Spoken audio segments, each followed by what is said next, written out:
yeah, no, it sounds all right. I thought it just sounded a little slightly fluffy on the run towards turn 1, but presumably Sid or Jack, we're just taking it slightly easy. Jonesy, I've got to know, is fluffy a technical term?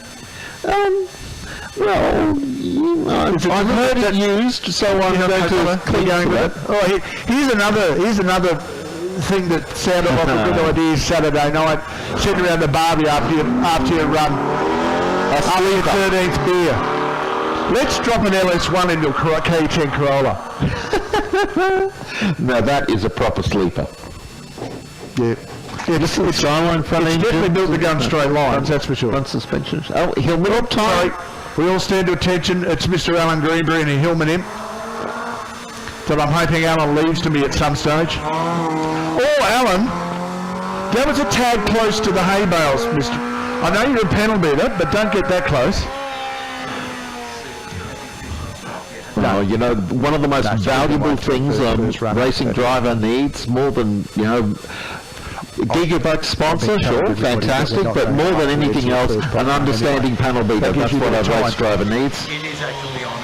Okay, right. We're skipping a few cars in the lineup because right about now, when we go full bore, we would have the Sprint open wheeler hill climber cars coming through. So we're giving them a little bit of a rest. They get a little bit of a sleep in. They're a bit fragile. They're a bit, you know.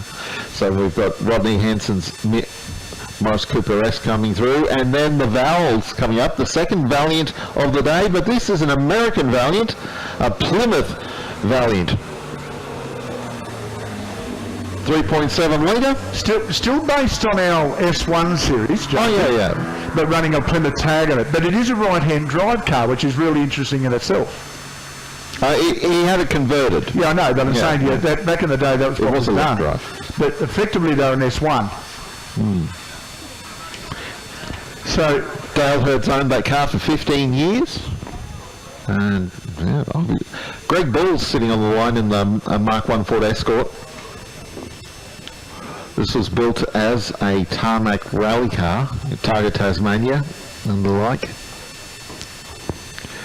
It's about, I think this is Greg Ball's 6th Leyburn. There he goes, underway. Blue and white, the proper Ford colours. Well, blue and blue, really. Greg Ball gets underway once more. I love seeing a Mark 1 Escort with a set of forest flares in it, Jonesy. Another, yeah. I've spent many a night in the forest out the back of Imbil area, listening out for Escort rally cars through the trees. And just as familiar, Datsun 1600 of Rod Kippen. Datsun 1600s, another favourite of the rally car brigade. Murray Coote was still winning rounds of the Queensland Rally Championship in the 1990s. He was, in a Datsun 1600. And that was I forgot about that. Competing against Mitsubishi Evos and Subaru Rexes.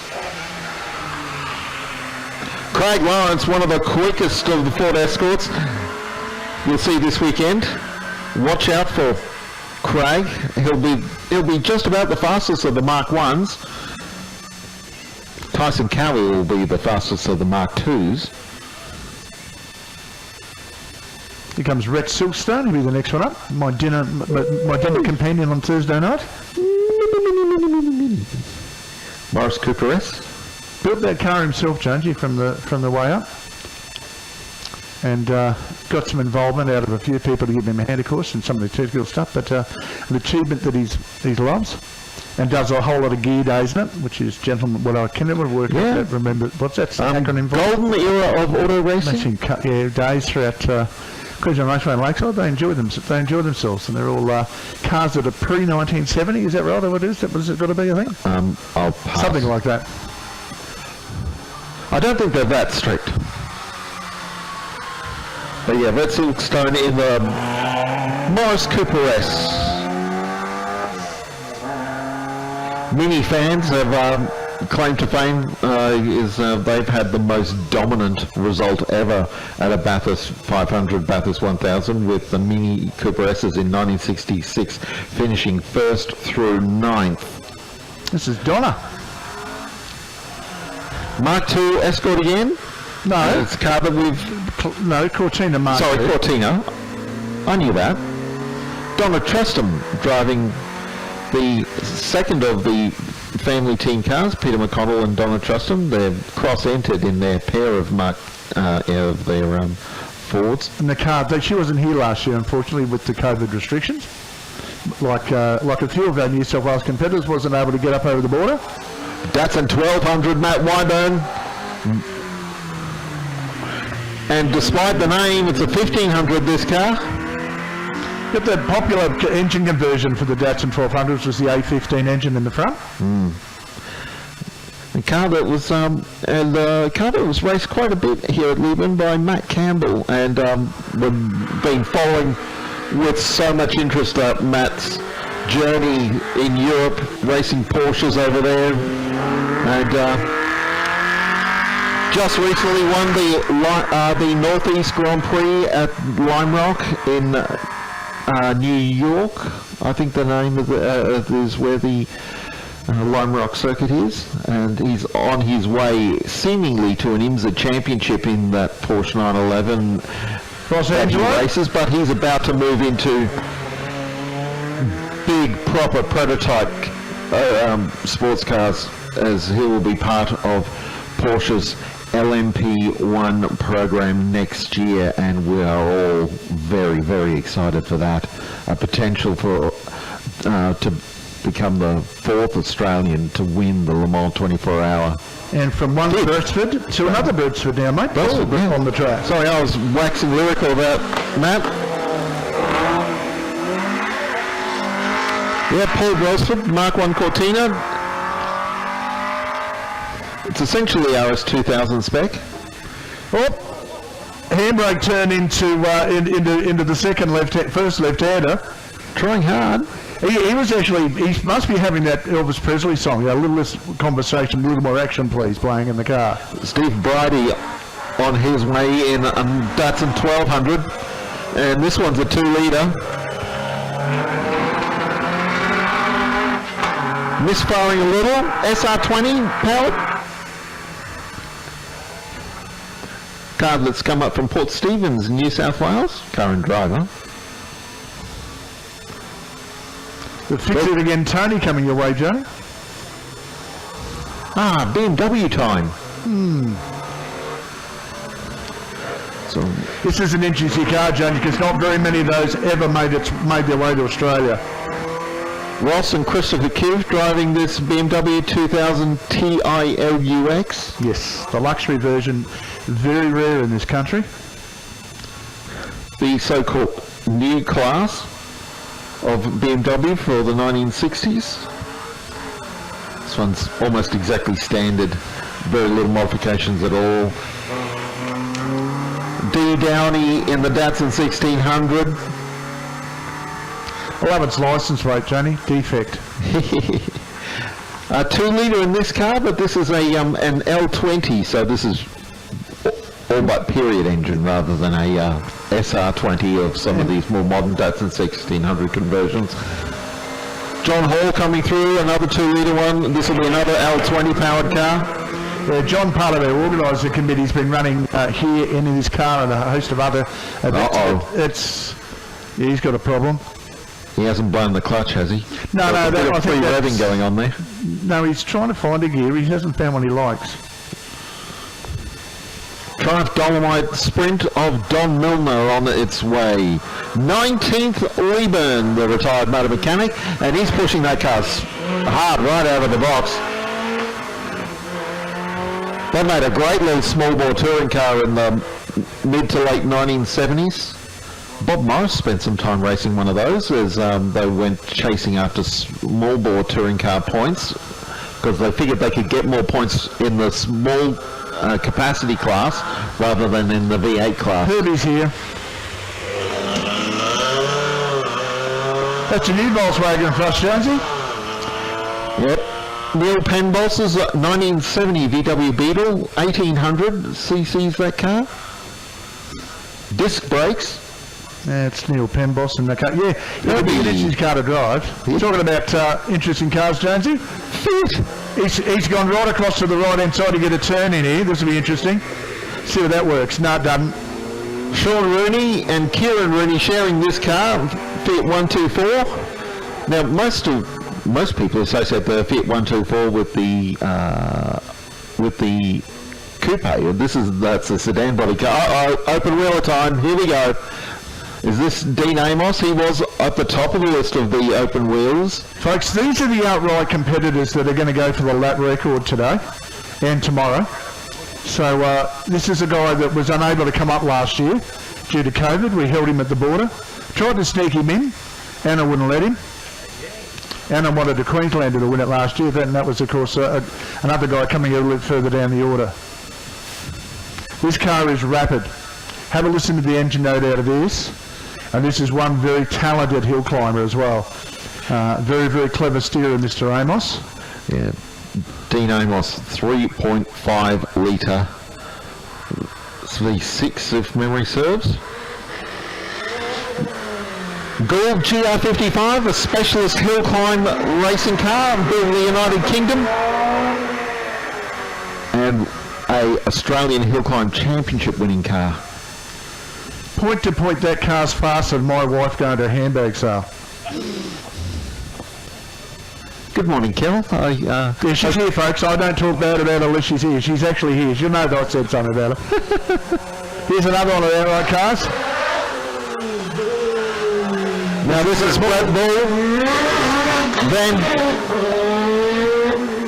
2.3 litre turbocharged engine, which was built out of a pair of Kawasaki motorcycle engines. It's a specialist build engine, and they mounted all of that in a 2003 model Van Diemen Formula Ford. Orange is the new black, folks. Here he comes. Guy who won the event last year. This is Warwick Hutchison. That is a sequential gearbox turbocharged rotary engine. 400 horsepower if you're interested. If you're playing at home. 13, as you say, yeah, 13B Mazda rotary turbo. Wicked. And this is Neil Lewis? No, it's not. Is it? Car 45. Huge wings all over the car. They give them downforce and somewhere to eat their lunch off in the pits afterwards. Okay, car 45 in the entry is Ken Oliver, and that's not right. No, we know that. It's not a Monaro. I'm pretty sure that's Neil Lewis in the fly. It was.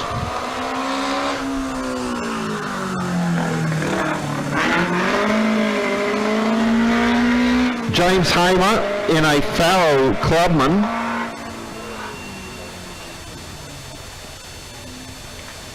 Yeah, that Farrell Clubman is just a bit of history, isn't it, Jonesy? Suzuki 1.3 litre car engine out of a Swift GDI, which is a very popular Sports 1300 engine. Now this is David Quelch in the DPQ Special. Another motorcycle engine car. Indeed. Suzuki Hayabusa motorcycle engine specifically. And that's roughly the same kind of engine that goes into the Radical SR3 sports cars.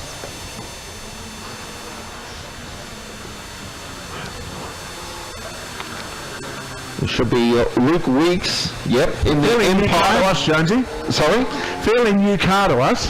Empire, another British specialist hill climb builders. There's a couple of Empires in Australia now. Dean Tighe's probably got the most famous example in the Empire Wraith, which he's stick it up in a gorgeous looking tribute Star Wars livery. Oh, that's right. But this is the older model, Empire 1, and dates from 2009. So obviously Dean's car will be where the Empire strikes back. Dean's Star Wars livery? Well, yeah. It's a lot more than that. Okay. I tell you, it's got all of the Star Wars movies on it.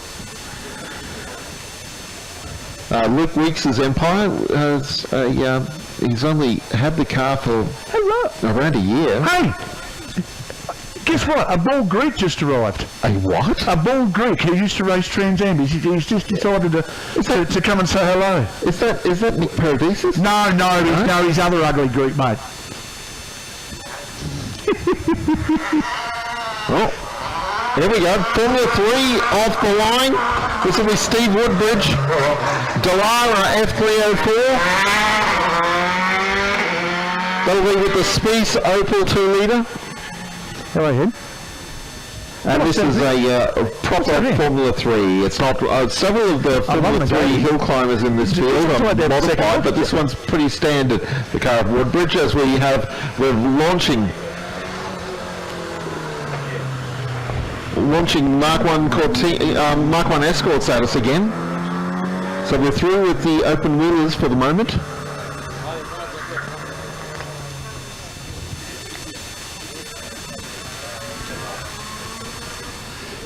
Tell you what, have a look at this, Jonesy.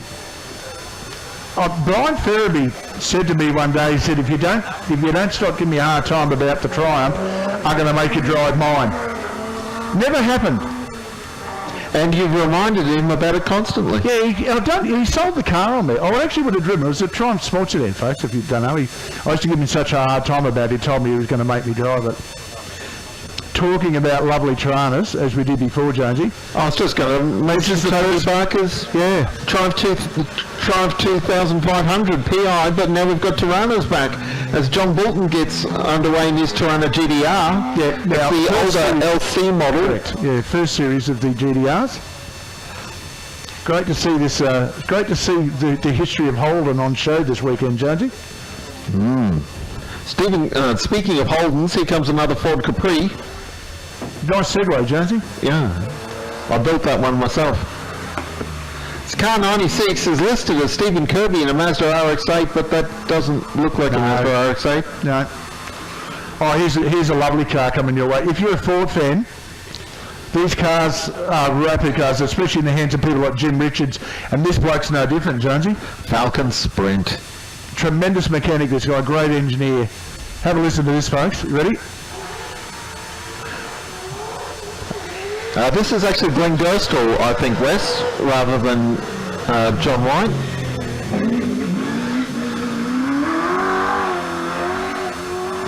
Glenn Gerstle, fierce competitor in this Falcon Sprint, races in many places, but he's perhaps slightly more famous because he owns a Group C Ford Falcon. An XE Falcon. I'm struggling to... I think it's the Murray Carter car that he races. Right. Blaze Automotive, folks, fantastic competitor. Now we're into Mustang territory. The Falcon Sprint sort of announces that we've got the Mustangs coming through now. Phil Ross, Hollywood Ross himself. Now, this car is build number 963 of Mustangs. It's a genuine 64.5, and it's never ever been anything else but a race car its whole life, Jonesy. So, folks, this car was actually road registered when he bought it in the States some years back, but it's only ever been in this configuration its whole life.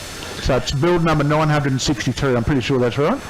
And it's prior 1000, so it's one of the first ones, a genuine 64.5. And Hollywood Phil Ross drives it like he hates it. Business Development Manager for Shannon's here in Queensland.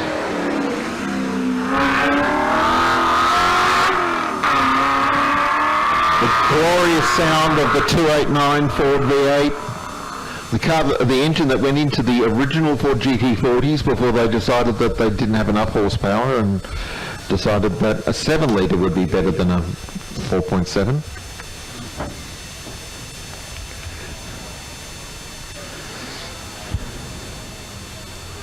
We're back to open wheelers again. One of our open wheelers who missed their group just before. Car 66, this is not a familiar car to me.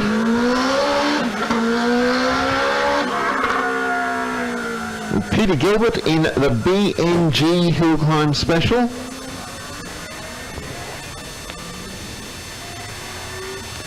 Now, talking about original cars, Joni, this thing's the real deal as well. Oh, we get more Mustangs. It's got way too much horsepower, and a bloke that enjoys driving it. Unfortunately, he's in the Chant compound, which means that they're all going to put on a tyre smoke show. And talking about tyre smoke show, here comes one. Darryl Busby underway in one of the cars that's fattled by JMC Performance, Jamie Chant's business. And speaking of Jamie, I think this is Jamie now in his Falcon GT. That is a full-blown NASCAR engine, that 358 cubic inches. Now, on the we get a sheet every year on each car in the field describing the vehicle, so we know roughly what we're talking about. And Jamie Chant's Falcon XY GT, under the category of major modifications, he's written lots. Yeah. And keep in mind too, folks, this is his 22nd consecutive event. And he is doing that with a moon boot on. Lawrence Densley on track now, and here's a Mustang that we've seen at Lakeside amongst other places. And it was a big block powered car. It's a 427. And it spent most of its life in South Africa. But Lawrence has it here now, of course, as we see XW Falcon on the way, David Dunn. So that's a 69 XWs, one of the first XWs. David's been racing here at Leyburn since 2009. And boy, is he tired. Yeah. I had to, when you say that, James, remember that was always a joke on Hey Hey? He's been singing since 2005, and boy, is he tired. This car's gorgeous. The colour is really deep in it, folks. If you get a chance to have a look closely at some of these cars, they aren't trailable showpieces, but the paintwork and the restoration on them is just insane. And I'd be frightened to bring them out near hay bales. That white Wild Violet car of David Griffiths, he spent 4 years restoring that car. Yeah. As Jim Hodgson in the GT350 Shelby gets away.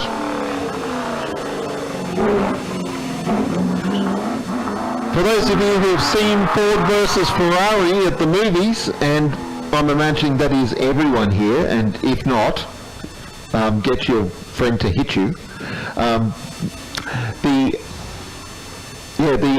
That's that Shelby, Carroll Shelby, which was played by Matt Damon in the film. Shelby 350 GT car of Jim Hodgson. Followed on circuit, very similar looking car, but quite a bit more aggressive. Greg McKinnon's Mustang. It's got the fat flares on that one. It's a 5.4 Edelbrock car from the US. Mark Spencer, one of the Trans-Am Circuit Racing Series competitors. We saw him last weekend at Queensland Raceway. Yeah, and the car's former owner is sitting down here in front of us here, Mr. Harry Chalamas. The other exceptionally fast group that races in the Australian Trans-Am Series. Used to be fast, but then he grew a beard and he got old. Well, that happens. Happened very early to me. Oh, this is ridiculous. This is 7-litre Ford Falcon.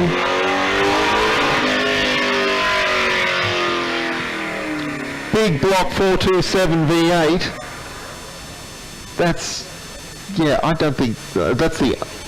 I don't see a lot of Ford Falcons with 7 litres in them. But, the Ford GT40 had the 7 litre. As another Capri gets underway, another Mark 1. Car 110, this is Phil Walters, another Capri Piranha. That engine sounds very much like a 302, Jonesy. Well, it is. Now, we're talking about Dwayne Dwayne before? Here's Dwayne Taylor now, yep. The quote, Airbus, unquote, I don't like the name myself. Here's Dwayne now.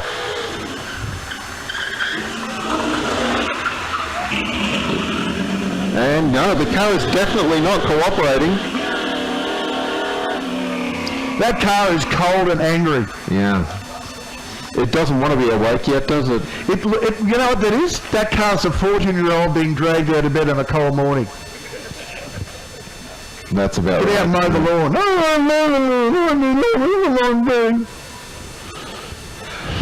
So for those of you who haven't seen the car yet, that are in the back part of the circuit, wonder what we're talking about, You're about to experience you're about to get scared. 6.6 litre V8 in that Holden Torana. Yeah, and that's not in this Mini that's coming around now, though. No. The 6.6 litres would fill the entire cabin of a Mini. There'd be no room for a driver. Or he's having a crack at you have to drive it by remote control. It'd be a mini drone. Here's a car. 112, David Garland, the second of the Garland family entries here. This Mitsubishi Lancer, 1600cc tarmac rally car. Oh, the Garlands have done just about everything in rallying. Those colour schemes on those cars are just... You've got to go and have a look at the work in that paintwork or wraps. It's just incredible. Now this next car, this Mark II Ford Escort coming through now, this is taking the rally theme a bit too seriously because it's got the mud flaps on board. Chris Woodhouse, Mark II Ford Escort with a 1600 motor. Either that, Jonesy's actually thinking about shortening up the circuit and getting off-road. Well, he is a rally driver. This is his, Queensland Rally Championship car. As we fire another Ford Escort at the turn 1 hay bales. Remember to turn right, it's important. Harry Brazier, who doesn't race sprint cars. No. But seen at every sprint event. And then we've got Steve Brazier following him in the Mark II Escort. So Harry in the orange Mark 1, followed by Steve in the blue Mark II. Veterans here at Leyburn. Now we've got a Beetle on the line. Yeah, but not just any Beetle, Jonesy. Oh? Is this a Retrotech car? No, but have a listen to it. It's actually quite quick. Purpose-built, little wing on the back. Knoll doors, 1900cc car.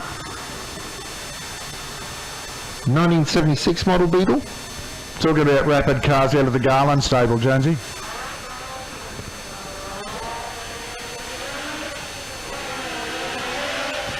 Now this will be Phil Kay in the RS2000. Now, it looks like a Ford Escort RS2000, but we really should call it a Ford Escort S2000 because it's got a Honda S2000 drivetrain. So it really is a replaced S2000 then. Yeah. We can't... I don't know, what would you call that, a Fonda? No, we shouldn't call it a Fonda. That sounds too much like... It does. It does. No. Talking about Triumphs. Nice segue again too, Jonesy. Oh, yeah.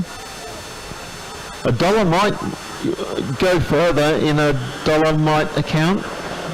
I had a Dolomite account, and I reckon it's still going. Who remembers the British crime drama, The Professionals? I mean, it was famous later on that Bodie and Doyle raced their Ford Capris around London, grabbing terrorists and crime bosses. But when that series started, they had Dolomite Sprints, and they punished them.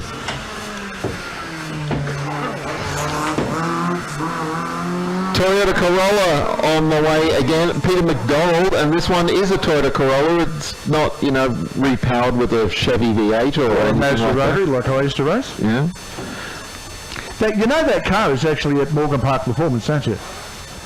That would not surprise me in the slightest. Brian Munn coming now in a Mark I Ford Escort.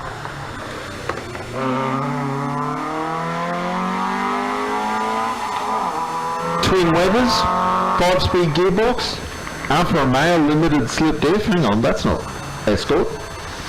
Allowable under Group G rules, though. Yeah. So your Brian Munn's Ford Escort on its way. Now we've got more Escorts. This will be Stephen Saley's RS2000. This car is gorgeous, Jonesy. I had a really close look at this in the pits. Very nice. Stephen Sauer, I should say, not Saley. I can't read. Pinto 2-litre, highly modified. Yep. It's an Escort-a-thon for a while now, Jonesy. Yeah, Glenn Shaw's up now on the grid, and he's Mark II.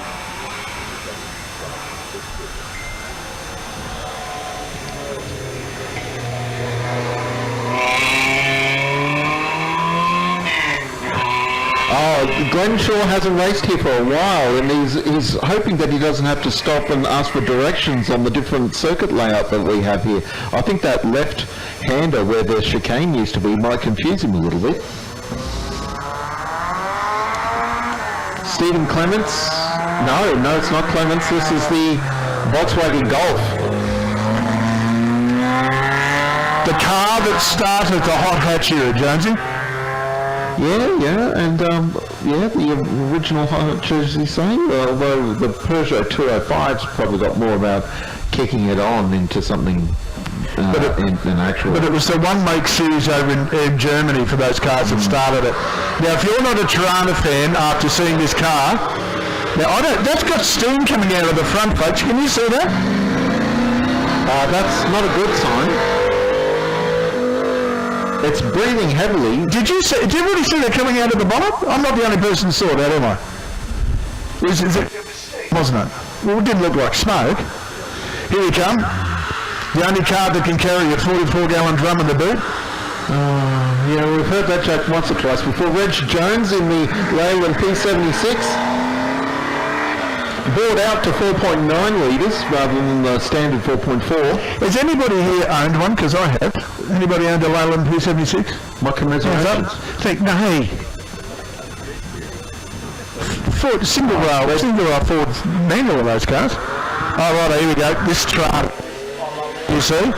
Actually, this is a Sunbird, I think, maybe. Which was, a Holden Torana with a different badge on it. The Paul Ledgerwood, as you say, the UC Torana with the 6-cylinder engine. The Sunbirds were the 4-cylinder, so that makes it a proper Torana. Triple Webers, nice. The Speedway racer Paul Ledgerwood. As we go, Capri, again, this is a Mark II. Bevan Reed with a 3.4 litre V6, so that's a bit of a stroker. No, Cologne engine as well, Jonesy. Yeah, there were 3 litre standard, but that's a bit... Well, remember the 3100, Jonesy? RS 3100? The RS, there was an RS 3100. As we go, Kingswood Country. Bruce Queen, Kate Gray, Kingswood. And he's a local. That car lives here at Leyburn. No, hang on. Jonesy, I can't hear anything.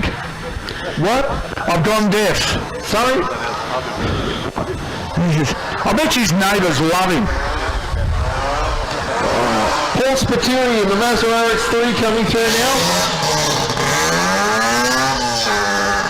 13B Bridgeport pure injection, so that's the full Alan Moffat. Yeah, it's not happy. Just like Alan Moffat. Not happy.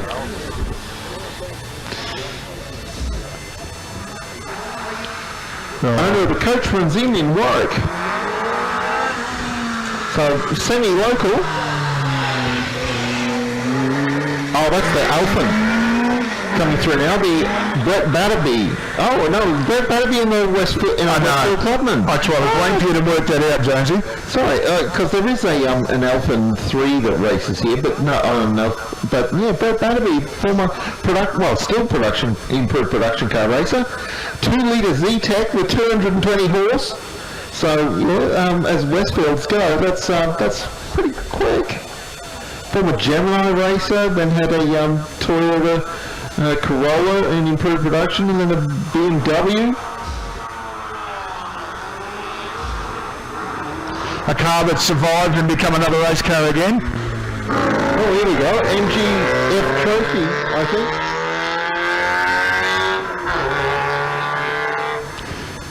Those cars made great one-make series cars for a long, long time. Yeah, Chris Johns, driving the MGF 1800. Although we're going back to Zeds now. There we go. This is my part of the group. Massive carb now. Datsun 240Z with a 3.3 litre. Custom built for the Australian. Jonesy, guess what's coming? The mongrels here. Mark Craspin. It looks like a AC Cobra, but that's about all that's part of that's Cobra. Everything else is all DJR under that car. Yeah, this is Thunder, expressed as a car. If Thor had a car, it would be this one. Now, can I tell you something about the car? This is the first time it's run since 12 months ago. Because remember, he binned it here last time, Jones, you having a red hot correct? Yeah. Well, this is its first run. And I can still hear it over the top of the Torana coming through behind. Have a look at the twin forced air induction headlights in the front of that car. Gary Stevenson taking it easy in his Chevrolet to warm things up. All right, Jonesy, have a look down there. There's a bit of you. Oh, it's a Corvette? Is it a Corvette? I'll know in a second. No, I'm not telling you what it is till it arrives. It's a Lotus Elise. Correct. Lotus Elise. That's the Exige, Jonesy. Indeed, Lotus Exige with the 3.5 litre Toyota supercharged engine. And if you Incredibly quick, these cars. Oh, they are incredibly fast. Your mate's coming up next, Mr. Jones. Certainly him and his wife. John Siddons. Gina not sitting in the left-hand seat this morning. 3 litre Datsun 240Z, one of the fastest Z cars in the state. In fact, probably the fastest Z in the state. It is one of the most beautiful cars here this weekend. Doesn't sound beautiful. Look at that. Graham Dilly's absolute pale Cobra 427 SSR, custom built. Cars come down from Yeppoon. Yeah, that car is gorgeous, folks. Get up close and have a look at it. It is one beautiful motor car. Dart Windsor full dart block, Jonesy. Unbelievable. The list of stuff that's inside there reads like an encyclopedia or a parts catalogue. Supercharged as well. That's this is if the Crespin's mongrel is is a Thunder expressed as a race car. This Cobra coming around at the moment is an Earthquake expressed as a road car. One's built to go fast and one's built to shake the earth, so that's probably different. Boom, boom, shake the room. Mark Jones's very pale attempt at trying to be hip. It's hip to be square, isn't it, Jonesy? I'm hip. I mean... don't get Jonesy. Both you are anything but hip, seriously. You're about as square as a Besser-brick, my friend. I'll have you know some Besser-bricks are quite rounded. Well, it's quite as Porsche. Kent Kessler, Porsche 911 SC from 1981 with the 3 litre. They are just remarkable motor cars. Yeah. Here's a good car, Jonesy. Listen to this one as it goes past. This is a Mr. 2. Car 140, Michael Larimore, Toyota MR2. Turbocharged Toyota MR2, 400 horse on tap. Not bad for a 2 litre. Now, the cars were always supercharged back in those days, but this one's been reinvigorated.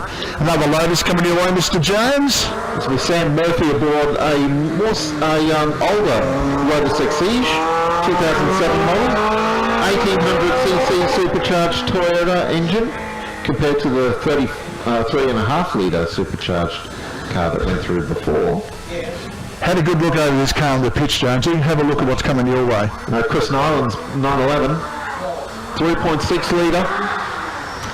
So it's a thinly disguised Carrera Cup. Well, it's not a Carrera Cup car. Of course, that's the car's never been anything but a race car, Jonesy. It was actually built to be part of the IROC series, and it was converted and brought across to here. So a very, very interesting car in a fairly standard form. They can still put another 70, 80 horsepower into that car. Talking about the Siddons family. Gina Siddons at the wheel of her own Datsun 240Z. This one's a 2.6 litre. And John and Gino are front runners at the Australian Target Championship in their Datsun. They've won their class at Target Tasmania. Many other players. We're back to another 3.5 litre supercharged Lotus XC. Now this man is Paul Stokel. Australian Drivers' Champions 3 times in Formula Holden. Australian Nations Cup champion twice in a Lamborghini Diablo GTR. Where are the Australian Target Series? Yeah, the Australian Target champion as well. And one hell of a coaching instructor too, Jonesy, by the way. Yeah. Clayton Smith's on circuit in his Puma Clubman. And Clayton built this car himself over 2 years with an SR20 Nissan motor. If Nicola Jonsonos is here now, you're getting all excited. Another one of our super Greek friends. Kate Rain driving a Fiat X19, and that would get Nicola Jonsonos excited. It would do. That car's the original. That's the first series, which is the 1300 4-speed. It's a 1500. Yeah. So it is a 15, is it? Yeah. Okay. So that'll even have a 5-speed gearbox then. Yeah. It started life as a 1300, and Kate's re-engined it. As TR7 on its way. Diane Fuller. Background information on Diane Fuller. Came last year, competed, had a ball. Awesome. That's just about the perfect description for a Leyburn racer. Was here last year, had a ball.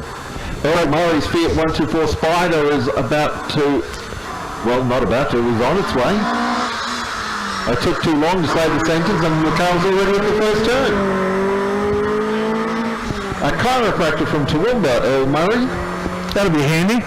I might book him in Seaman in about half an hour's time between runs.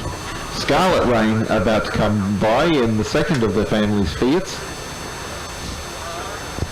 Has she got a sister called Purple? No. Fiat 124 CS. This has got the larger 1600 engine. It was imported from the US to Australia in 1992. Rare, the bigger motor, the 1600. Most Fiat 124s are 1500. Porsche 914. 914T specifically. 2.4 litre, so it's a big motor. Flat 4.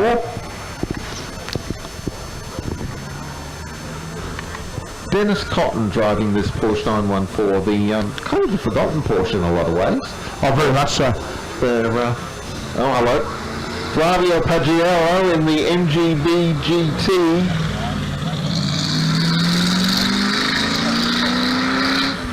Just 6-litre version of the Rover V8. Just when you thought it was safe to go back on the roads, MG put a V8 in front of their car. Well, this is a familiar car, Jonesy, for a lot of different reasons. Dave Robertson, the MGB with the Ford V8, 6-litre Ford V8 in an MGB. Oh my goodness, the car just because you can. Nailed down.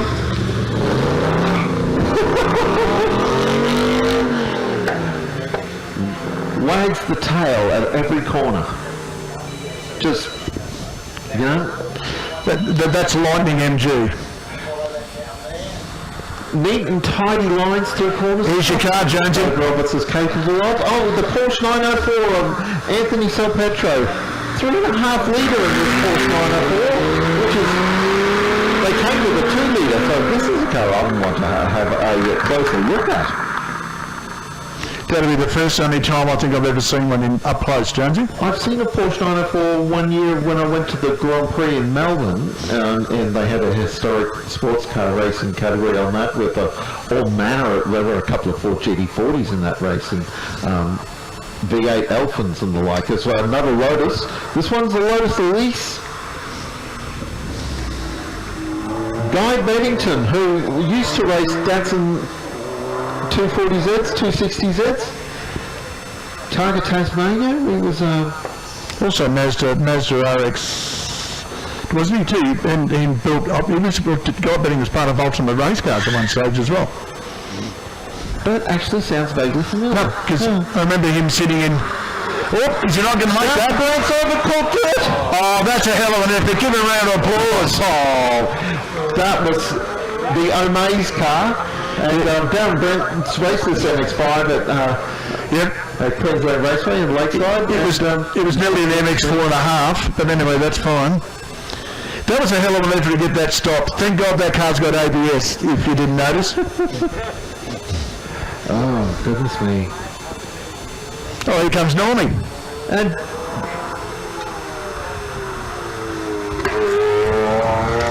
oh, no, it's not actually. no, that's Dean McCauley's. It is Dean's car, sorry. In fact, our father and son, Nick and Dean McCauley, sharing this car. Folks, normally she's at the sitting in the passenger side of the chase car, and the pace car's at V8 supercar events. She's here in her own race car this time. Now here's the other half of the Stratton family. Bernice Stratton in the Mazda MX-5 lights the rears, because like all proper sports cars, power comes through the rear axle.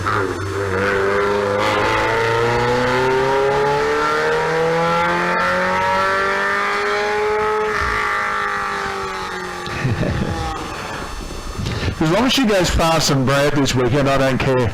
Well, that might be a challenge with Brad and the Alpha Malora. I know. I've got his hope. RX-8, Jonesy?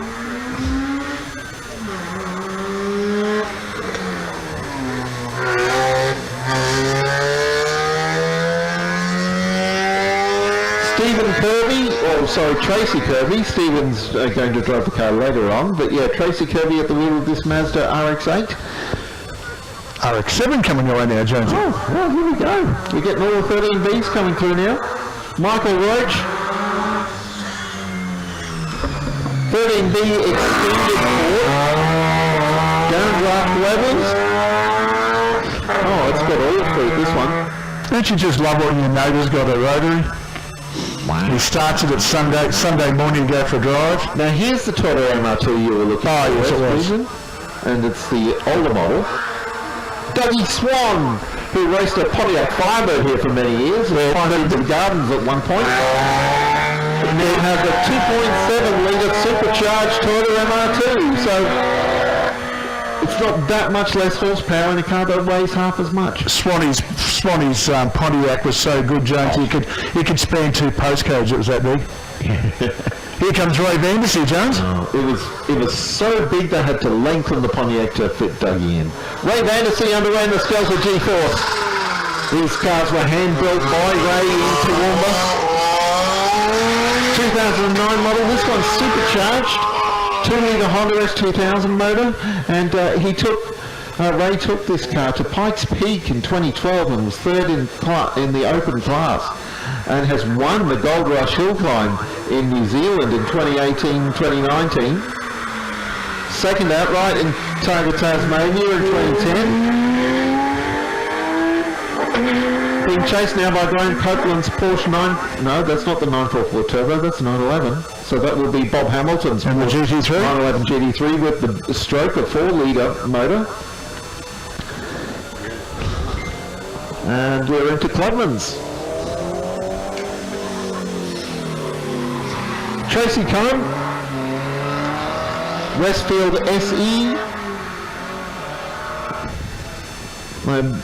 The Combs, Tracy and Bruce, moved to the Gold Coast from Adelaide 6 years ago, and they've had this, they've raced in sports sedans and improved production, and currently own a Torana 09X sports sedan, but they're racing the Westfield here this weekend. Just got my first text message from the guy that's been at every Leyburn part of the last couple. Ken Freeburn, Jones, he says hello. Hi, Ken.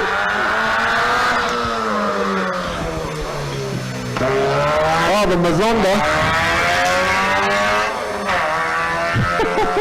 Ian Kilpatrick in the Clubman, which has got the hybrid Mazda Honda engine. I don't know how that works, but it does. Jonesy, I'm pretty sure too, if you want to get your backside trackside, we are raffling off some hot laps. Oh, beauty. Good money goes to charity. So make sure you go and see the guys. I think you might raffle tickets from the merchandise tent. I'm pretty sure. But they'll be able to tell you where to go anyway. The hot laps, folks, if you want to get your backside trackside and get a feel for what this race circuit's about, round Blake will be taking people for rides. So get your raffle in. Give us your... But only get your backside in a car and do a lap here of the circuit. So the raffle is on, and it's on every time. Talking about cars that are doing it, here comes, that should be Sophia out there in her race car. It's a Proton Satria. Yes, certainly is. Yes, Sophia Bacchini about to unleash in the Malaysian supercar. Yeah. Insofar. Oh, we lost power.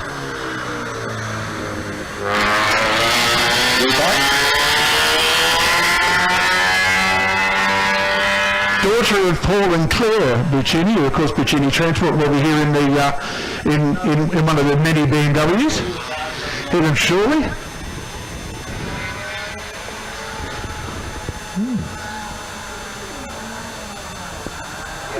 Okay, this should be young Stevie Chant. Oh! There she goes. Every bit as spectacular as her uncle. 172 is the number on board at the moment. So that is Stevie. No, Chris. Is that Chris Chant of the world? Yeah, Stevie's racing under 173.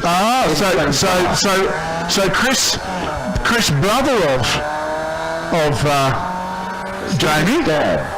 Yeah, it's commonly referred to as well, that's been the confusion. Everybody thinks that when they see the name Chant on the side that she's actually Jamie's daughter. No, she's not. Related, but not of the same.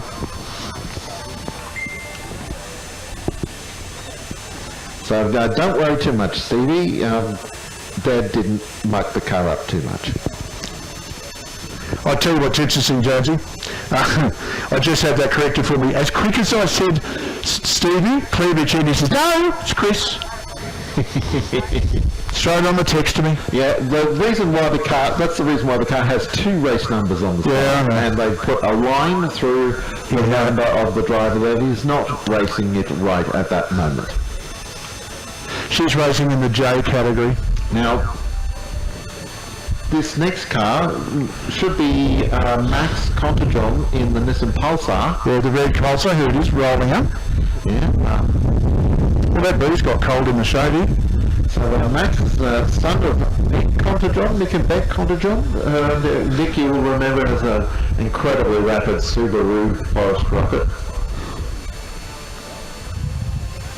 So this is a standard Pulsar. Yeah, it'll be an SR20 though. Well, that's what they came with. No, they did not all triple S. Maybe you can buy one without that. Had the 1600 engine in it. Yeah. No, you make a point. Great one-make series down south too, Jonesy. Yes, indeed. For S14 and S15 N14 and N15 Pulsars. This is fairly standard, although you'll notice that it's got the Lexan windows and riveted in place rather than the old wind-up glass. Graham Cray's Toyota Sprinter on the line now. Oh, the big motor, 1.8.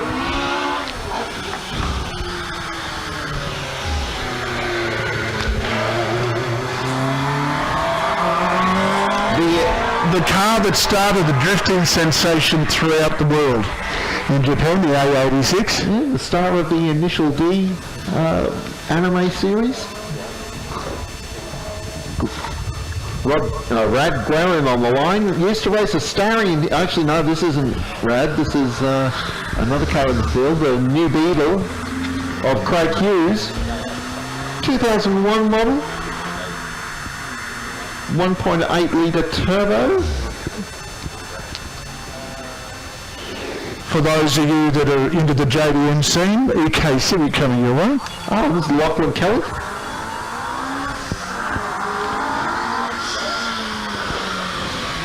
Remember Carol Jackson used to race back model Honda Civic in production car racing for many a year before getting out of production cars and getting into historic touring cars with a purple LJ Torana. This is Rossi McAndrews. XL. Yeah, one of the guys, very avid hill climber in his car. XL Series car, the most popular one-make series in Australia. There are hundreds of these cars around the country, and it is definitely hundreds. There's over 100 here in Queensland alone, and there's similar numbers in Victoria, New South Wales. There's big series in South Australia. They race them in Tassie. There's WA has a series. I think there are some in Northern Territory as well. They've been a brilliant addition to motor racing in Australia. Suzuki Swift of Lawrence Murphy out on the circuit now, a GTI Swift. These were brilliant production car racers in the late 80s, early 90s. Still are, and great forest rockets too, just quietly. Another XL car. Talking about XLs, you know our Starline aficionado Skippy, him and Mouse have actually got an XL they run at the hill climb. Now he's 70 years old and he's running at the next Australian Hill Climb Championship in the car he built himself. Okay. Him and Mouse? Yeah, Skippy Mouse, yeah. Yeah, Skip's here. Yeah. Oh, you can see that ponytail of his on the... yeah. Getting longer every year, that ponytail. An inch for every year. Now, Ossington's around on the circuit in the Hyundai XL, being followed now by Noel Pocklington. No, that's not Pocklington, that's... Another on the Swift. That's Thomas Raff, so third member of the Raff family. Suzuki Swift GTI. This is John Connolly. Second Leyburn for Tom Raff, who won the Ann Collins Trophy last year. John Connolly away in his BMW Jones. In the Beamer. 325, so that makes it the inline six-cylinder engine. This year we've narrowed up the exit at the corner, Jonesy, to make them actually get the cars to turn. Last year, the couple of guys had a big look at old mate's new fence over there, and he wasn't real happy about it. Well, Brad Denny used to say that barriers right up on the edge of the road helped straighten out. Particularly with, helped correct understeer in V8 Dukes. This is the GT mechanical car. This is young Liam G and Michelle. Yep. Toyota Celica 2.2. You remember his father used to run a little GT Mini, Jones. Oriana G and Michelle, that was. Yeah. And it's funny, with a name like that, you wouldn't think that their daughter is very big into Highland dancing, would you? But she is. She's one of the best in the country. Not my first thought, no. I love these cars, Jonesy. Modern Mini, BMW Mini Cooper S, this one. 1.6 litre turbo. Actually, that's first model. That might be a 1.6 supercharged. Like the first series of Minis had supercharged engines, but they decided... In the John Works cars, yeah. Here's Wagner Tycho, occasional HQ racer, owner of CTM cabinets in Blenheim, here in the Lockie Valley, that we're back towards Brisbane. Here comes the second of the family, same car. Jaden Montoya. Yeah, pair of early model Commodores. DK still early model.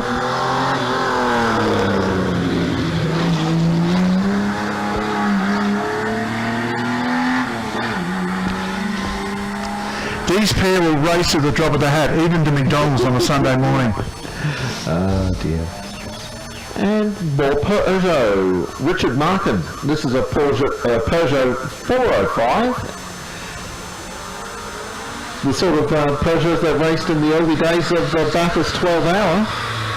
And also Peter Brock and Peter McLeod. Yes. No, hang on a second. Brock was in the Peugeot. Peter McLeod was in the Citroens. Correct. Same class. That's right. Now this will be the first of our junior drivers. Michael. This should be The car 191. This should be young Miss Chant. Stevie Chant, yes. Yep, the correct number highlighted now.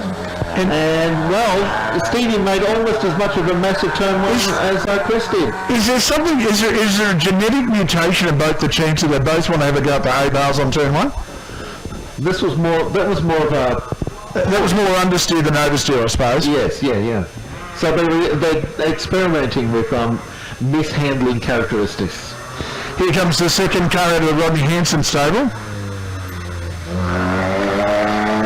Rodney Hanson, although this is Ken Rutledge is at the wheel of the car, Mini Cooper S, supercharged 1.6 litre, so yeah, the first generation BMW Mini Cooper. In his garage too is a couple of the Stratton cars as well. Casey Springate and a VH Holden Commodore.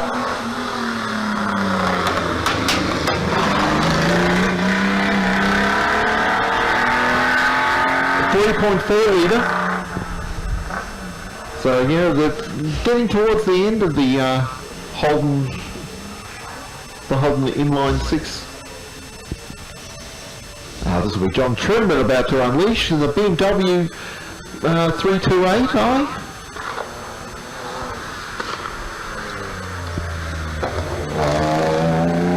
Got the super wing.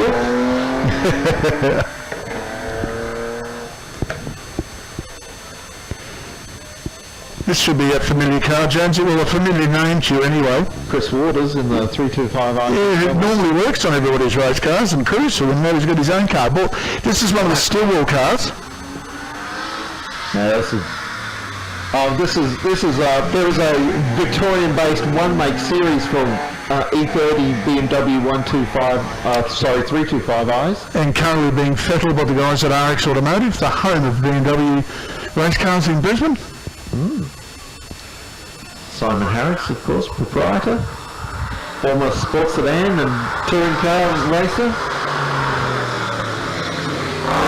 Jeff England and the Falcon XRA 4.9 litre. Owner of Jeff England Engineering. This is the original Falcon XR8, and it's Jeff says he's added 120 horsepower to last year's car, so... Car is beautiful. Darren Hansford, XR Fairmont. Some big wheels on that car. That's standard Fairmont. 4.7, so that makes it the 289 V8. Des Thomas, a VK Commodore. Dressed up in the Brock SS Group. In fact, that looks very much like it might be an actual SS Group A. And the first of our cars that really just are faithful replicas. Here we go, yeah. The replica supercars. Wayne Bell first up in a Larry Perkins tribute VX Commodore. They run their own sort of class within a class here at Leyburn. There's a bunch of them in V8 and 6-cylinder capacities. There goes Wayne Bell. Most of the cars are actually prepared out of Mark Bramwell's Bramwell Autos at Plainlands, Jonesy. Now, next up is a U. You know, it's the boss. Yeah. In the Jesus Loves You car. Simon Boss Walker, Falcon XR8U, raced a early model Falcon like forever and ever here at Leyburn, but is updated to a 2006 model XR8 Ute, 5.4 litre modular Ford V8. Car supporting a notable charity, which is the Scripps Union guys from Queensland, and also the Queensland Chaplaincy do a great job at keeping our youth safe in schools and on the streets as well. So good on you, Simon. Yeah, and the colour schemes come from, because this is Andrew Fisher's old V8 Ute Series car. As we see the relief driver aboard in number 181 BMW. So this is the brilliantly named Michael McMichael. I love that. That's a fabulous name. E3325i. Here's the man who started at all these guys, the guy that actually builds all these guys. This is Mark Bramwell from Bramwell Autos. Team Brock, tribute Commodore, 5.7 litre. Of course, the colour scheme of Peter Brock's last Bathurst 1000 race car. Just that car's angry. And now here's Paul Buccini. Yep. The BMW 1M. Class winner in all the Targa events he's taken out so far this year. Done such a great job. Normally there's a bit of counterweight on the left-hand side. That's Claire. She's in the crowd here watching both her husband and her daughter go round. She gets to watch Carly as well, so that must be a terrible time for her. I'd rather be in the front worrying about telling Paul where to go. She still does it, she's not in the car. Mark Horder in the Toyota Sora. 3 litre turbo. Yeah, 1J.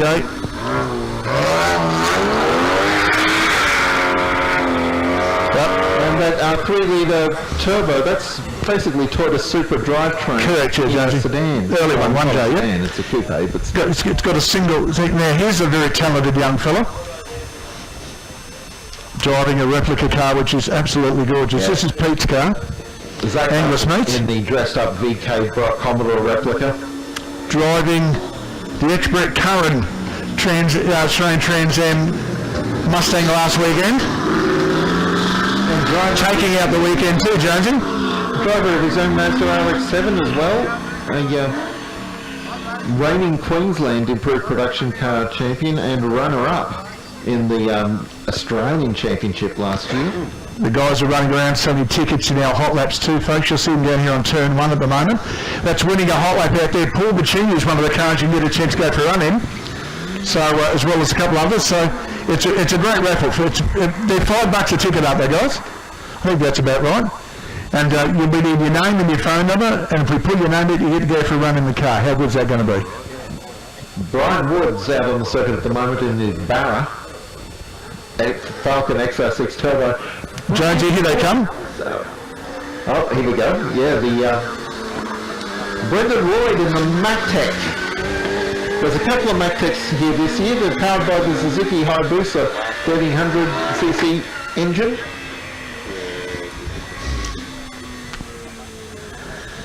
The Australian, what do they call that series now, Jonesy? The miniature car series, or that already running down at Winton next weekend, actually. Miniature race car. Miniature race car series, yeah. I think there might be a QR today.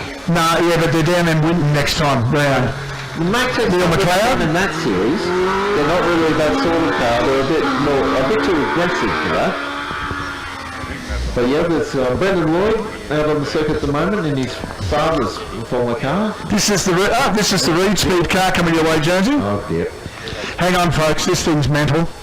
Yeah, Matt Reed in the Reedster MTR1, and no, it's not a shopping trolley with bits added. There's the bodywork fell off a Mini.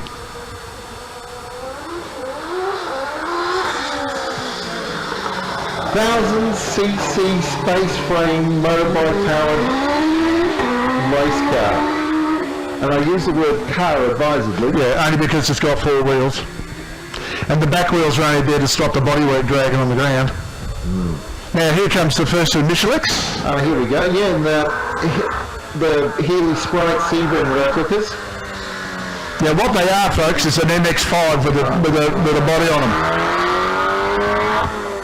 There's 2 of them. Indeed, back to back. Kaz and Mark Nicolay. Kaz coming around first in the blue car, followed by the black car.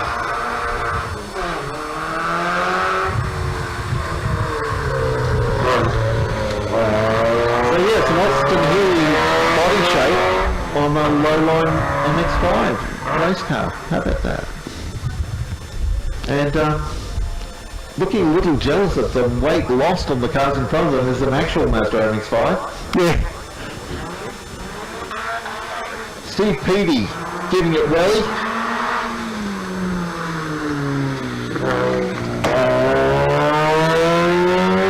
This one's had a bit added to it. 225 horsepower in this MX-5. You know Bruce Garland. It's his The birthday. Mazda RX-8 bits underneath. See that? As another MX-5 gets away, Scott Walker's MX-5. It's been stripped out as much as possible. Reminds me a bit of Brian Kirby's MX-5 race car in that respect. Yeah, was involved in the build of that car originally, was the GP Cars car, and Ian Moyer had it. We went on a weight reduction on that car. We just kept cutting bits off. Here come the Forest Rockets down the bottom of the entry list here. Subaru WRX first, Darren Blake on board. Car being shared with Tim Blake this weekend. A front runner in the New South Wales Hill Climb Championship over many years, and national level Hill Climb Championship as well. Silver Subaru Rex of Tim Blake following onto the course, a later model. Sports sedan, this Subaru. Here comes Chris Ching. Chris loves motorsport. This car goes to the opening of a brown paper bag that arrives everywhere. Mitsubishi Evo 6 has a very, very personal rivalry with Scott Dean, who we'll see a little bit later.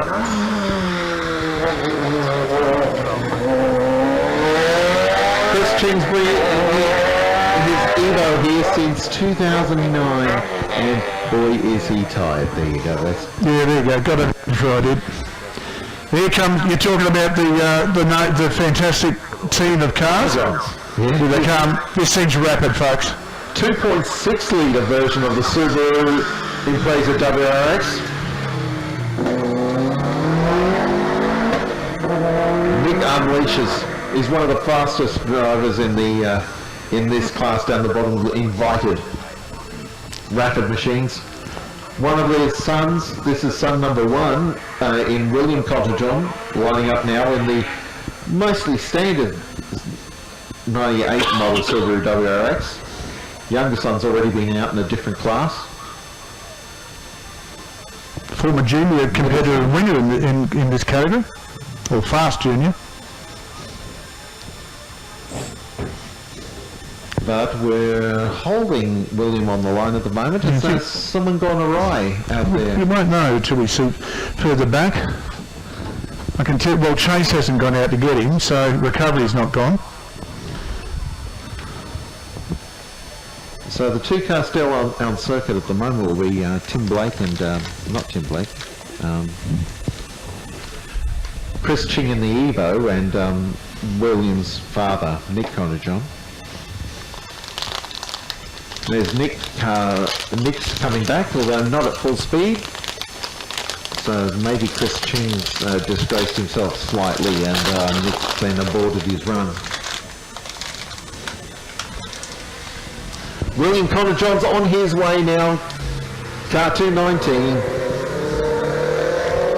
He's been hill climbing since he was 14.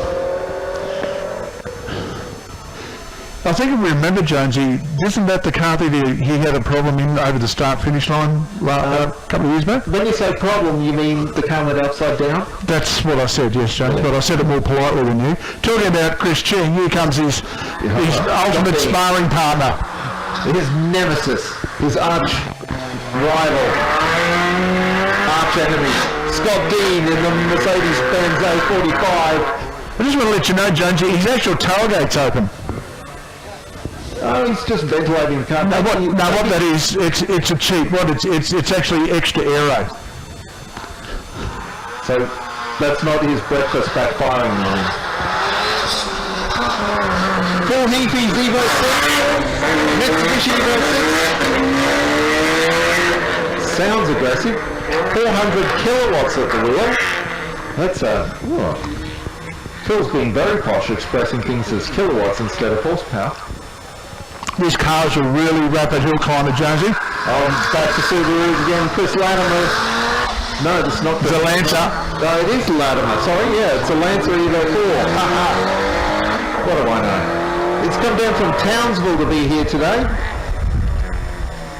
One of the front runners at the Gold Rush too, Jonesy, that car.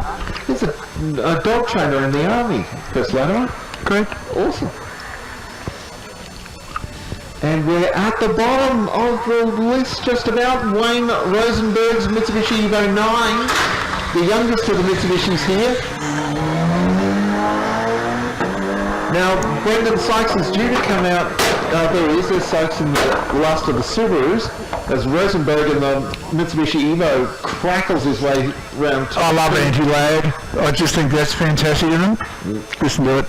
Oh, now that's, he's over turn 3 now, and that distance, that just reminds me of Sitting in the middle of the forestry at 8 o'clock at night. around Queensland, and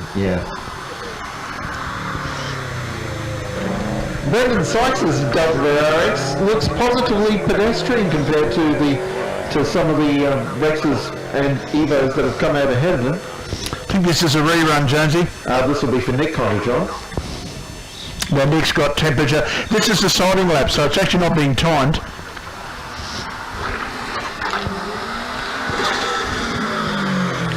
Yeah, tell that to Nick. He's after it.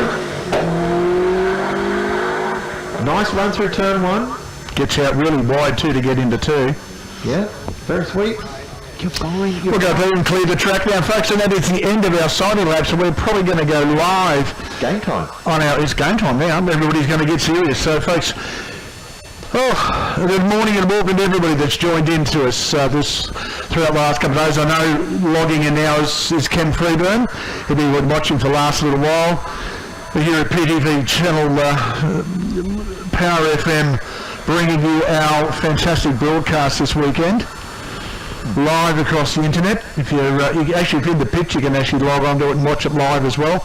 And the big screen's getting the feed down there, so give us a wave down on the front straight there that you can see yourselves on television. We'll probably be zooming in and saying throughout the weekend, but what a great physical weekend of motorsport we've got coming away. Plenty of people watching the action on our big screen. Thanks very much to the guys from Optus. When we said, hey, can you bring your big screen out? They said, yes.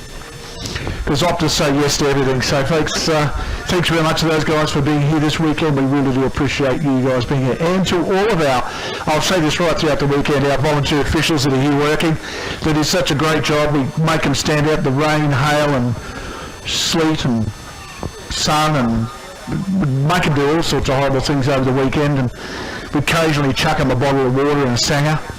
But they just keep coming up. So thank you so much to the guys from the QMROA for your help, and also our guys from our timing officials, the guy from our Circuit Control Centre over there. Thank you guys for all of your hard work this weekend.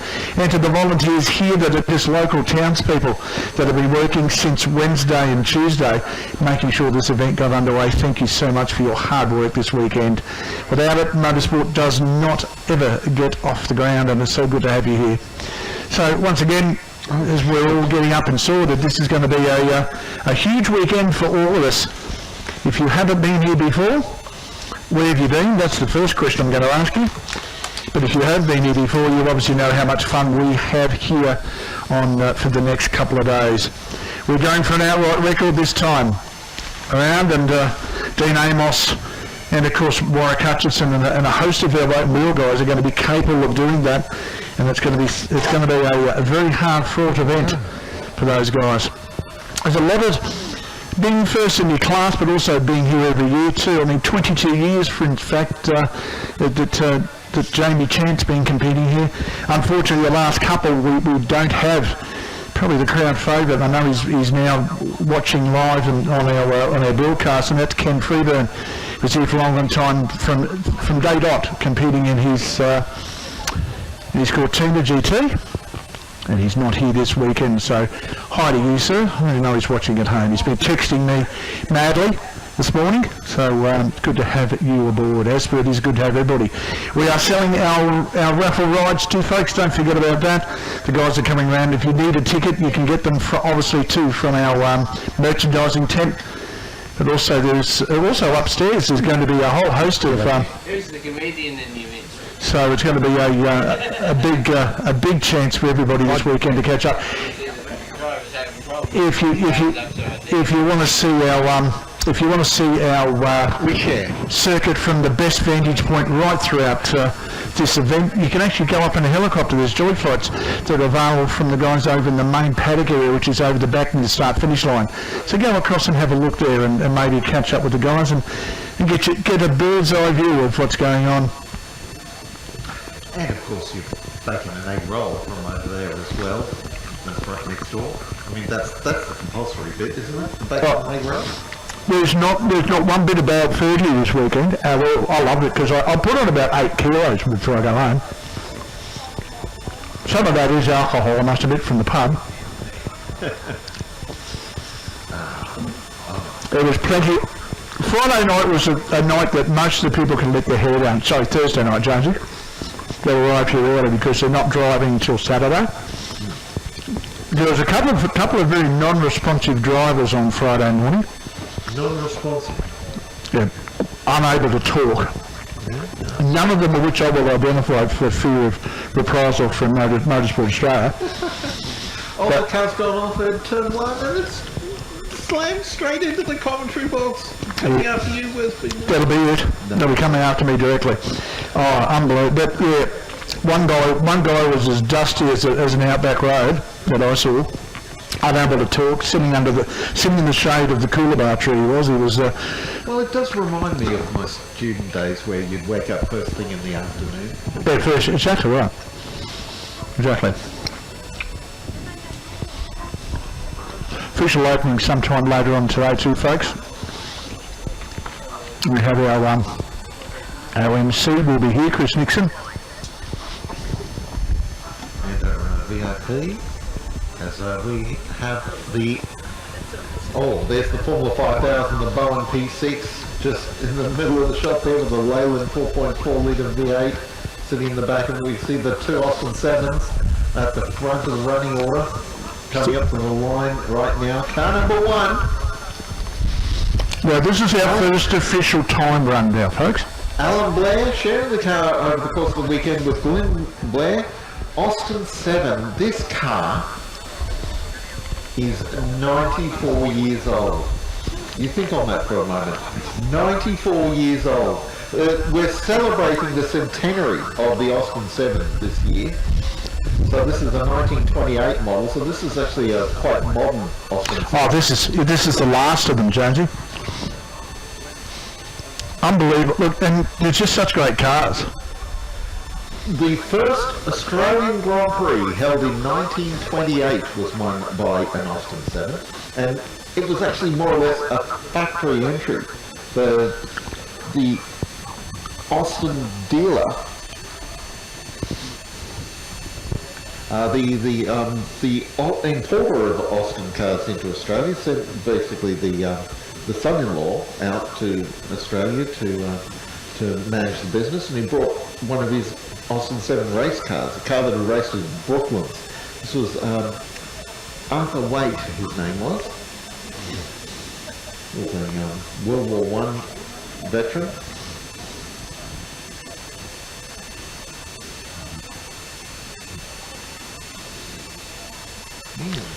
Sorry, James, I've just checked. Everybody, unfortunately, too many people have got my mobile phone number, so it's taken me ages to actually get through half of this stuff. You're the only person who can read his mobile phone from the other side of a mobile tent, a mobile box. Oh no, I'm positioning myself as far away from you today as I can. I'm standing in the doorway because with the television stuff and Barry and you all in that same area, Jonesy, you are, let's just say, you actually occupy quite a larger space than I do. And that's not being unkind, it's just the fact that you require far more space than I do to which to inhabit. Well, I spread out a bit. You do, especially when you sit down. You're being sledged back by the... Oh, no, you're a gentleman idiot from the Toowoomba Photographic Society. I know it's going to be plenty. I thank you very much for defending my honour, but it's a reasonably pointless exercise because I don't have it. Is that like on your wedding night when she offers her honour and you honour her offer? And then all night you... Don't say that. No, I haven't gone further. There's a lady looking at me in the crowd at the moment just said, you are not going to say that out loud on public, are you? Oh, that's you other. Oh, she is the... Oh, yeah, that's right, sorry. When I was talking about a said driver, I just realised, I was talking about a said driver. The said driver's wife was with me. And he was unable to communicate on Friday at all. Well, you're being communicated now with a stare that can... He was persona non communicata, is what he was. Him and a certain other Nissan driver, Josie. And I'm saying Nissan because that'll mislead a lot of people. They won't know the guy I'm talking about, but you will, because you love him to death. You can guess who that is. Needless to say, his wife took his car to shoot an earring for him. Hi, John and Gina. Hope you're... Oh, don't give it up that hard. That was a bit easy, that one, wasn't it, really? I didn't say so. Yes, very dusty people. Good, enjoying themselves. But good to see Alwyn smiling in his open face helmet this morning. He was happy when he got back. He had 8 or 9 bugs in his... Yeah. So he's unfortunately he's come back and he's had to go and get all the bugs out of his teeth. So he's all happy at least anyway. Yeah, because racing the Ford Indy car today. It's an open body car, of course, which means you can't have an open face helmet in one of those. And of course, our races is Mustang with an open face helmet. So I've got to have a full face helmet for open wheels. Not only that, the chance of seeing... No, sorry, you're being corrected every day. It's not your best day. No, I'm your 14-year-old that's been dragged out of bed too early by the sound. That's you are. I'll tell you, Duster, of course, who was a superstar in the way on Saturday. Drove out of his skin on Saturday. But the best thing about him all weekend, best thing about him all weekend is we couldn't see his. He was caught inside the car. Now he's driving an open wheel car. We can actually see his face, and unfortunately he should go like the dentist had. Hi, this is Alwyn. I can't show you my face. Why? Because he's a dentist? No, he's not. He digs holes for a living, mate. That's what he does. Did he get the Best and Fairest award? He was only 2 up for it, and Alwyn beat the other guy up, so he ended up beating him that way, so that's well done. Best and Fairest award at a race meeting. How do you get the Best and Fairest award? Is that because you don't run into someone? Oh, yeah. Well, there we go. I suppose that, yeah. So Alan Blair is our number 1 car this year in the 1928 Austin set. He's come all the way from Townsville or somewhere, James, hasn't he? From some distant place? Well, it says... this is a car that's come from New Zealand originally. But I don't think Alan is from New Zealand, I do. No. Yeppoon. Yeppoon, that's it. That's close. Yeah. Wouldn't want to walk the distance between Townsville and Yeppoon. You'd be a while. Special day. By the way, Jonesy, Shannon's this weekend are showing highlights from pre-2000 on the big screen down in their tent down there on the down opposite the pub. Pre-2000 Leyburn? Yeah. Oh, awesome. And some great crash footage, I'm led to believe. So go and see the guys from Shannon's. Get a quote on your car insurance. Have a look at a couple of really nice cars. And sorry folks, I'm eating a snake. The catering's a bit slower today. Normally we've got food coming at us from everywhere. Especially from the catering people want us to talk about their food, but a bit slow on the uptake this morning. Whereas there's no Dunkin' Donuts here today. There is donuts. There is donuts here. Yeah, I'll start finish on. The donut guys are here. And our catering officer's a bit slack this morning. She's still in bed, Jonesy. Oh dear. That's the person that showed aid. That's my wife, Kelly, the catering officer. I've just seen an old horse running around in one of the backyards here. And, isn't that glorious? There is the horse coming back again, the white horse. Oh, it's just beautiful. Where are you looking, Jones? Where are you looking at the white horse? Oh yeah, our mate's over there with our fire is. Yeah. See, this is how you know you're in a rural part of the motorsport community when some of the spectators have 4 legs instead of 2. Some of the spectators got around on 4 legs on Friday morning or Saturday morning going home from the pub. It was more a crawl than it was a walk, I can tell you. There's a certain motorsport category that have caught up here as a social weekend this weekend, and I've got to say they're tying it on. They're having a red hot crack. And one of them's last name is a colour, and both people in that, in fact the female part of the last name that's a colour, she's having a great weekend. Oh, you mean the wife? Yeah, the wives, the wags, motorsport wags.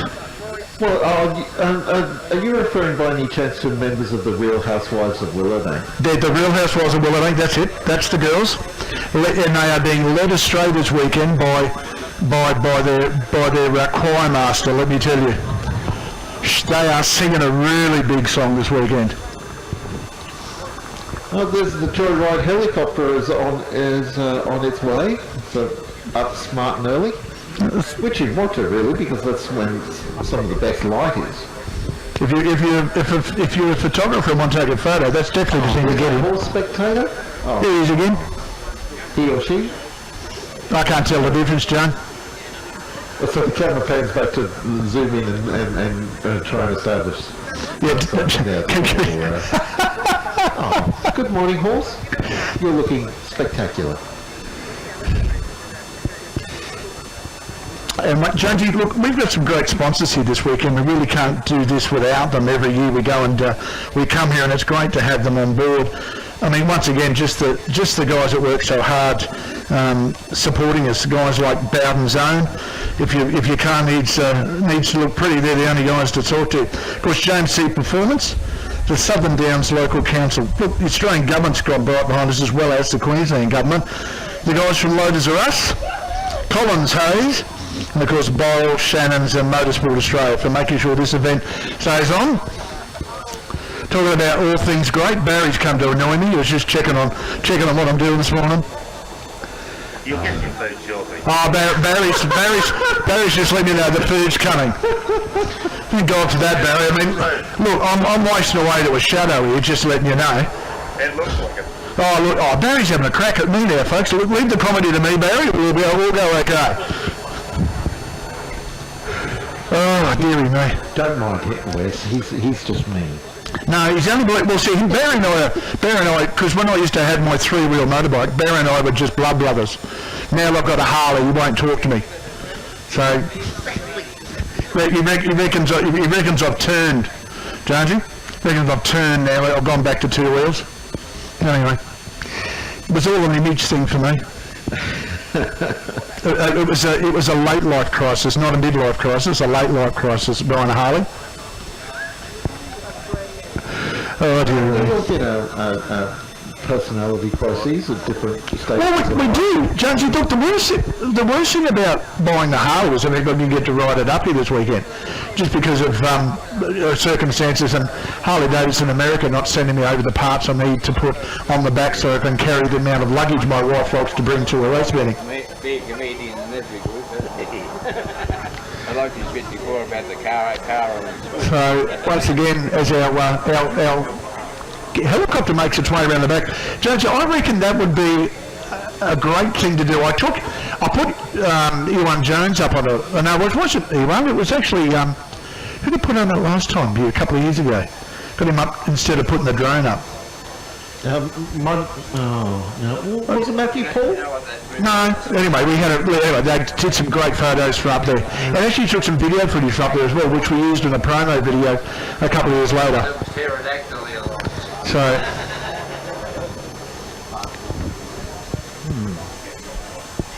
Well, these snakes are going down the tree just quietly.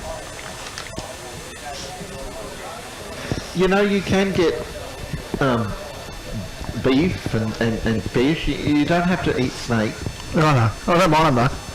It's lollies, it's glucose. Really good food at the Royal. Tired, run out of gas. Oh, don't do that. we shall endeavour not to saturate people with in-jokes here this weekend. No. Anybody who knows me from Queensland Raceway knows exactly what I'm talking about. The old filling station. Talking about and all credit to him. How good is Queensland Racer now that Tony Quinn's taken it over? Oh, okay. For a start, you won't catch him, you think, and the food's actually quite good. Now, we've been running the course here at Leyburn since 1996.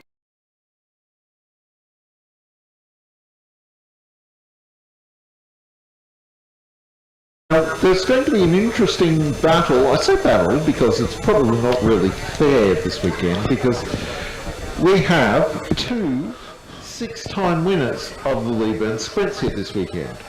Ray Vandersea and Dean Amos have both won the Leyburn Sprints Outright. 6 times. Outright. Yeah, outright. Yeah. Not category wins. So, Warwick Hutchinson's won it 4 times.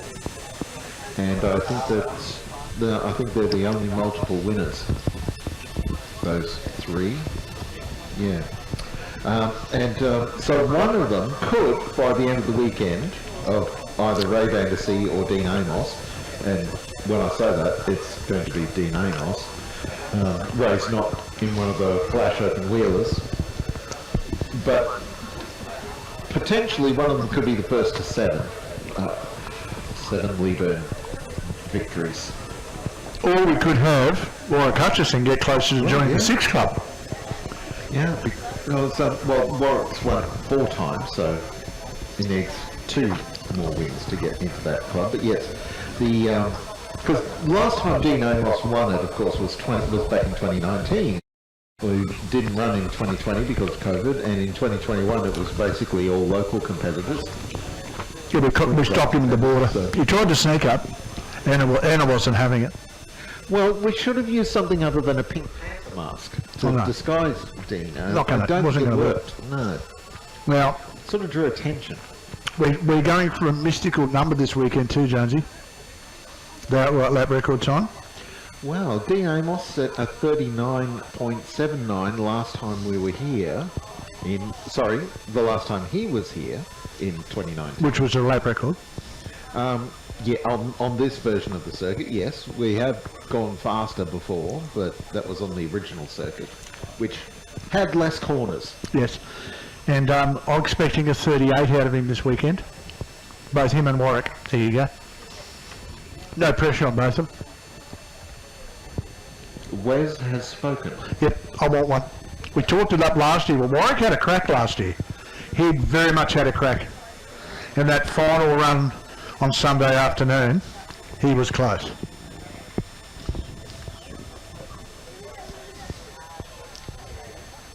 All right, Jonesy, first time competitor away this weekend.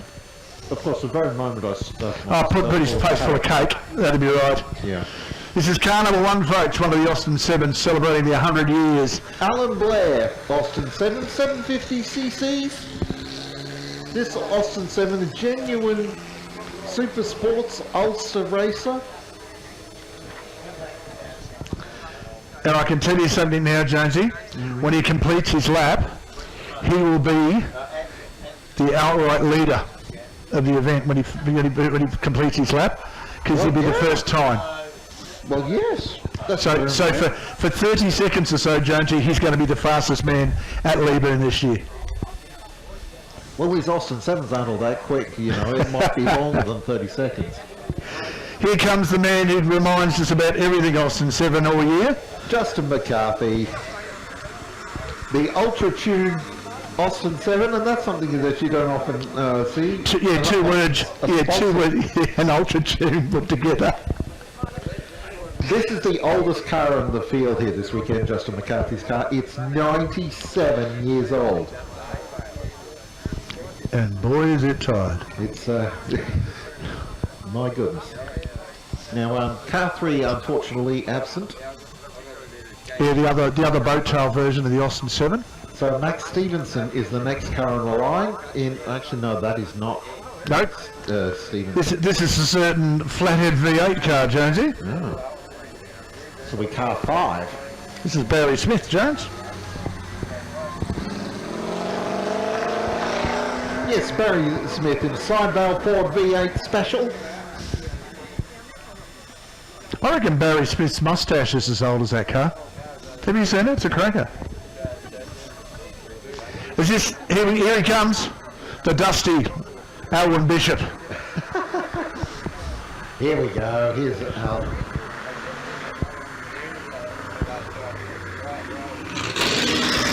Al's not happy if he's in a green race car. And this 3.6 litre Sidevale Ford V8 powered car modelled on a 1937 Indy car. He's used to driving green cars, so he should feel quite at home in that. Here comes the other car of interest in this category, Jonesy. Indeed. Car number 8, Steve DeLisa's Dodge Speedster. Resplendent in his racing goggles. 230 cubic inch. Dick Vermeulen build, like a lot of the cars of this type. Comes one of the Holden engine specials, Jonesy. So Alan Blair's brief time on the top of the leaderboard, he had a 155.8 lap time. Justin McCarthy very quickly eclipsed that with a 131.3. So that cut 24 seconds out of the best lap time. And then Barry Smith went round on a 110.6 and cutting a further 21 seconds. Other lap times are plummeting. We are going to be down. By the time we get to car number 10, we will be breaking the light barrier. Here we go, Jonesy. This the Jupiter. The Jaguar Jupiter on its way. That engine note out of the car is spectacular, Jonesy. I just love it. That ramp at the wheel of the Jaguar Jupiter, 1951 model. There he is, turning left into turn 2. If you get a chance to have a look at this next car coming up, folks, you really do need to have a look at it. This car is a piece of motorsport history in Australia. Well, a lovely bit of race car, this one. Neville Birtwistle driving the Bevan-Bacon-owned Centaur GT. Has a 6-cylinder Waggett engine, which is based on the 2.4 litre Holden motor. Yeah, grey motor, yep. Waggett twin cam. So yeah, a modified Holden grey motor, but beautiful thing, and winner of the Australian GT Championship in 1962. Back in the day, when the GT Championship was competed in by a category called Appendix K. Very few survivors Yes. of Appendix K left. Matt Devitt on track at the moment, Jonesy, in the Central Clubman. Yeah, Matt Devitt, yes, indeed. And here's here's the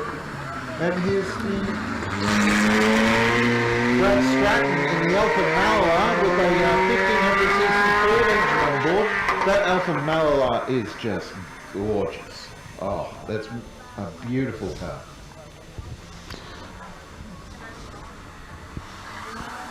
And Power Special on its way now. Formerly raced by Bob Power, Will Power's father. That car is not heavy. Giving us a light show at the back as it backfires heavily going up the strode. Yeah, Chris Beaton driving the car. Chris Bean driving the car this year. 2.1 litre Holden engine. Talk about pretty little cars, Jonesy. Look at this thing coming. Holden grey motor, powering the Power Special. Once again, an interesting motor car, this car, folks, being powered by a vintage motorcycle engine. Oh, Graham Branch, yes. That's a Velocet Venom engine, a 500cc engine in that car. It does have that sound. Single cylinder.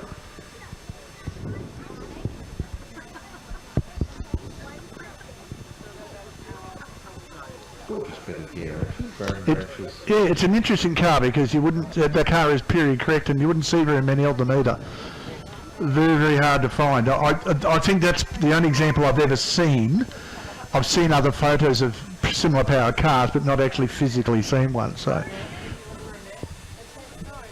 But names like Velocette bring to mind, the days of the original Isle of Man races. Yeah, well, late 40s, early 50s, Velocettes were big in Australia. My father was racing a 350 Mac back then in the day. The sister bike, the original bike to his, the sister bike to his is actually still on display in the Birdwood Museum. Part of his teammate's bike, in fact, it is sitting there. Where Dad's original motorbike is, I have no idea.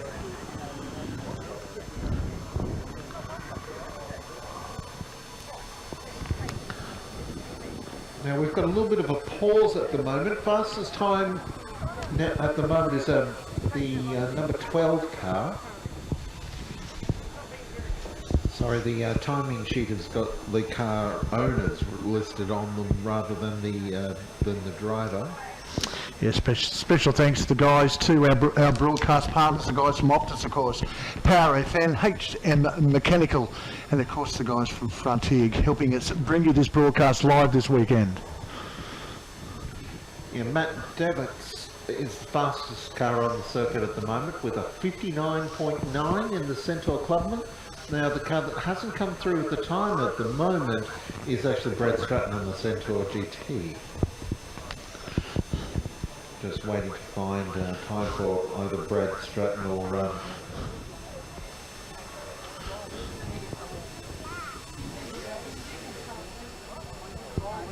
Trying to work out 110, what's been our issue at the moment. 110.568. So with that in mind, quite we'll fast probably as look fast to as find Steve everything out Louisa was and fast find out as who's where and what's going on. 0. So, once again, folks, plenty of our food conveners around everywhere. There's some really nice exotic food too. If you're after a bit of Mexican and a bit of exotic European food, over in the paddock area there, over near the finish line, plenty interesting food there. Down on the pit lane, on the marshalling area, I know you can get the little Dutch pancakes, and however you pronounce that, Yum. they are just sensational. Pufferties, pufferels, or whatever, I don't know what they're called. Anyway, Dutch pancakes. Yeah, Tiny little mouthful that you get icing sugar and maple syrup in and a bit of ice cream. They're just sensational. So those Dutch pancakes are the Dutch pancakes. They're just there. A pair of Lotus 7s on the line at the moment that we're looking. Does that make it a Lotus 14? No? Righto. Going back to food, the donut guys are here too, just prior to the start-finish line too, Jonesy. I think. Awesome. Hope they're there. Hope my wife's hearing me. Because we need donuts, don't we, Jonesy? Where's your catering officer when you want her? You're going to be divorced by the end of this week. No, she knows better. Shane Murphy underway in the Lotus 7. The real one. Ford Kent engine, 1.6 metre, very wide exit through turn 1. Certainly committed. Tipping for turn 2. Yep, nice and smart. Very neat. Second of the Lotus 7s underway now, the car of John Bailey. Tell you what, Jonesy, we've got our own personal assistant here this weekend. I think he's trying to find his way to the commentary box, let alone actually make sure we're okay. He wants a job as a commentator. I'll tell you, he has been rehearsing with me all weekend. Really? Oh, he wants your job, Jonesy. He's half your size, and I'll probably get to pay him half the amount of money as well. That'd be the best part. I couldn't keep him in alcohol, though, not in his missus. No wonder what, I couldn't afford him. Came in liquids, huh? Oh, David Cross in the Formula 5000. Bowen Peak 6.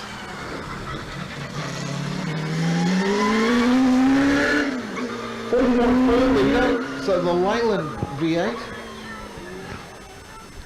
5000 was the fastest racing cars in Australia in the 1970s.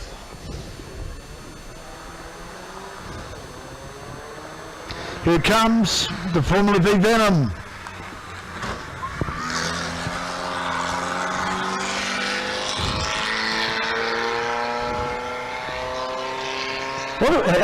How did Larry Perkins describe Formula Vs? I think he had a really Really interesting way that he forged his career in Formula V's before anything else. And that, of course, is Kip McIntyre at the wheel of that car. Formula V. Here comes the first of our cars that comes out. This is the Famoco. This is an S2000. Or a Sports 2000 series car running the 2-litre and a Can-Am sort of body shell. Big in Europe, in England particularly, and sort of made its way to Australia later in its life. Dun, dun, dun, dun. Here comes Get Smart.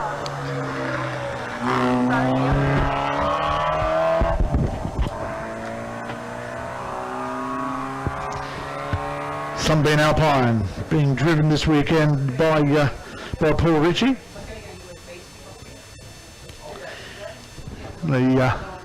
Here comes the first of the MGBs. This will be George Bachetto. A beautiful looking car. Don't forget the pop channel. I'm just getting download So Paul Bachetto out on track at the moment. Going to have something for you later on, folks. We'll tell you more about that as it comes. Thanks to the guys from Shannon's who are going to give us some footage to put up as well on our big screen and news from Highlight Editors. Here comes Chris Gray in the 24 ounce. Yes, the first of our Datsun the first of the Datsun Z cars here this weekend. The 240Z underway. Car runs as a Group S historic production sports cars, or at least to that specification. Now this is a Bolwell Mark 7, which is based on the 6-cylinder engine. Yes. That was produced with Bolwell, and they produced a V8 engine version of this car with a little bit different body shape, and that was called a Nagari. Yeah, that was the unofficially the Mark 8. Correct, yes. They never called it that. It's the first time they actually gave the Bolwell a name, apart from being a mark, and it was interesting because they really didn't. They've done numerous cars afterwards, but no serious race cars. Fiberglass body cars, and that was more or less the reason Bolwell stopped making as well as the reason when Bolwell stopped making race cars, because in the towards the end of the 1970s, the federal government cracked down a little bit on the production of fiberglass bodied cars. So that more or less brought an end to Bolwell. We'll see Campbell coming back towards us as off the start line now. Car 27.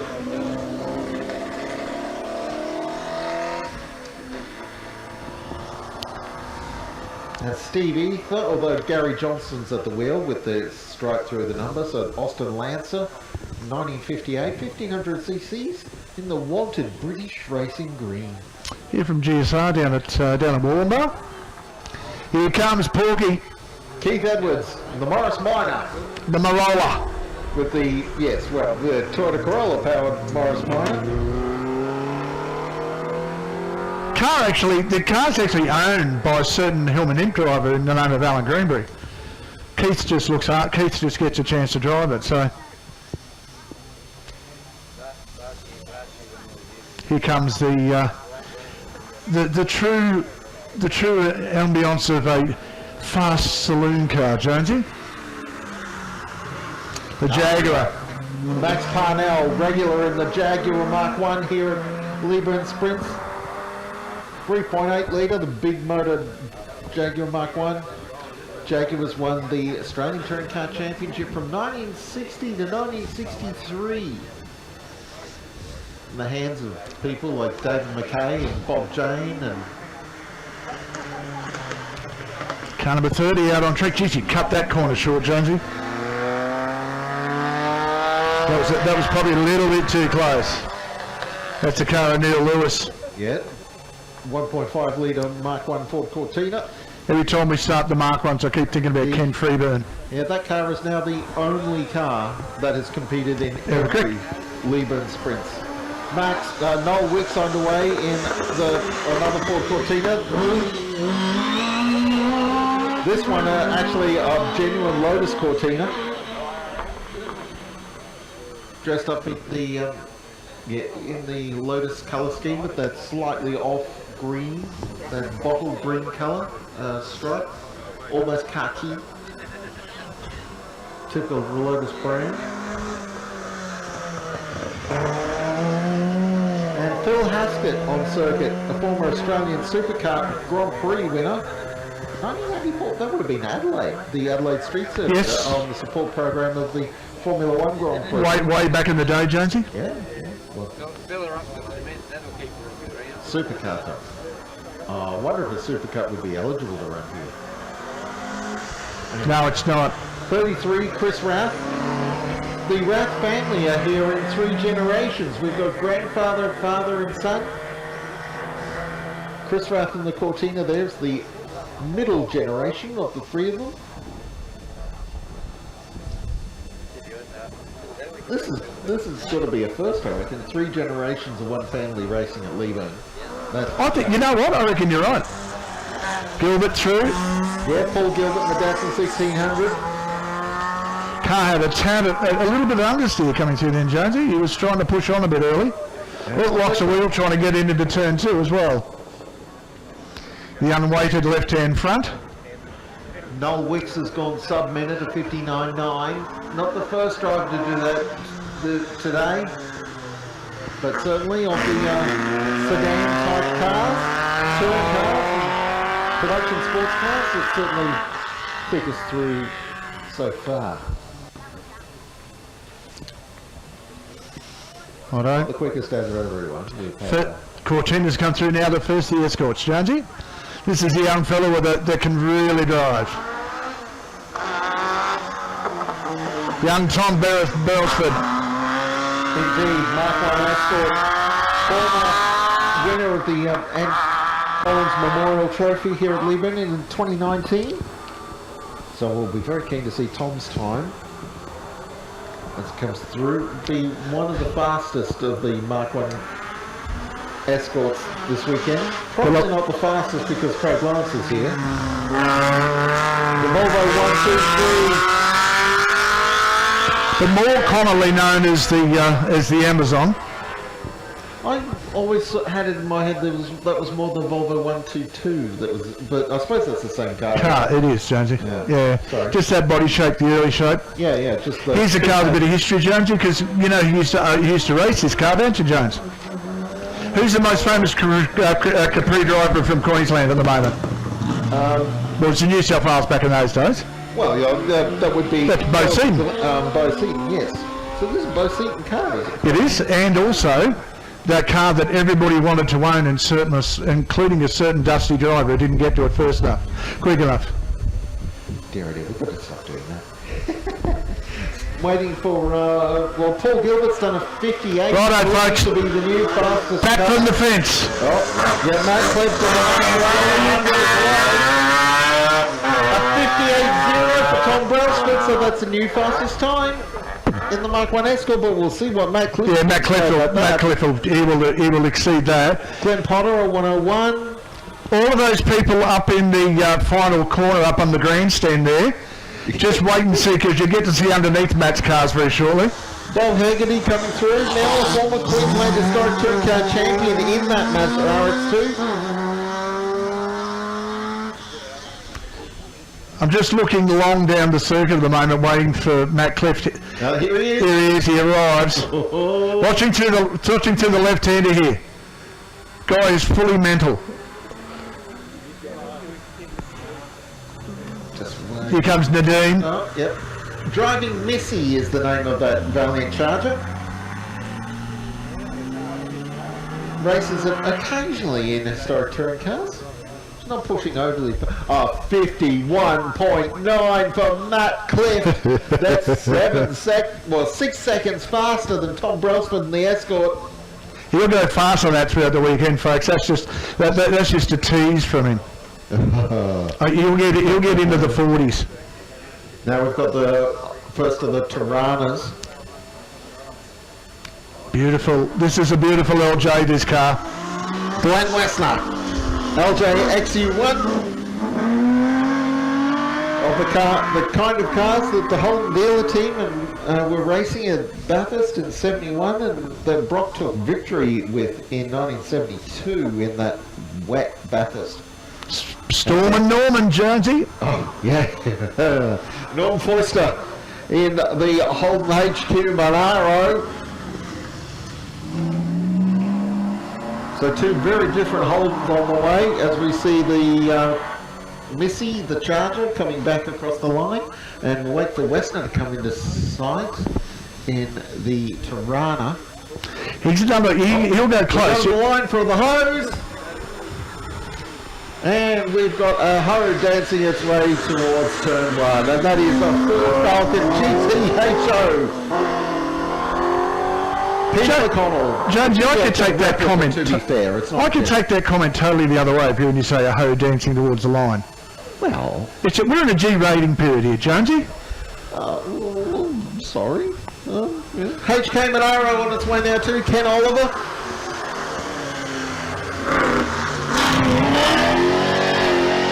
Oh, listen to that sound as I talk over the top of it. Chevrolet 327 V8 in the HK Monaro. Western's time was a 55.9 in the Torana. Not bad at all.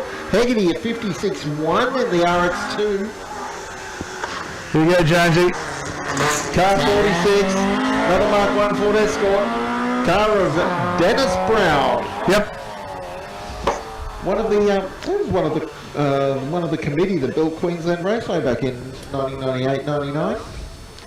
This is one very rapid Escort, Jonesy. Peter McConnell set a 57.1 in the GDHO replica. Oh, and as you make mention, there was, yes, Tyson Cowie in the Mark II Ford Escort. That's one of the fastest. That'll probably be the fastest Mark II Escort here this weekend. Glenn Westner set a 55.0 in the Torana.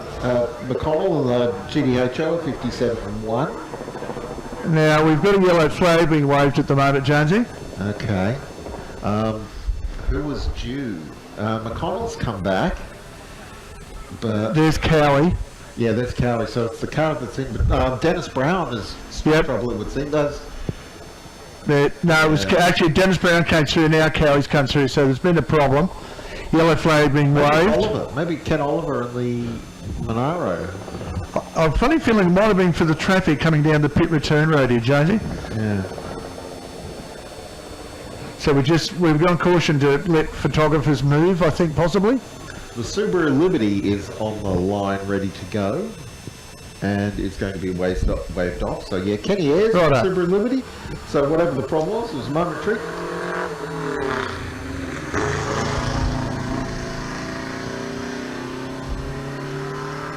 Subaru Liberties were was Subaru's rally car before the Subaru Impreza came along.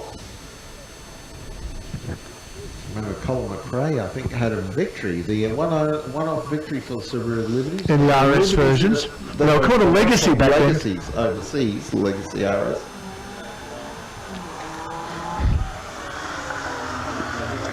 Datsun 1600 here on.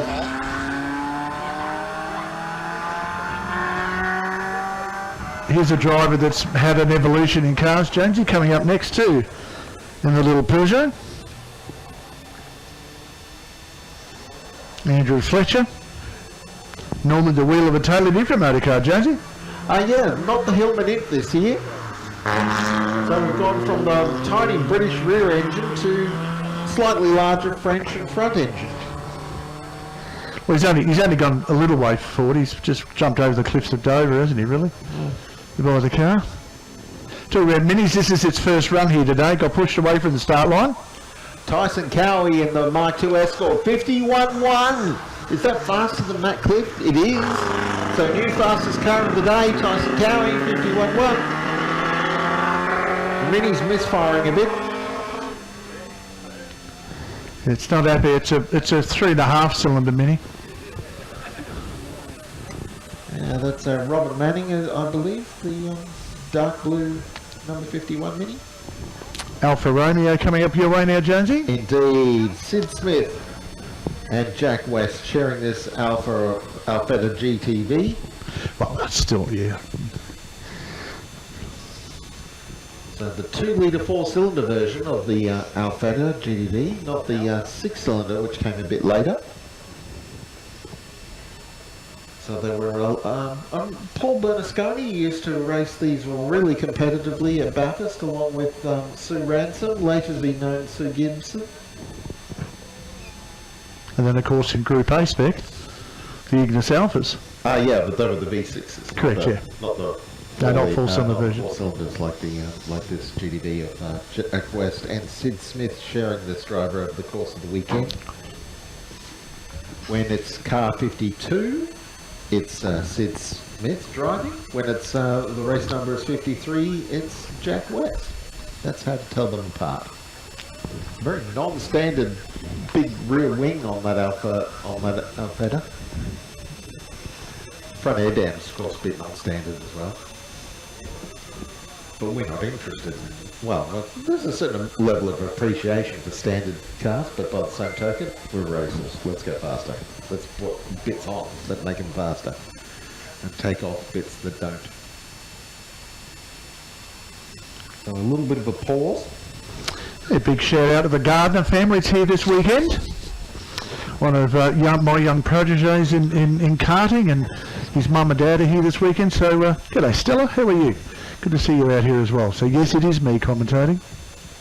So it's got a time for Robert Manning. So the problem will be with, actually no, I don't know what the problem is for because I don't remember being a car in between. Our flag marshal here, Chris Ellsworth, getting all the rubbish off the track for us. Yeah. The Leamy Parade. Of course, we will be having regular stops throughout the day because you know the locals want to get in and out of there. Yeah, the local wildlife, normally the people that live here.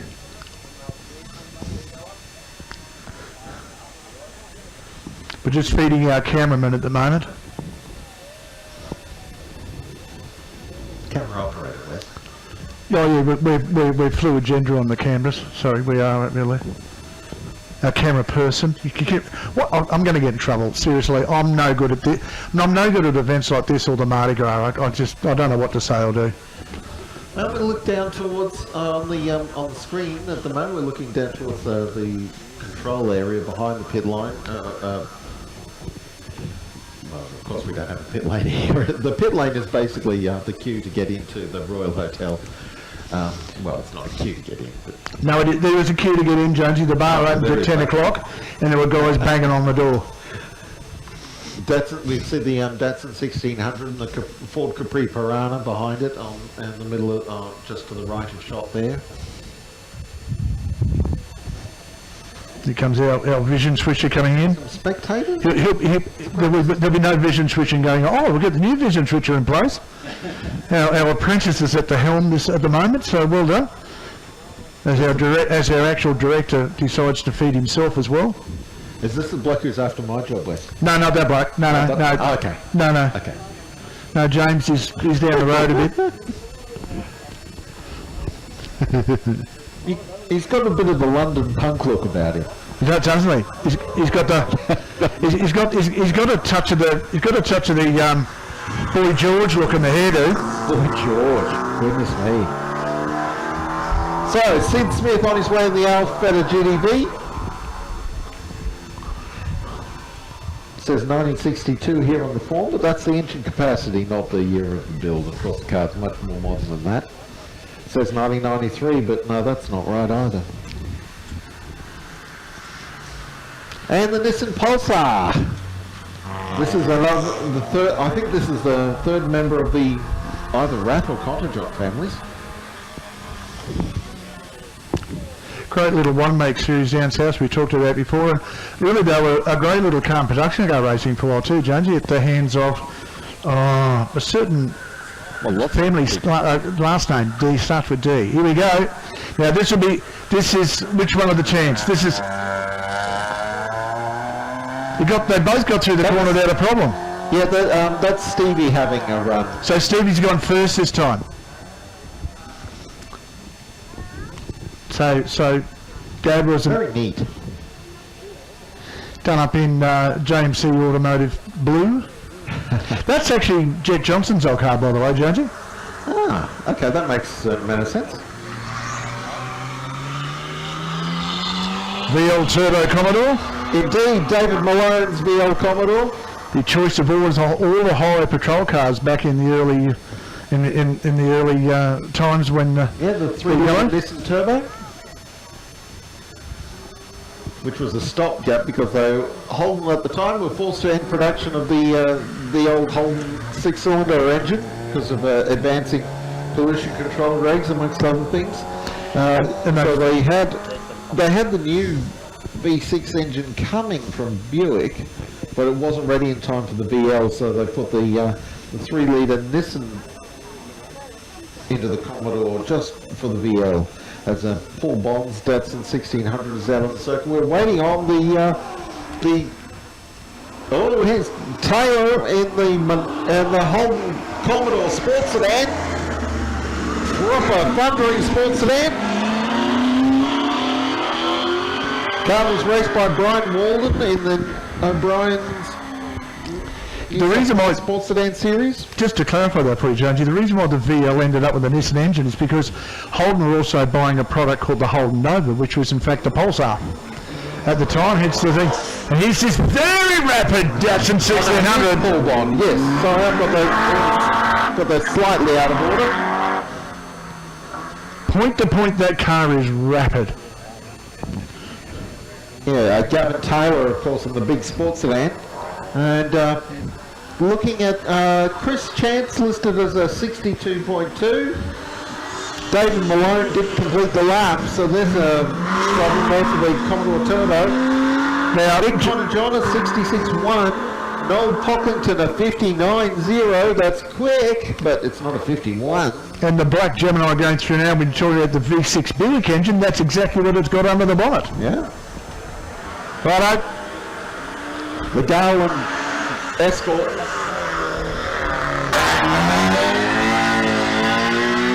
Talking about Bruce Garland too, it's his birthday today. Jonesy, Bruce Garland's birthday today.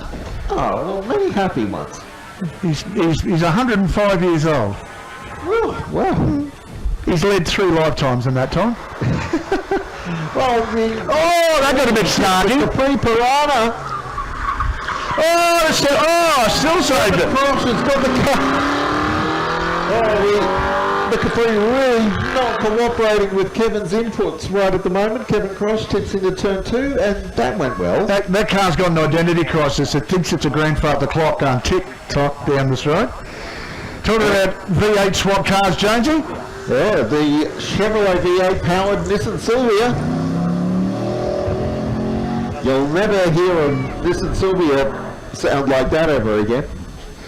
Well, you will later today. And talking about another V8 swap car, we've got another Peter Murphy in the Morris Minor. It's, Chevrolet V8 powered. this is where alcohol, V8 engines and Saturday nights with your mates all come together.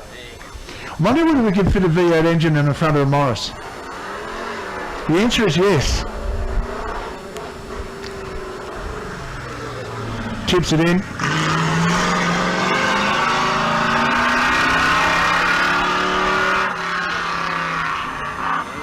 Oh, isn't that a weird sight looking in the cameras? You see the Murphy and the Morris Minor driving straight at Ben McGrath and the Nissan Silvia, but there's crash barriers in between them, so...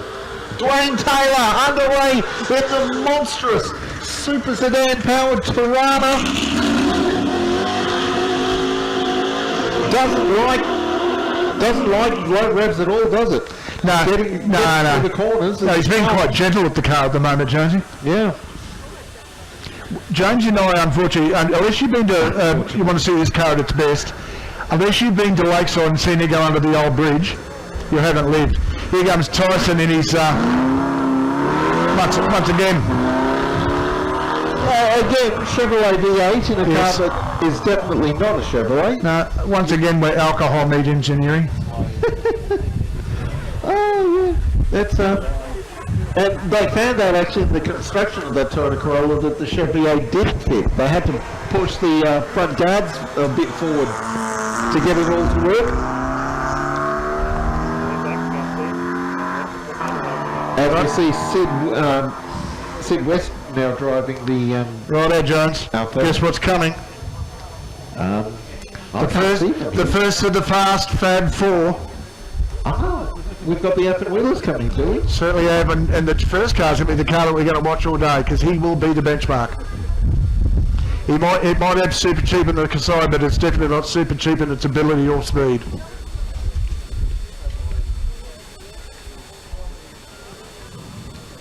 So this should be Dean Amos first up. Yeah, Dean Amos, the Current lap record holder.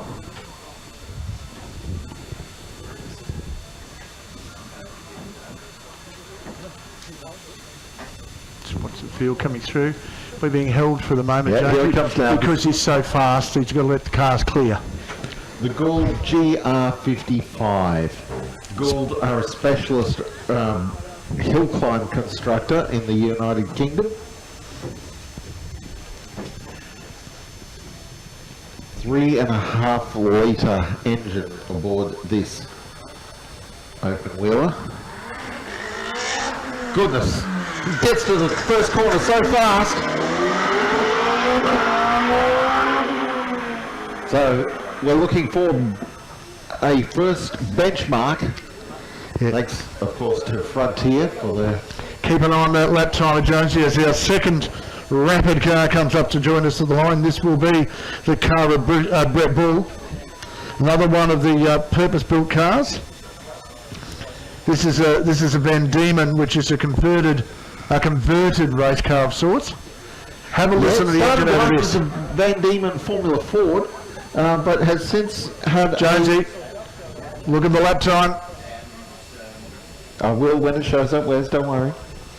It's coming. Yes, but not yet. In fact, we've had a problem with Brett Bull's Van Diemen, the car's being pushed away.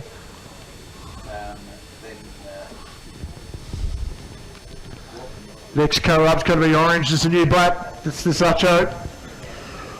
Warwick Hutchison, the turbocharged rotary. Goodness me, what a weapon.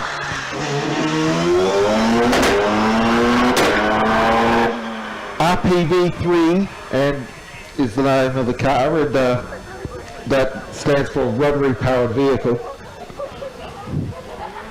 Mazda 13B rotary turbo. We're also, now we've got, this will be the Fly car.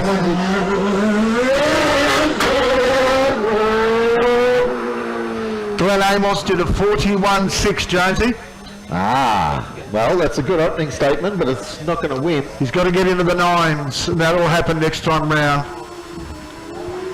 Here we go. So we've had that ball in the bank, got it underway, and now we've got the Lewis coming through. Deep into turn two. We're looking for the... Warwick Hutchinson's done a 42.7.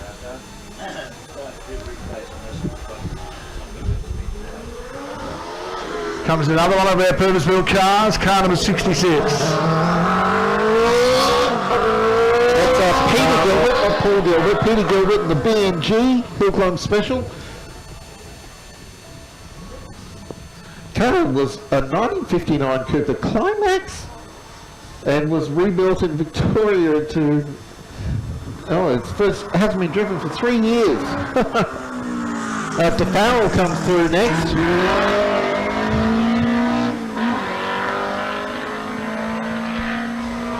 James Hamer in the Farrell Clubman. 1300cc motorbike engine. Lewis is a 47.0s, Brett Bull a 44.1, but a 41.6 from Amos is quite the opening statement. David Welch on track now.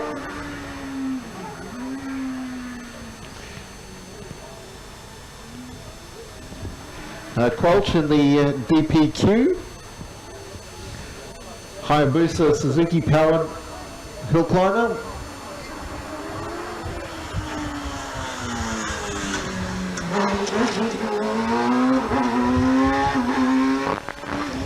And there's the Formula 3.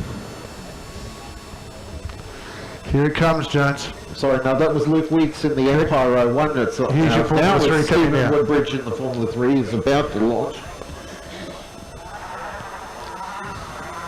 going to be very, very exciting come second and third rounds through the day, Jonesy. Cannot wait to see what's going to go on when these guys get used to the track, get a bit of temperature in the tyres and get it all happening. James Hamer in the Clubbles, the Farrell Clubman, has done a 55.8. Peter Gilbert, a 56.8.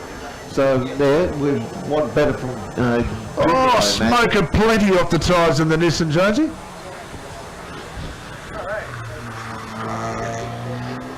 Tips it in and has a red hot crack. So rerun for that car. Next up, and it is Alan Greenberry in the Hillman Imp. Yeah, David Quelch hasn't set a time, actually. So, oh no, here we go. It is coming around now. Will be Woodbridge, I imagine. Just under the lead in capacity, the little Hillman Imp.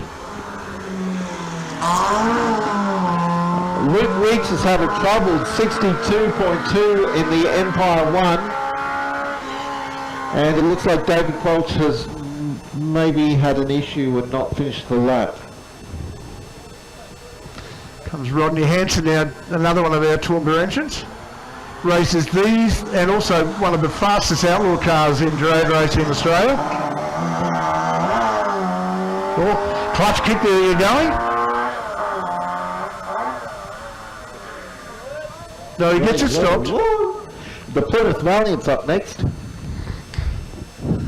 Oh, what a gorgeous looking car. The S1 series, love them. Or R series, and beautiful cars these. My uncle drove one of these back in the day. He used to race what they call NAT cars, spelled G-N-A-T. Someone's going to correct me, but I'm sure that'll be a 225 in that, won't it? Probably. 230 cubic inch. I think. It'll start it off life as a 225 slant 6. Righto. Deep into the corner goes Bull. Yeah, Greg Bull in the Mark 1 Ford Escort. A car that was built as a tarmac rally car.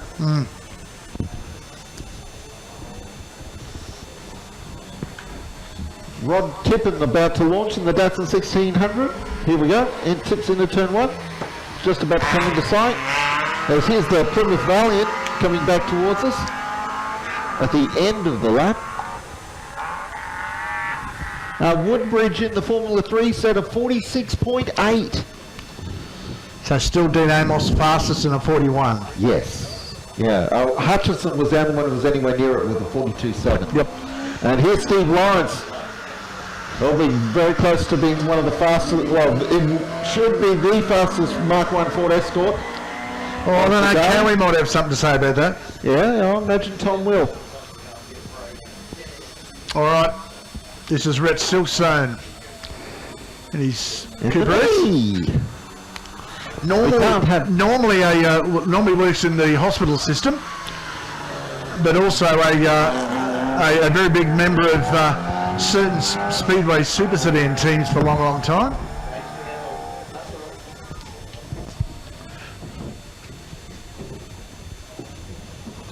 Change of crew on the TV desk at the moment.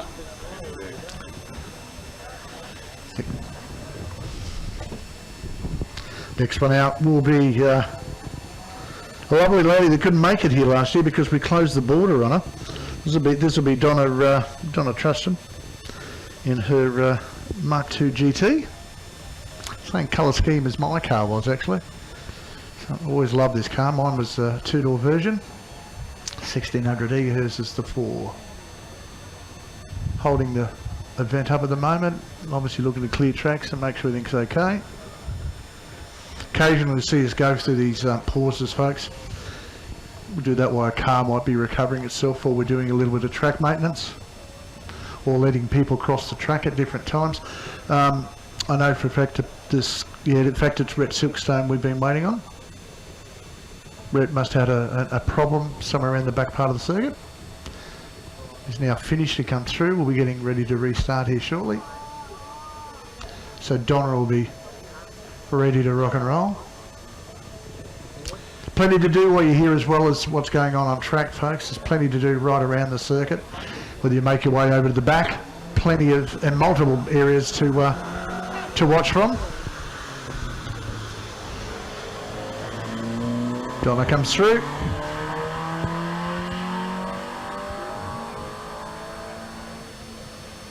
Lovely to hear that 1600 engine revving out down the bottom end of the circuit. Talk about quick cars. Here comes the little Datsun 1200. This is the car of Matthew Webber running the A15. We'll have a crack.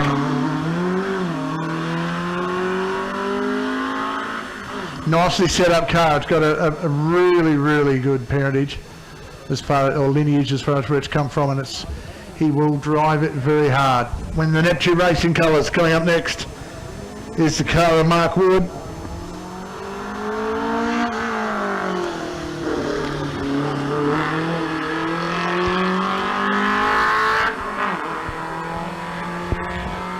Blue cars, 2 white stripes over the top were the Neptune Racing colours of the Mantons for a long, long time.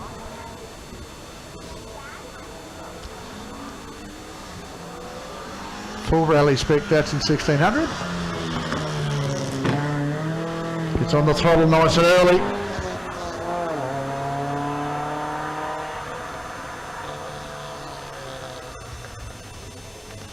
Ross Angelo coming up next. Should be Paul Beresford. It is. No, it's not actually. Rerun for the Alpha there. This will either be Jack West or Sid Smith at the wheel. So it looks like car 52. So that will be. That definitely is Sid Smith at the wheel. All right.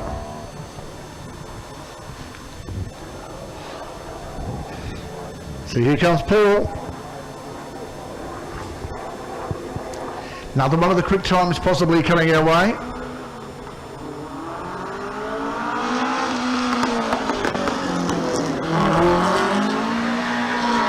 That's what you want to see. Jumped on the fun pedal very early on the exit of the corner. And there's another attempt at leaving egg turn 2 as well. Good when you get a chance to have a red hot crack, the bit of temperature in the tyres. Car 85. Circuit, that is the car of Steve Brody. And Brody, that car's running a full 2-litre, I think it's an L20 engine combination in that car.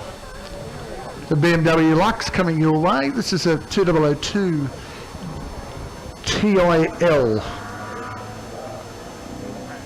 Or 2000 Lux as I referred to.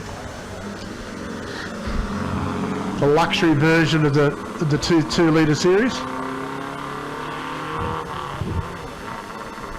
Just to remind everybody, if you are getting back to your thing, if you sort of not stay on the road as you're walking back and stay on the grass, that'll be a lot easier for our officials because we can't let a car running while you're doing that if you're travelling to and from.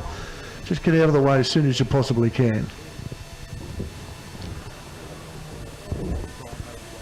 So again, we line up with some of our post-classic cars. This car coming out next will be the car of Blake Curran.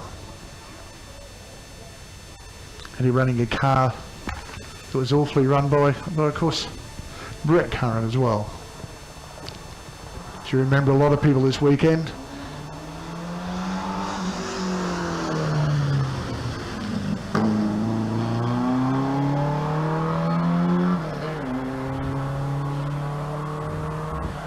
Nice balance, that car. It's done some laps around here before, I can tell you. Datsun 1600 up next. This is the car of D. Downey.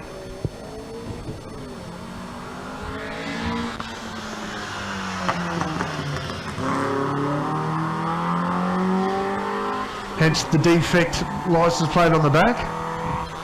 John Hall should be our next car running. Yes, he is. Part of the organising committee here at Leyburn. Long-time competitor in sprints and rally events. Had this car in his possession for a long, long time.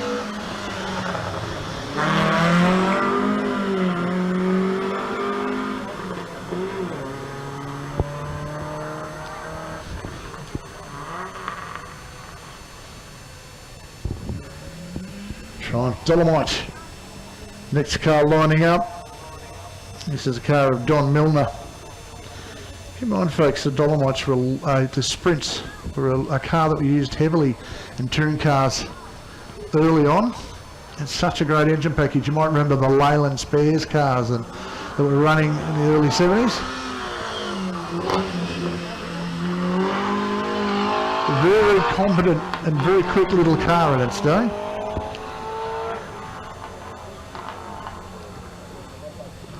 As the field makes its way through and around the back part of the circuit.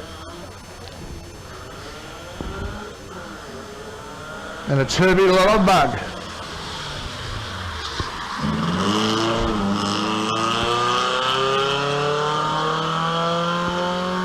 That's something you didn't think you'd see on a Saturday morning, would you? A VW getting sideways.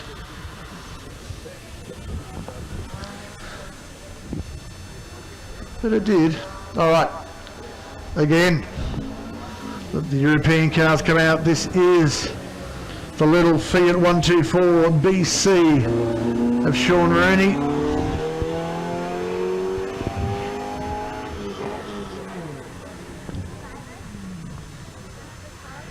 Locks her up to get her into turn 2. He's having a bit of a crack. Triumph time down on the start line. This is Toby Barker in the 2500 PI. Gets it in. Engine sound out of those 6-cylinder Triumph engines. Love that note. GTR about to line up. This is John Bolton. True to scale, we're running the 186 triple Webbed engine, not the 202.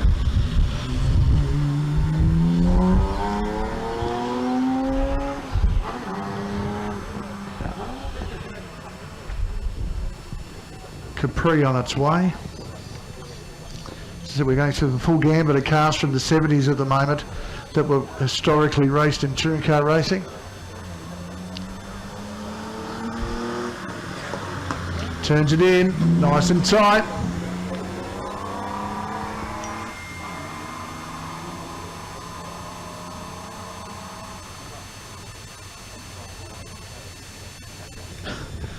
So folks, just to let you know, as I said before, a guy that's been very interested in this category because of the cars he raced, and that is Ken Freeburn. He is listening live and large from our broadcast. So welcome to you, Ken. Great to have you on board, even though you can't be here in physical aspect. We've got you here in listening otherwise. There it is. Gets the big Falcon Sprint nice and sideways up the back. Oh, you're going to love it. That's Glenn Gersted. Love that car. Driving it within an inch of its life. Here comes Hollywood himself. Phil Ross.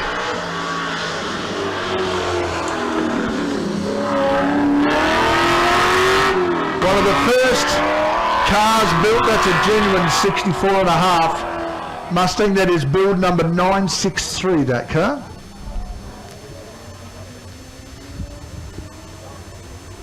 And I can, giving it absolutely plenty off the line. The James C. Performance Ford Mustang. Darryl Busby. Driving it like he's giving it back to his ex-wife tomorrow.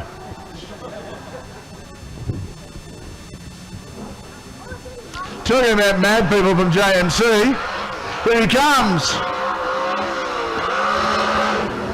Jamie Chan.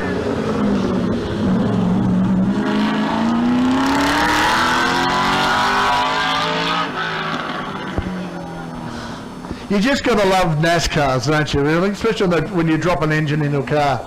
358 cubes, all of NASCAR goodness in that car. And again,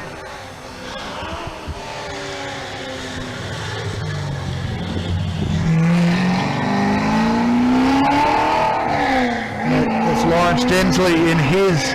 Now, interesting, that is a 427 powered car. That is 7 very thirsty litres of Ford Performance Racing in their car. Beautiful. GT Falcon coming your way. Dunny. The 69 XW. Very nice balance for car. Here comes another very, very nice car. This is the car of, this is another XW GT. In fact, it won't be. This is the XY GT of Dave Griffiths, actually.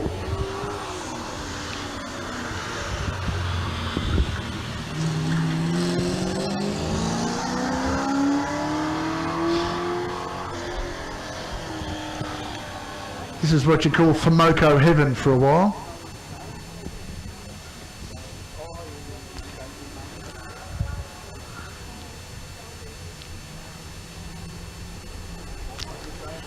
Good to get a couple of texts from a few people this morning. Candice, good morning and welcome to you as well. Long-time supporter of motorsport and a good supporter of my son's actual race cars over the time. Thanks for the text. Nice to hear from you as well.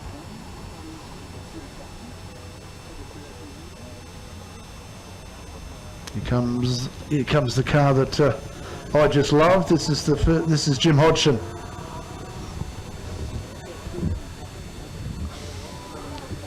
There's the Mustang boys here down in front of the commentary box. Have got their phones ready, they're recording.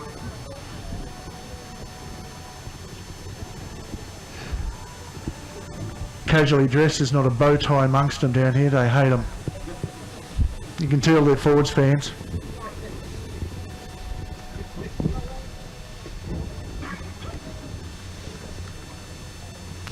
I always think that's funny when you see people electric scooters but they're pushing them. It's a bit redundant. Can't go through there, sir. Cannot go through there.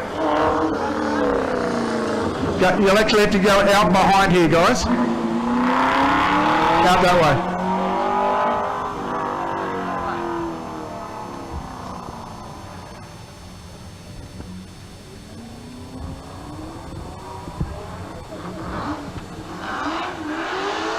Righto. This is Greg McKinnon.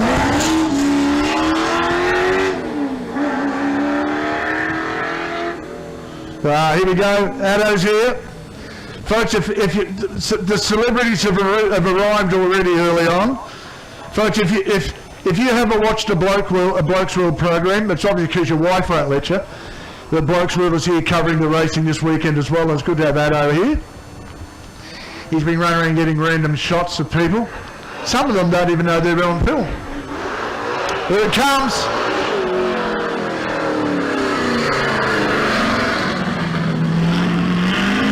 The Clubman GT. Chips it in nice and quickly. Oh, that's a bloke that trusts the fact that he's got an unrollable car until they roll.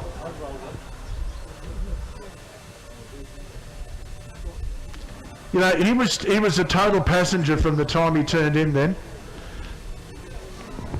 All right, talking about quick cars. Here comes the man himself. This is David Garland in the LB Lancer.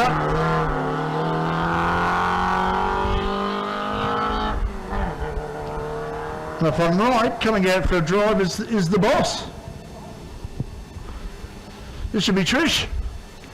TC out on track, Trish Chad.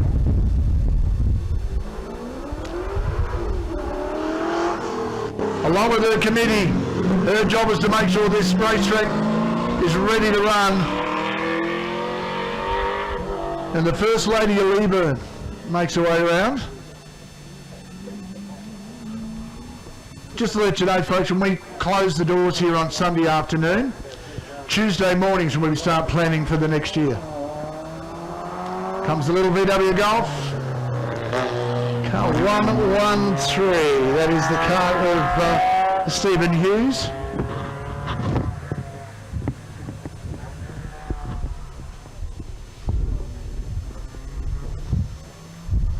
Good to see. To set up the full flotilla of rally cars here this weekend. This one's set up full gravel spec with the height and the running of it.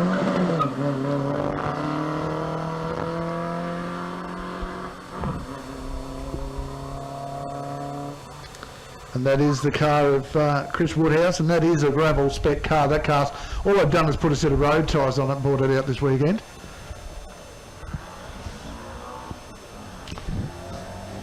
It's an Escort-a-thon. Here comes Harry Brazier. Yeah. I think he's left the traction control on. That's running on 3 cylinders or 3.5. It's not happy. And talking about braziers, here comes the second part of the family. This will be Steve.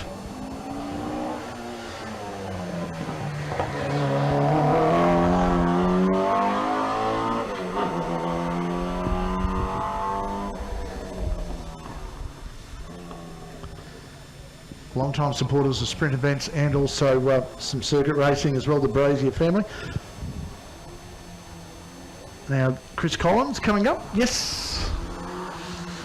Chris Collins in car 117.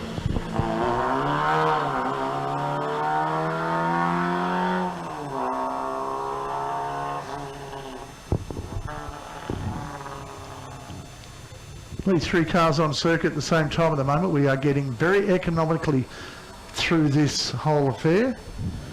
Volkswagen time, another one.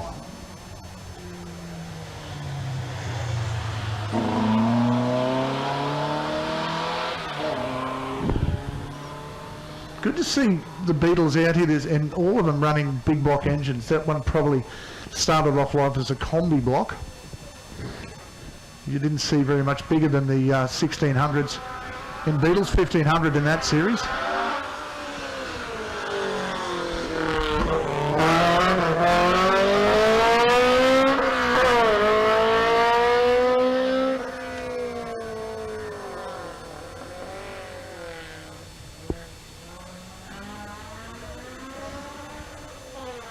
Philip Kay at the wheel of that car. Noel Dorby for us with the Volkswagen. Comes another one of the Triumphs, another one of the Dolomites. It's Paul Lawrence.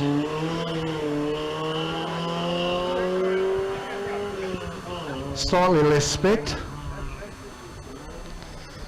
I can see a familiar face coming around the back of the tower here. Here comes Addo. Mate, on behalf of everyone, mate, welcome to Blokes World to the event. Lovely to have you guys here. So far, mate, you'll have seen so much over the last 3 days. This is far more than just the racetrack events, what goes on outside, isn't it? Oh, mate, it's like a food fair meets a beer festival and then a car show. It's unreal. Your favourite car so far, I know, has been a lot of the vintage stuff that's run around, especially things with the Ford badge on it, but I've got to say there's some great exotic here as well. Oh, 100%. I thought I was the only one in Queensland with a Ford Escort until this weekend. At least a car that's good. And in fact, mate, there's an even Escort pedal bin. How nice is that? Oh, mate, she's I'm getting too old for shagging, but she's a wagon. Folks, you can catch up with all the highlights of this event in upcoming episodes from guys from Blokes World as well. You'll be seeing far more of this event throughout the weekend. He's filming everywhere at the moment. Here comes Sauer. Oh, he cut that nice and close, trying to get it in tight. So the Escorts are starting to push on nice and early. Lining up next is another one of the Mark II Escorts. That will be the car of Glenn Shaw.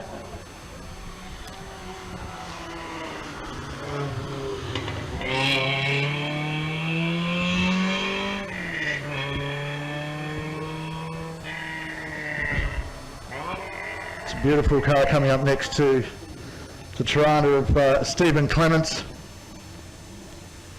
This is one gorgeous car. He's having a go. And once again, it's got that.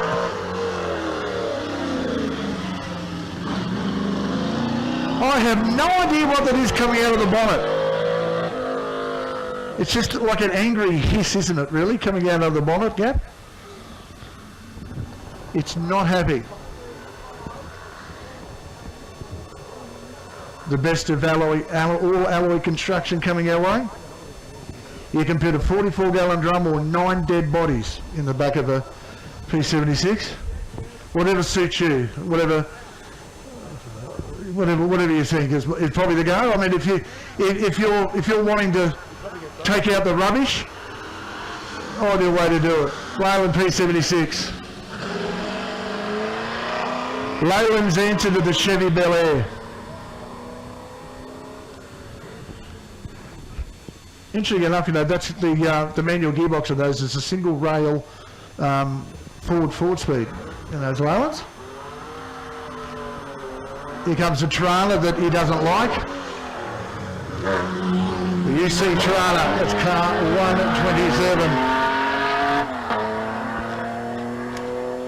And Paul Edgerwood, once again, has a red hot crack. Now, here's one of these V8 Capris, but it shouldn't be. This one actually should be the larger engine. It is. It's a 3.4 litre car. This is Bevan Reid in this car. RS 3100s, that sort of late model. You'll remember our British police shows. That car featured very heavily in that. Now, Addo, you haven't seen this guy really likes to put on a smoke show. Sorry, 720 in the last corner. Yeah. Here we go.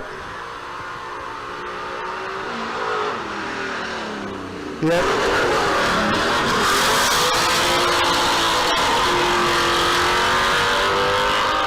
Now, something circular has come screaming off the side of that car and gone down to the hay bales. Now, I'm not sure what it was, but if it's a vital part of the motor car, it's not with it. And talking about smoke shows, we have lost part of that car. We're not too sure what it is. It looked, to be honest, it looked like a wheel spacer, to be really honest. But it's rolled up down beside the loosen bales there about 100 metres up from the corner. And whatever it is, it wasn't attached, but it's come adrift. So we might need to have a little look at it. Just past the second driveway is where it's ended up. It's not on the racetrack, it's out of harm's way, but the driver might need to know he's lost it. Oh, he doesn't care. Listen to him driving that car. You know what? Seriously, he is revving that harder than something he's going to trade in the next day, isn't he? Was it a chrome dress ring? You reckon they'd come off the outside of it? We're all having a bit of, yeah, we're giving it 90. Oh, it's a bit of a chrome dress ring, mate. Yeah, good one. There you go. The Holden Haters Club has just...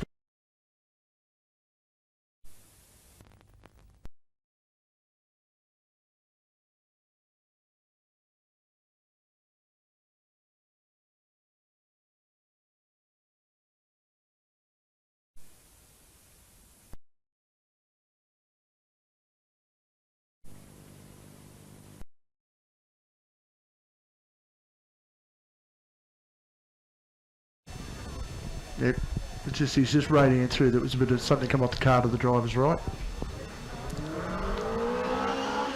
Here comes one of the Clubmans. This is Brett Batterby.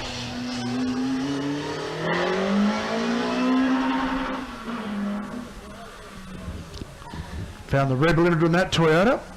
Most of these cars are a Toyota engine. They're the Twin Cam 1600s.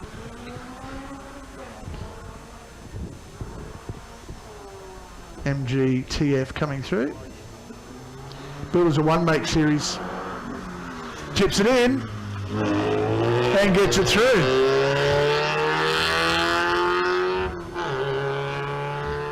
As he tipped that in there, folks, did you notice that he'd stopped breathing? He held his breath thinking he wasn't going to get through then for a second. Another one of the 240s. This is car 134. Oh, gets it nice inside. That's Matthew, yes, Matthew Carnell's. Righto, here he comes. Addo, get your camera up. This is the mongrel. This is Mark Crespin.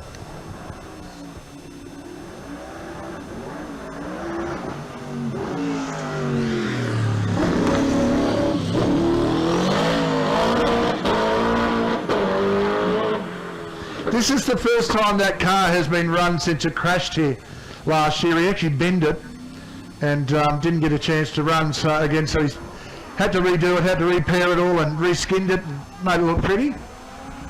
Now, one of the many low tide coming your way.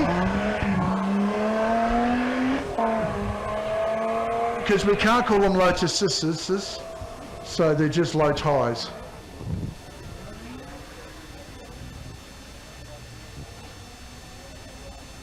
Righto. That was Jason McGarry. Here comes John Siddons.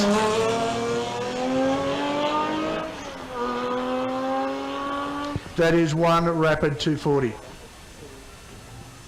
And a very hard man to beat in class here, I can tell you. Talking about supercharged monsters.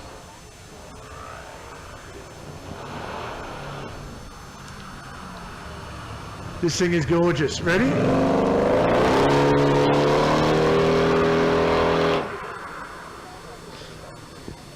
You're gonna thank God that thing's automatic. Could you imagine if it was manual? The clutch would go, nah, serious, I'm out here. Have a listen to go around the back. Sounds like it's digging holes in the bitumen the whole way around.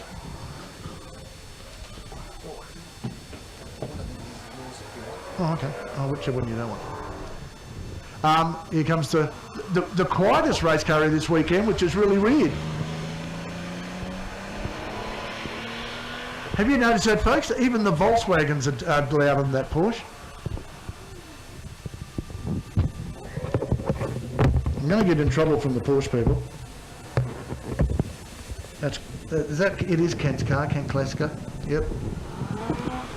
Here we go, the MR2.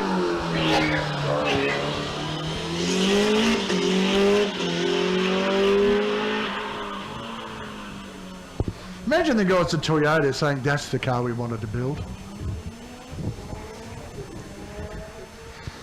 Lotus running again. Another one of the smaller engine category cars. This is one of the original releases. Supercharged Toyota engine in that car. Really nice cars to drive.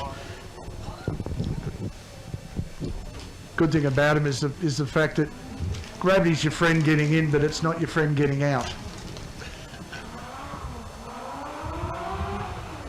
Beautiful Porsche. This car is an original car that was built for IROC. And then it's now made its way here to Australia. Being prepared out of workshops down in Redcliffe.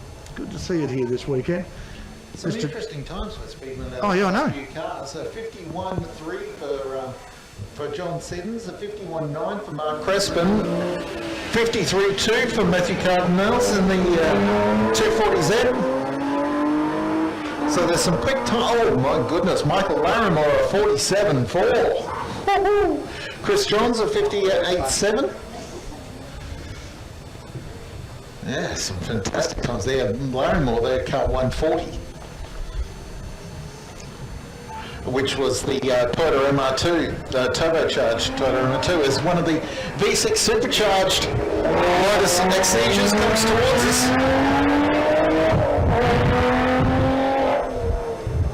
Fantastic bit of gear, 3.5 litre Toyota supercharged engine aboard that Lotus Exige.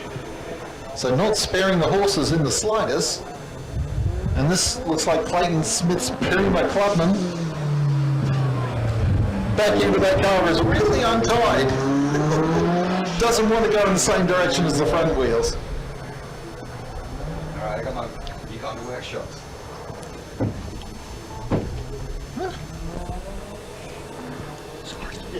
Awesome. Sorry, James, I was eating coconut slice or whatever just as you pulled up. There's a cherry ripe slice for you, Is yeah. that what it is? Yeah. Cherry ripe slice. That goes off. I'm glad you like it. Kate Green in the Fiat X19 on board. Heading out towards the middle of the circuit now, just disappearing. Or I'll look back towards the start-finish line, well, the start line. And there's the Triumph TR7 underway.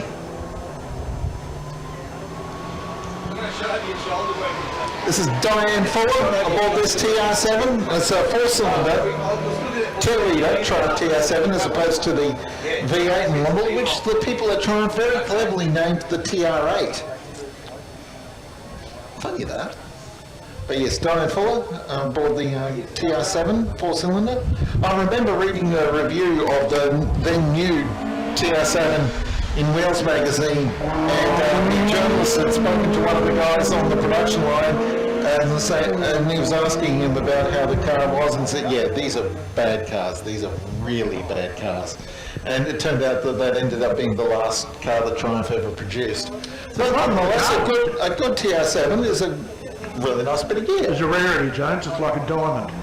Earl Murray's Fiat 124 Spider being followed out onto the circuit here by Scarlet Rain, one of the best names in the entry list. Scarlet Rain. So a very pretty Italian sports car just disappearing through the left-hand turn too. And here's something a bit more Germanic. Dennis Cotton in the Porsche 914/6, which means it's a which has the 2.4 litre six-cylinder engine. So 914 Targa's list, 1974 build. This was, the Porsche 914 was originally an idea for an Audi.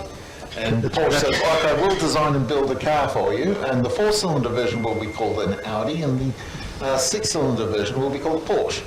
But in the end, Audi decided not to go ahead with it, but they made that decision right at the end of production. So Porsche really didn't have much choice but to go ahead with the car on their own.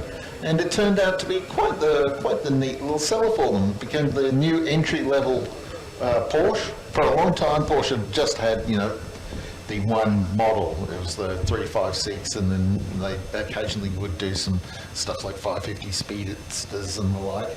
But by 911 era, they were kind of back to doing just the one car. They'd stopped making the 356s and were just doing the 911s, and they came up, and the 914 and 916 sort of opened the market up for them and started the expansion.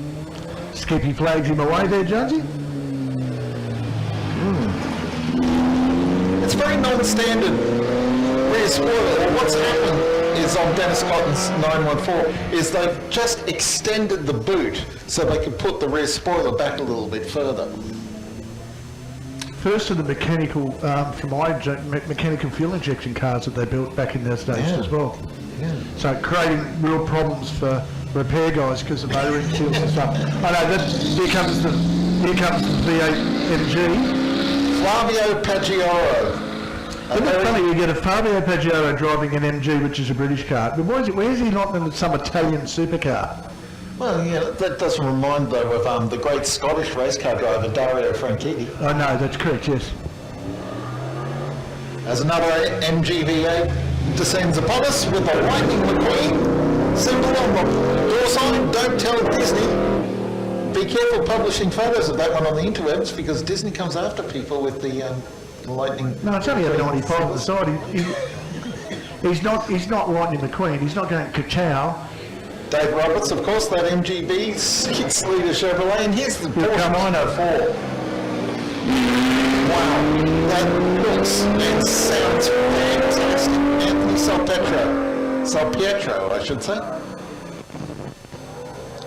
The Porsche 904 was one of the specialist racing models of Porsche during the late 60s, early 70s. It was their small ball Le Mans car for a while. Oh, hello. This is the third of the Austin 7s, I think, is Yeah, this is the car we haven't seen so far, Jonesy. This is the complete metal body bow tail car. So this is the number 3, actually, Jonesy. So as he makes his way through, this is a new car to us as well, Jones.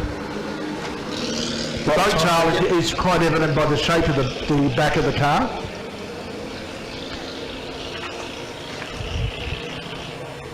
The Jonesy rifles back through. Once again, running a 750cc drivetrain, Zordin. Russell Wright driving this car. But not the Russell Wright that we know from circuit racing and parallel racing, different Russell Wright. Man, that's fantastic.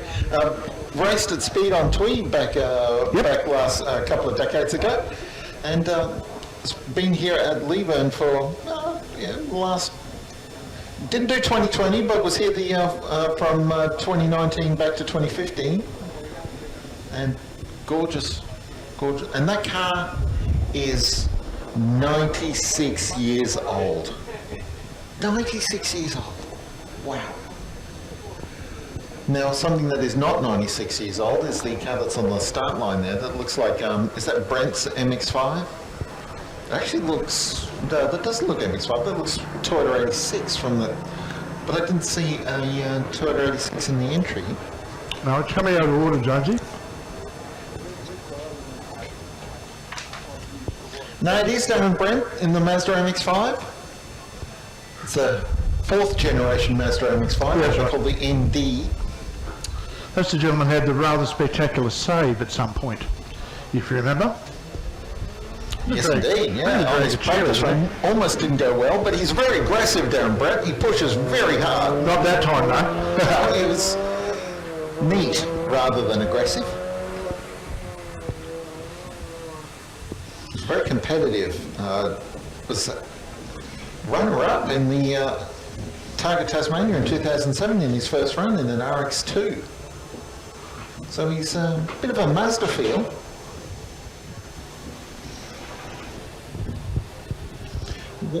Was best sports car at the Mercer Hill Climb last year. So Toyota MR2, this will be Doug Swan, I think. Or possibly not. No, it's not Swan's car. This is what happened to me last time, Jonesy. I saw the white MR2 and I thought it was Dougie, but it wasn't. We're taking turns to get it wrong. Dean McCauley. Yep. And Rick McCauley sharing this car. 2-litre Toyota MR2.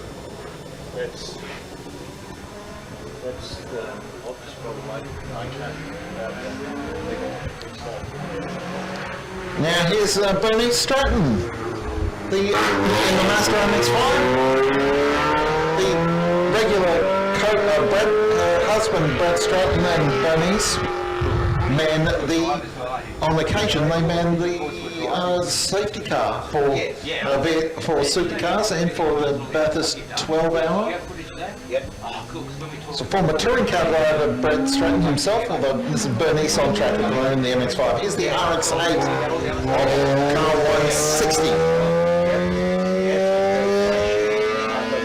Tracy Kirby and Stephen Kirby sharing that car.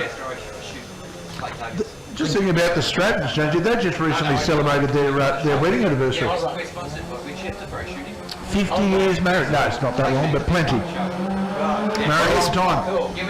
There's Michael Roach in the RX-7.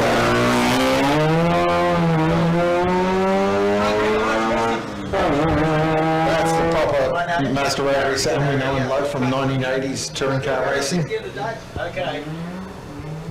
Remembering Alan Moffat and Greg Hansford in the white and blue RX-7s. Says, here comes Doug Swan in the older model Toyota MR2. 2.7 litres supercharged, that Toyota MR2, so that's a bit faster than average. The first generation Toyota MR2s. Doug's only about 5'5", but he's got a 6'2" beard, Jonesy. Yes, indeed. Yes, Ray there's a Vandersee. tablecloth at home.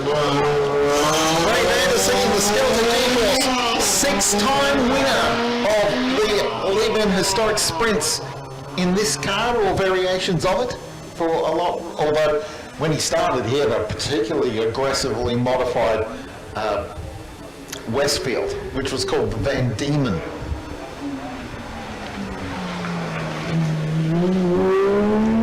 Bob Hamilton's Porsche 911 GT3 out on the circuit. This one's says it's a 4-litre, so this is a stroker version of the GT3 engine.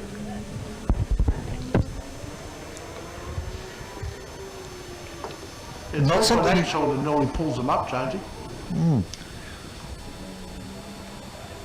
We've got a bunch of Clubman sitting on the line now. That's what these cars are sort of collectively called.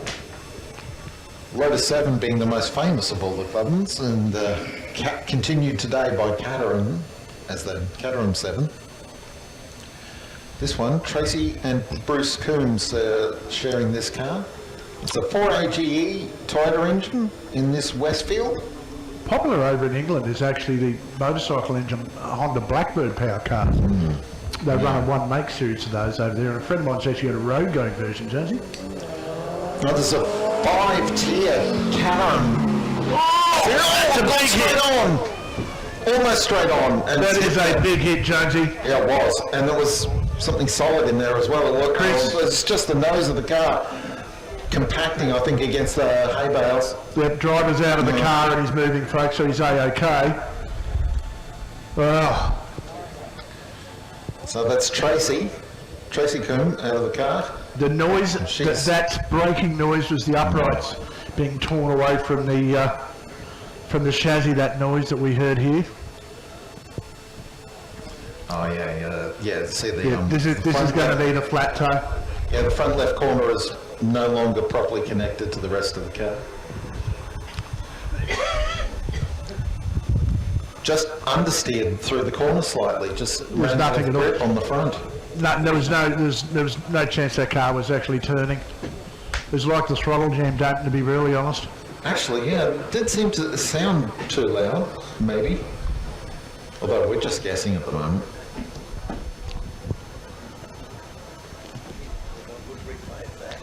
Yes, we definitely had it full on. Here comes our flat toes. Sorry, our tilt tray, I should say.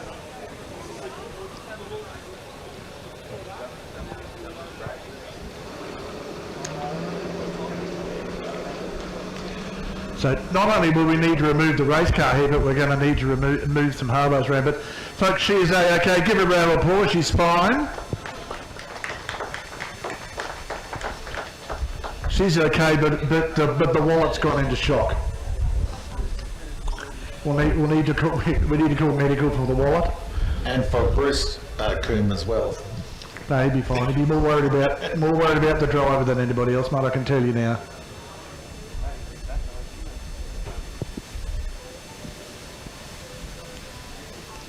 So just to let you know, folks, although those loosened bales look soft, they're not.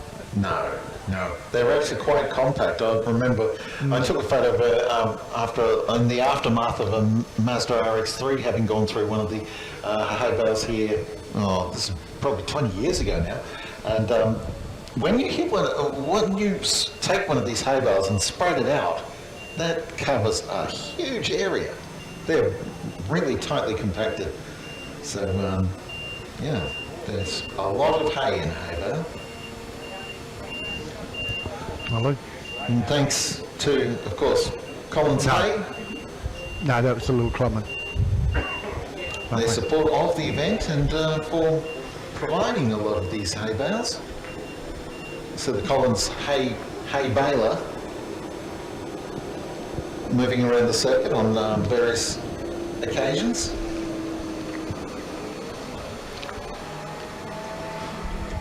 Yep. As one of the Collins hay tractors. Don't worry, folks, we're not picking the race car up with the tractor. This is an Archerfield Speedway, that's not John Kelly. Oh. Well, actually, I shouldn't protest. No. That's it's an interesting solution.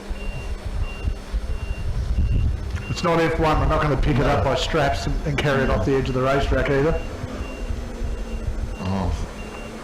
That doesn't always go right. I saw some footage a little back of one of those cranes dropping a historic McLaren M23 off the crane hook, falling onto the circuit with a very loud, flat sound that sounded expensive. I was actually going to go over and have a chat to the driver, but I thought, maybe not. I don't think she's going to want to talk to me, Jonesy. Well, she's a little bit busy right at the second, making sure that all of the bits of the car are going to be towed away. Well, what we've got to do, we've got to actually drag it out from where it is to get it onto the tilt tray. Tracy's actually disassembling the car. Yeah, she's doing the job. Well, she's disassembled part of it already.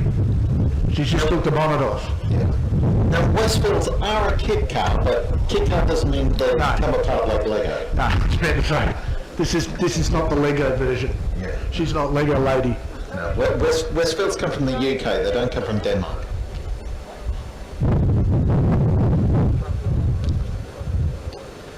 I think that umbrella you've just given our camerawoman was like putting a finger in a dike just quietly.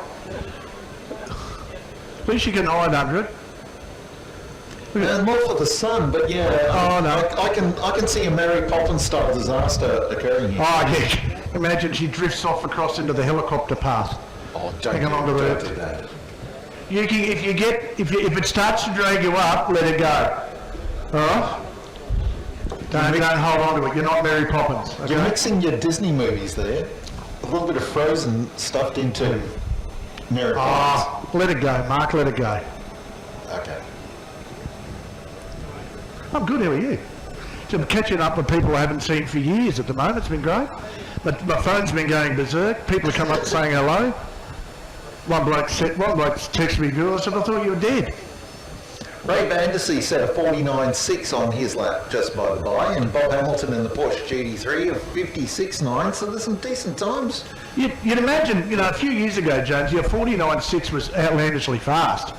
Oh, you say that, but the original version of the circuit was considerably faster than this current one. Where we have no chicanes, and it was just a out and blast and blast and blast around the four streets. So the very first lap record around here stood for forever, really, because it was we had a much faster venue. Well, on Friday, James, I did a lap of the circuit, and for all day Friday, I actually held the lap record. Peter Bull drove a Chevron B34, which is a European Formula 2 car from the 1970s, and did a 39 back then. And then Ivan Ty in the B37 Formula 5000 did a 37.9. Is that the Chevron? Yeah, Chevron B37, yeah. It's a Formula 5000 race car. And then Dean Ty, driving the same car the next year, did a 45.7, so we added 8 seconds to the lap time between 97 and 98 with circuit configuration stuff. Well, Jonesy, the left-hand front is still attached. Ah. Okay. Well, by only portions of what it's supposed to be attached with. I think it's still attached with hope. And not much else. Have we had a thumbs up from the driver yet? She's too busy looking at the car.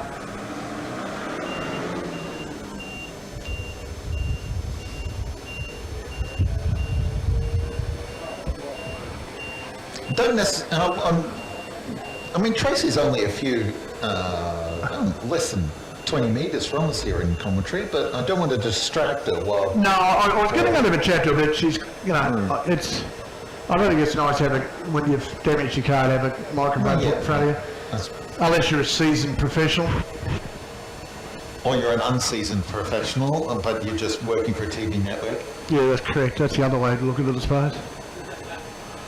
Oh, excuse me, Miss Swimming Person, you've just gone 5 seconds slower in your race and lost the gold medal. How do you feel? No, we're Yeah, sensational. Thanks for asking.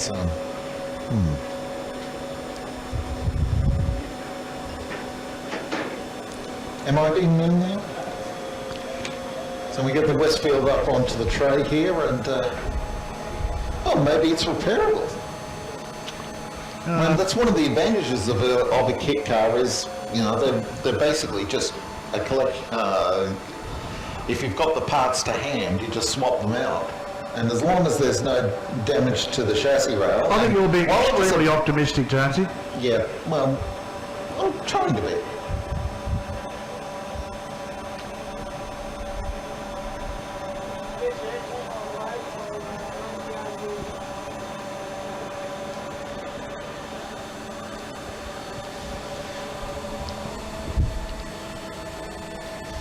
So Tracy, looking less than happy. Nope. Could be nice if you could lift a race car around with 4 burly blokes. That's one of the advantages of having a lightweight car like a Westfield. Following the edicts of Colin Chapman, you make it fast and then add lightness.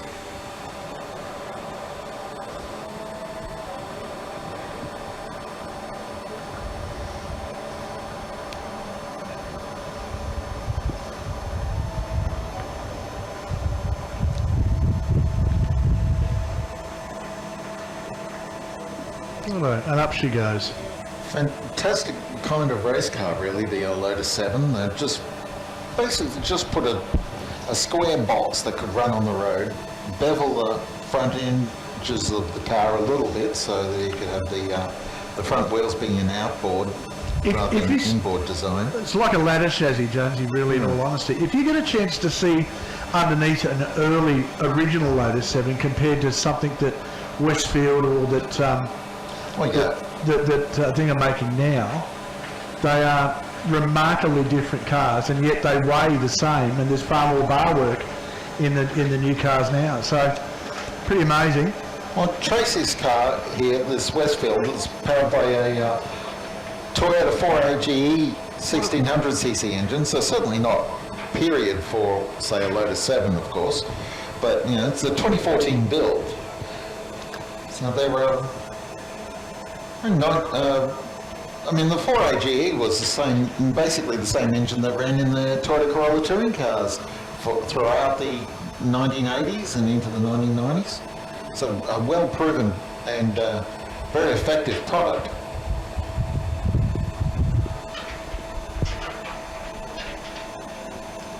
And we've had quite a few Westfields racing in southeast Queensland over the years. In particular, Steve Morecambe comes to mind as a racer of Westfield Clubman's. I think Guy Beddington, who's racing here in another category, was also a former Westfield Clubman racer. Ray Vandersea, of course, raced Westfield for a while before he started building these wicked Honda-powered Skeletor G-Forces. Well, Bennington brought in his own race cars at one stage, the Ultima. The cars were assembled and come out of Dick Johnson's race factory. All cars were test driven and assembled over there. That's right. Yeah, I remember when the Ultimas was brand new, Dick raced one at Targa Tasmania in one year.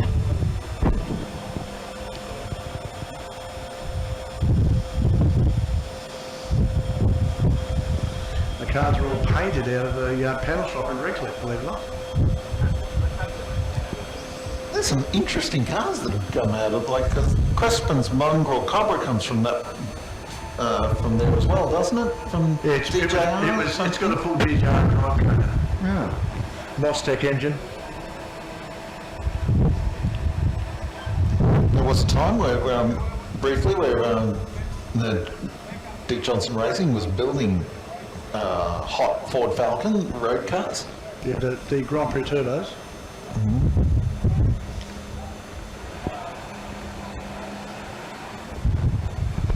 And they've had a few other race cars there. Like they ran a Ford Laser TX3 Turbo for a while as well. That Steve Johnson campaigned in 12 hours and the like, and then later an XR6. Well, Stephen's road car was a TX3 for a long time when he was an apprentice motor mechanic.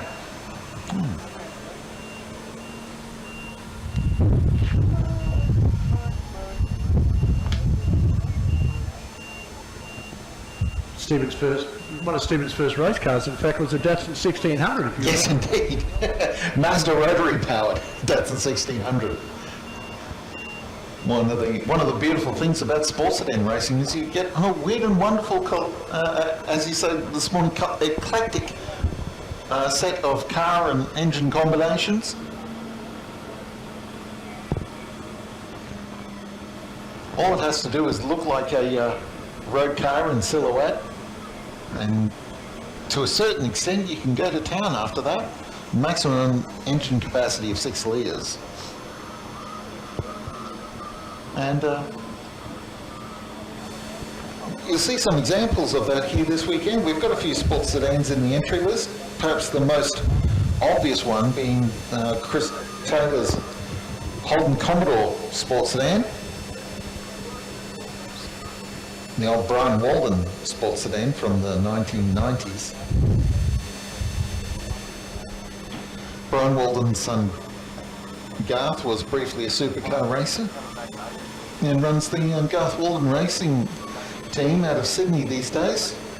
They have a lot of cars running out of GWR these days, stuff like Audi R8s that run in GT races, and Radical sports cars. A lot of Radical SR3s actually. There's a Mercedes AMG GT3 run out of that team now. I think there's a Mercedes A45 AMG like Scott Dean's car here that runs out of that team as well.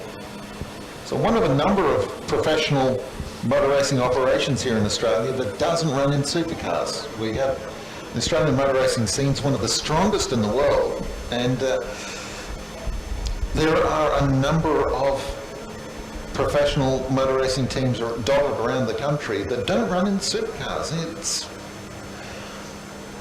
While Supercars is our biggest series, you can run professional motorsport operations without running in the biggest series in the land.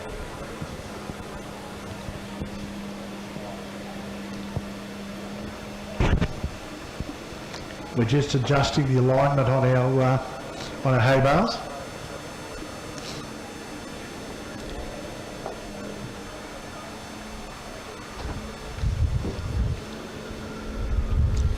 Making sure that we've got a good clear exit into the corner. We've got a fair few to adjust because it was a rather large displacement of these units. They're very light cars, Westfields, but there was a bit of momentum going on at the time.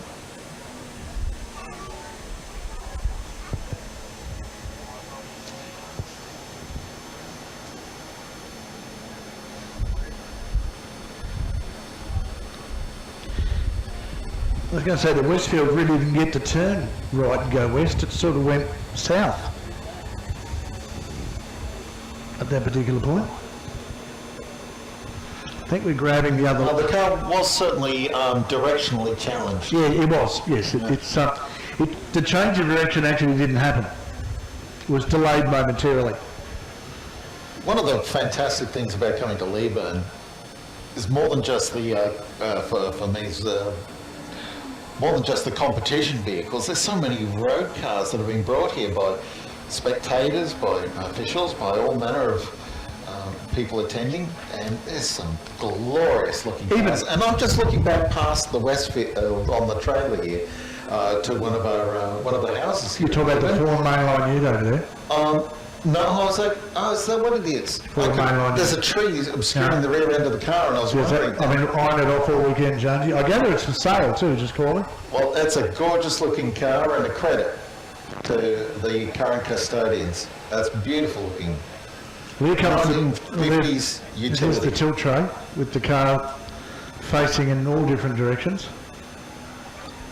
It's rather like Show and Shine here tomorrow with run by Shannon's, of course. And Jonesy, our vintage caravan display behind the pub as well. Oh yeah.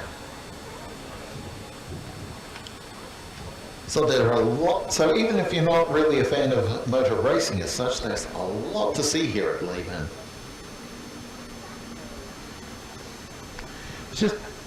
I was just actually just having a look at our trackside officials trying to push one of the bales over on his own.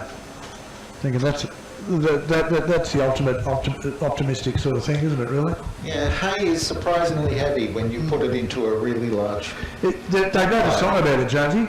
Really? Hay ain't heavy, he's my brother. That's not even worth a groan. No, it's a tremendously funny dad joke though, but... Yeah, see, the thing is, that's a bit of an oxymoron, isn't it? The tremendously funny dad joke. Isn't that the whole thing about dad jokes? That they're not funny? That's me talking it up a bit. Oh, I'm sitting in the doorway, Jonesy. It's great. I found a new home. Might come and join you later on in the central commentary position. It gets a bit hotter in the day. Oh, here we go. The timesheets have come through for the first run. I mean, we haven't finished the first run, but with the significant stoppage, they've sent the times through. So just wandering down the list at the moment. Yeah, Michael Larimore made mention before in the Toyota MR2 Turbo, the 47.4 was pretty rapid. Very rapid actually, because Paul Stokell and the supercharged Lotus Exige could only manage a 48.4, so a whole second faster Larimore compared to Stokell, and Stokell definitely knows what he's doing. He's a fantastic race driver. Perhaps slightly unrewarded for his talent over the years.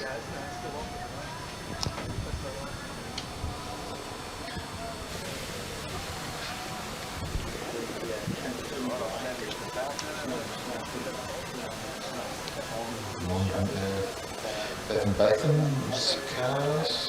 Yeah, okay.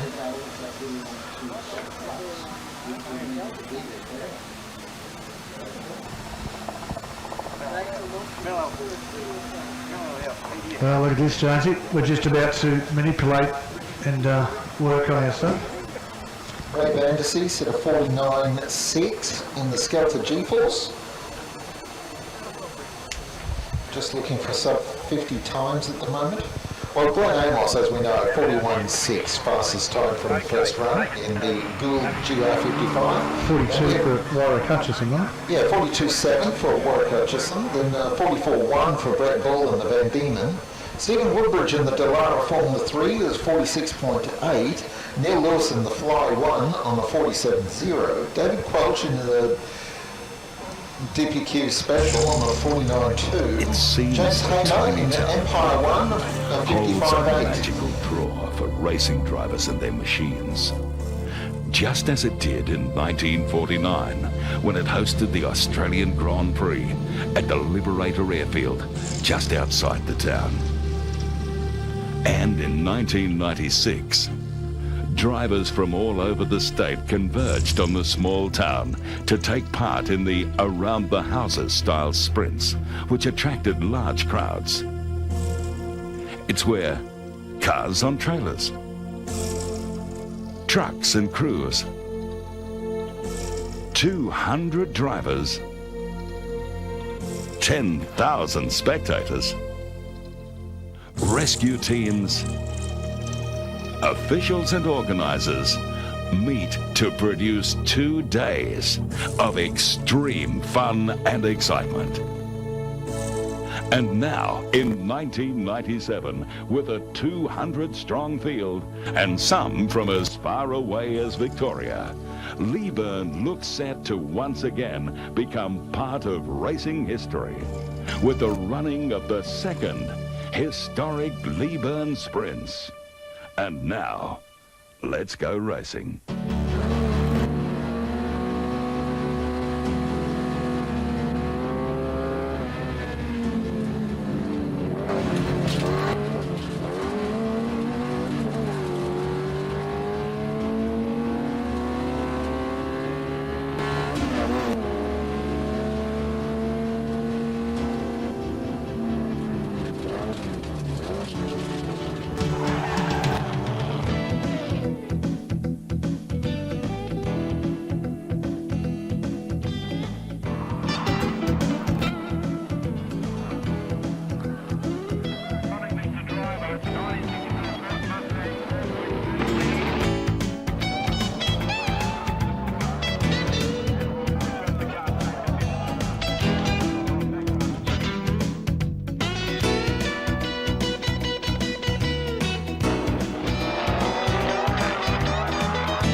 entry number 190.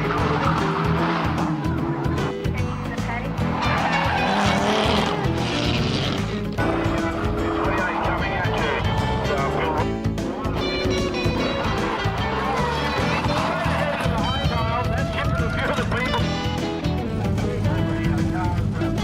Don't let him start.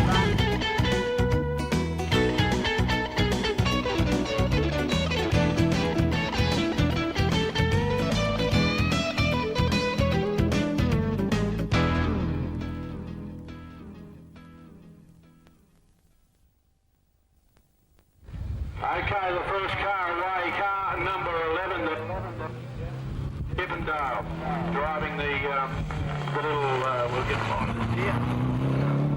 Little Austin 7, 1929 model, and of course 740 cc's, and from Elvis, 1250, 1500 cc's in this whole deal, ladies and gentlemen, and of course, here they did go about it, running yesterday, and he's ready for action again today. For day 2 of the 1997 Leyburn Sprints, and great to have these older cars here. See this crowd? Tom Hodgson, I think? No, it's not. Car 168 is Ian Kilpatrick in the Formula Motorsport car, and that's the one with the Mazda stickers on, because it's the engine on board that thing is a hybrid concoction between Mazda and a Honda S2000 engine. Well, I'm back for a Lotus Elise now, car 154, having a rerun.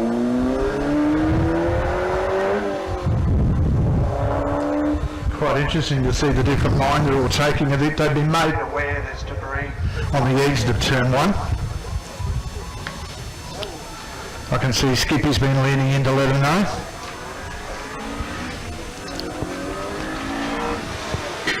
Oh yes, of course, yes, Skippy, Marshall, not Skippy the kangaroo. There was Guy Beddington in there, Clubman, before, just the 154 machine. Then there's so we're jumping around on the number. This is the Alpha Type 7 here, car 170. John Warner. The Alphen was a South Australian-based manufacturer of sports cars and racing cars. And did a couple of road cars in the various Clubmans. As Sophie Bacchini comes towards us in the Proton Century. For a few years in the late 90s and early 2000s, the Proton Century GTI was actually a much wanted race car in small bore production car racing. They were the backbone of the under 2 litre production car classes in the Australian GT Production Car Championship. Guys like Zetas racing those sort of cars. Good thing about them was, don't you, they actually could full class be involved in, because very little modification was able to be made to them. So, and look, a bit of a story, that car was for sale a little while ago until Sophia went, I still want to go racing, Dad. So he took it back off sale. So yeah, Chris Chant out on the circuit right now in the Hyundai Excel. And here's the Pulsar. You've seen it before. I can't get a bit closer to you, James, not because I like you or anything, but I just want to come a bit closer. Have we got that headshot yet? I don't know whether that's actually working at this stage. Okay. No, is it facing at us, the headshot? I don't think it is. Don't break any cameras. Toyota Sprinter underway.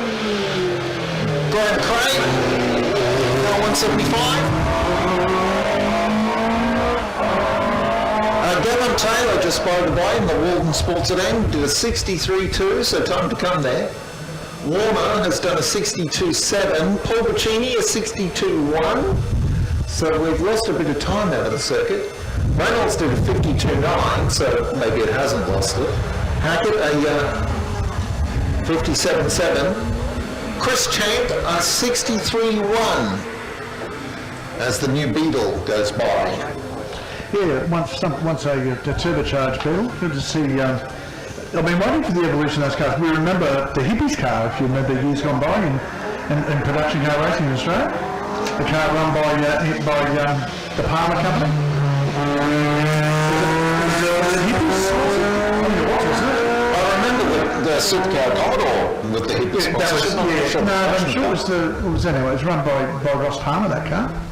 The Volkswagen and all the big bodies. Oh, right. Yeah. Sorry, I'm with you now. Yeah, The former car. they actually had a factory production car team for out of the Volkswagen. As Ross McAndrew comes by and the Hyundai Excel. Oh, walked it down. That was gearbox is not behaving, and in fact the car's gone. Oh no, it's found gear now.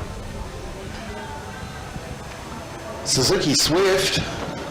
This is Lawrence Murphy. 1989 model Suzuki Swift. 1300 cc's. Still road registered too, I gather.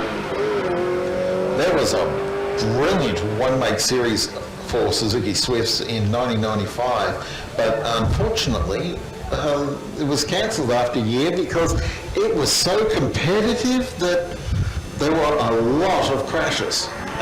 Not a little, I mean a lot. Yeah, and the Suzuki, the Suzuki importers at the time who were backing the series decided that all of the crashes were giving them bad publicity and didn't support the series despite its tremendous popularity into a second season.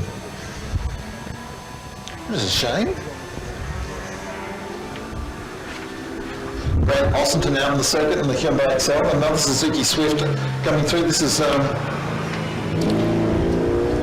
184. Thomas Roth, or Rath, another one of the Rath family. yeah, this is the grandson of the three generations. I had one as a company car, Jonesy, believe it or not. The Suzuki Swift GDI at one stage, and I got in trouble because it was for sale as well, but I kept hiding it. Someone knew where it was. I'd park it down the road and so they're not at the place. Here comes my Velocet powered car. Having a rerun. Followed with a Venom engine in it. Yeah, Graham Branch. That car was built by Hugh Patterson in 1968. Based in a category that was called Formula Minor. Yeah. So I guess that was the successor in some extent of the Formula Junior, but not really. Yeah. The Manpower Specials coming around for another run. Junior was up to 1,000 cc's, wasn't it? 1100. 1100, so that's what would have been minor because it would have been because it was less than 600 cc's. But Formula Junior had it packed up by then though as well. Yeah, correct, yeah.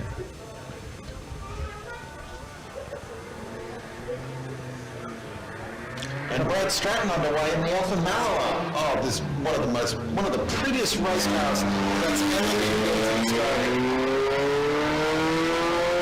I mean, Alfa built a lot of pretty race cars, but this Maloa, it's called the Alfa Maloa because Alfa had a habit of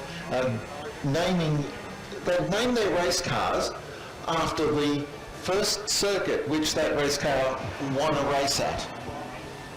Because there was an Alfa. Unlike the smart cars that name their race cars after race circuits. Yeah, but they don't wait until Wait there's till a they win. race there, no. Each car gets a number embroidered on it, engraved or stamped or however they do it. Still not sure where they do it, where they put the name on. They put it on the fold, it is in the fold, that's right, just there. Or the door, the chassis, I don't know. Someone can tell me that later on. I should ring Lachlan Gardner, he'd be able to tell me. Nigel. Hey, what's up? The opening ceremony that's coming up shortly, Yes. down about to the start line. No, they've got their own for their door. Okay, cool. Just try to panic one here or anywhere else. No, I'll come down. I'll come down. Okay, thanks, Wes. BMW 325i out on the circuit at the moment, and John Connolly. There's a rather successful one-make series based in Victoria around BMW 325is. Excuse me, guys. Excuse you, sir. You're right. Hello, mate. I wasn't taking fun of you. The Stillwell family racing in that series amongst a very large group of others. So basically an improved production spec 325i.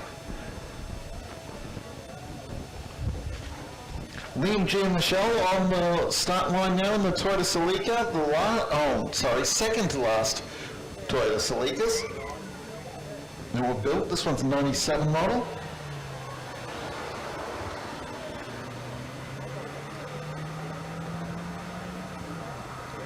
This is Liam G and Michelle's first Leyburn Sprints, so in a fairly standard car, so it doesn't sound particularly loud or look particularly aggressive. Young driver who's learning the craft. Derek Houston underway in the supercharged Mini Cooper S, modern Mini Cooper S.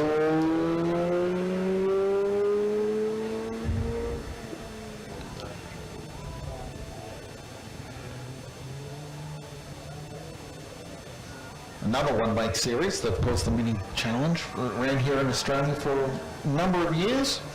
Remember Jason Ackermanis running in it amongst many other Phil Stokely, I think, in it for a little bit, as Stevie Chant is on her way around the circuit now. One of the cars that have been shared, one of the ways you can enter the circuit here this weekend, enter into the competition this weekend, is two people can share the same car. As the titles and their V8 Commodores, well, not V8, sorry, they've all got the 3.3 litre Holden 6-cylinder engine in these two VK Commodores. Craig and Jaden, father and son team. And there's quite a few of the titles in racing. Race HQs as well.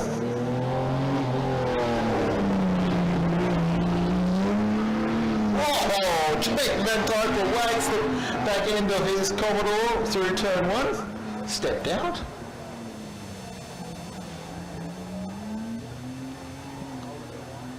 Just catch that on the replay, surfing the A-lane a little bit on the exit of the corner.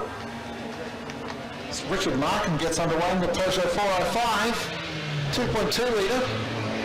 All the Super Touring Aero kits on board.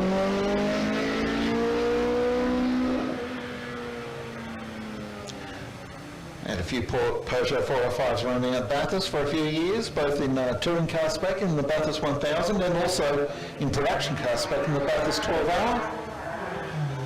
As another one of the supercharged minis gets underway, this is 192 machine of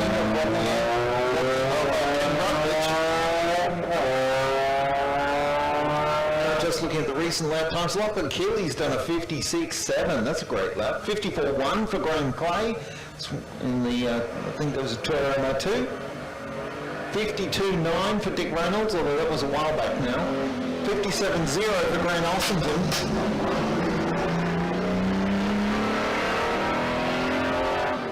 As another one of the Commodores goes through, Casey Springate, another 6-cylinder Commodore.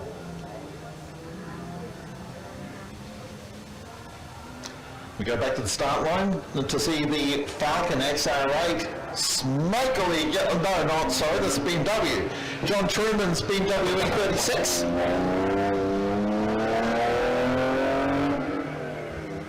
.8 litre engine in the car that started life as a 1.9 litre, so that makes it a 318i originally. It's a little slow going into turn 2 there. John Truman getting underway as we see another BMW on its way. This is Chris Waters. Another one of these improved production spec E30 Racing Club cars.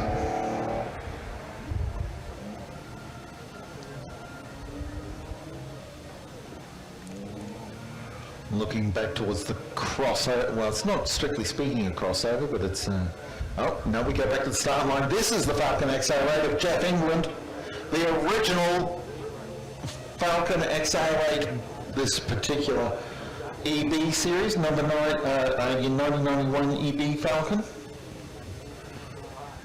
They originally developed an EBSS for production touring car racing, and there were only about 12 of them built, and 6 of them became race cars straight off. But out of the popularity of the EVSS, Ford decided to develop their own hot Falcon as a direct rival to the Holden SS Commodore, and we got out of that the XR8. And here's Jeff England, and this is not a standard EVSR8.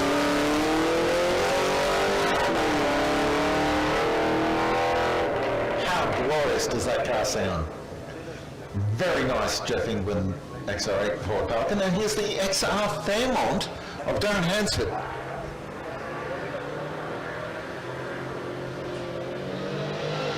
This car was a result of a 4-year restoration. 1966 Fairmont, so this is one of the original that body shape in Australia.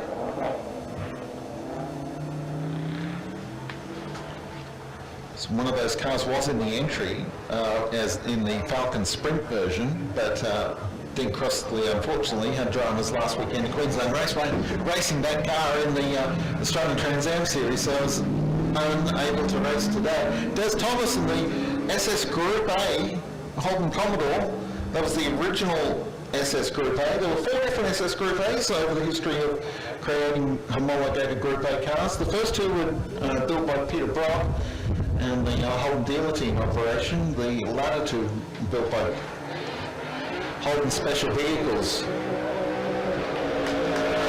Wayne Bell lights them up as the Larry Perkins Tribute Commodore.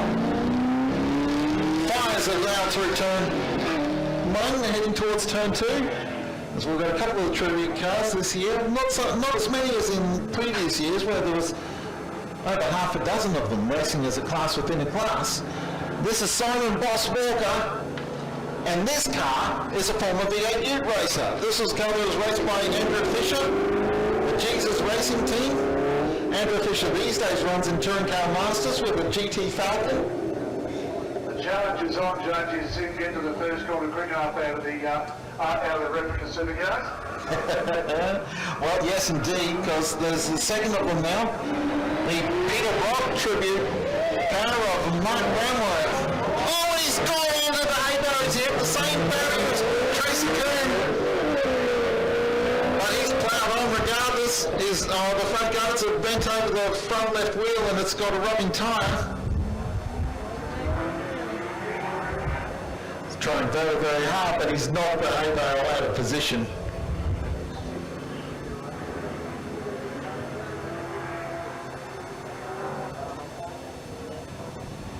We're holding. The hay bale's been knocked backwards, so it's not creating an additional problem, but part of the reason for the hay bales there is we're protecting the infrastructure and also protecting the cars from that big drainage ditch on the outside of the corner. Well, somebody was sideways going over the finish line.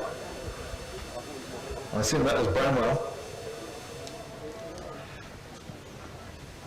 That 5.7 litre VX Commodore dressed up to look like the last Peter Brock Bathurst 1000 car that he shared with Craig Baird. It's run under Team Brock signage. Gotcha, Wes. I just like the late judge who just been involved. I'll have a quick chat with Paul Virginia, not only racing in 3 kits supporting the event, bringing a couple of cars along. One of those being daughter Sophia. But you've had a huge year so far, you and Claire, in this car. I mean, you've done an awful lot of Targa events, isn't it? Yeah, certainly have. Once I got introduced to Targa, I think I can't go back to anything else. I love it. It's fantastic. I love my circuit racing season. Targa's fantastic. It took Claire a long time for you to sort of get you involved in pace-noted motor racing, and she's probably to blame for it now that she's also going to sign up on the check. Yeah, that's right. And look, to be honest with her, I always listened to her and I said, there's no way I can learn all that data. But look, it sort of comes back to you after a while. Obviously, you're still very reserved on your first times, and but look, we gel quite well together, and obviously, with 2 successful championships, we're pretty happy. Well, happy life is a happy wife. The kick clear in a race car is a very, very strong job. Talking about interesting race cars, Jonesy, we've got a couple of Ravens coming along and some vintage cars. This Studebaker is the first car in Australia that held the national speed record at 85 mile an hour. Can you imagine that, doing that in this style of car? I don't want... Oh, staying well back here. We've got Graham Crittenden in the 1912 Willys. And alongside him is Gavin Mutton in the Studebaker 6.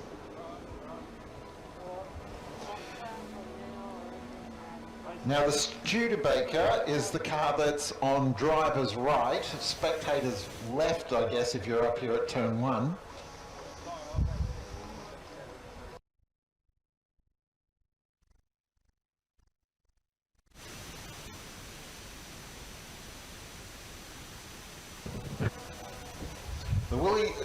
The Willys is carved the black radiator details compared to the lighter colours of the Studebaker or of Mutton.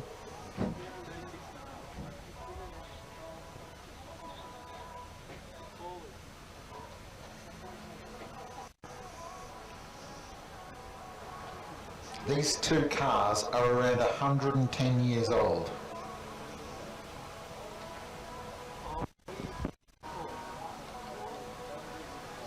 So it's a little bit cold, a little bit noisy there, Jonesy, but you got to think about this car competed, this Studebaker competed in the 2014 Adelaide to Darwin Veteran Rally. Oh, fantastic. Imagine, I can't imagine driving it to the shops, let alone doing something like that. Seriously. The lady group that I'm talking about, the gentleman's work they go. I found a phone and I handed him to, I don't know if you're going to do that sort of thing on here. I handed him in the hamburger shop there. Okay. A brown iPhone in an iPhone in a brown case. Yeah, I probably don't want to identify it too much. So Actually just still functioning. Is it a year-long thing, or is it something that you can just do the sort of bits of maintenance every now and again? You have to keep up the maintenance and you have to be on top of everything about any issues that arise. It's still 106 years old and if you use it, just apologise. So if you don't use it, you lose it. So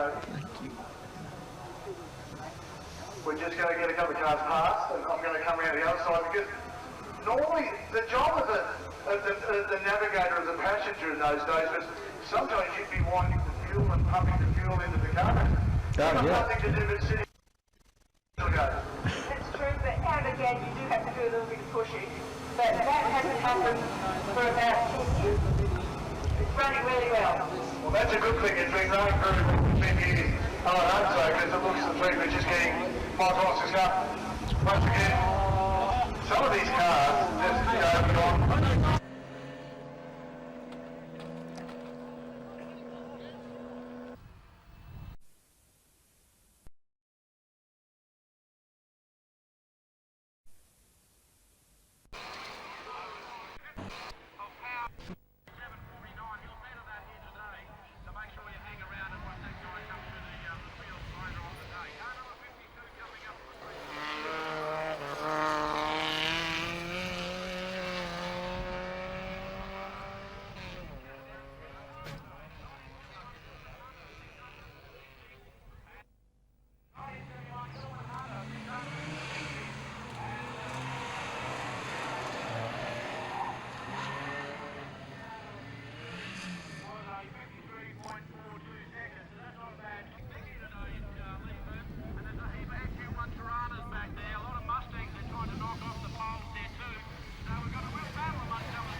With Optus, you can power the potential of Australians in need. Simply donate your data on My Optus app. It starts with yes. Have you got a wedding, birthday, corporate event, or even a school disco coming up? Well, make your special occasion memorable. A professional DJ and compere really makes a difference, so go crazy. With Crazy Kevin, International DJ. He's available for all your entertainment needs. Just call 0459. Mr. Andrew Fraser, President of the Australian Motorsport Governing Body, Motorsport Australia. Welcome, Andrew. I think it's your first time here. We're pleased to see you. And Councillor Vic Panisi, Mayor of the Southern Downs Regional Council, and Councillor Panisi will actually perform the opening honours. We also want to acknowledge at this stage, at the beginning of proceedings, the key supporters and sponsors of the historic Leyburn Sprints this year. As always, the Queensland Government, through its Queensland Events Destination Program, Southern Downs Regional Council, Motorsport Australia, Collins Hay, Boral, JMC Performance, Bowden Zone, and Loaders and Us. So we're going to hear from those officials in a moment, but without ado, let's hear from the children of Leyburn State School with Advanced Australia Fair. Thank you. 3, 2, 1.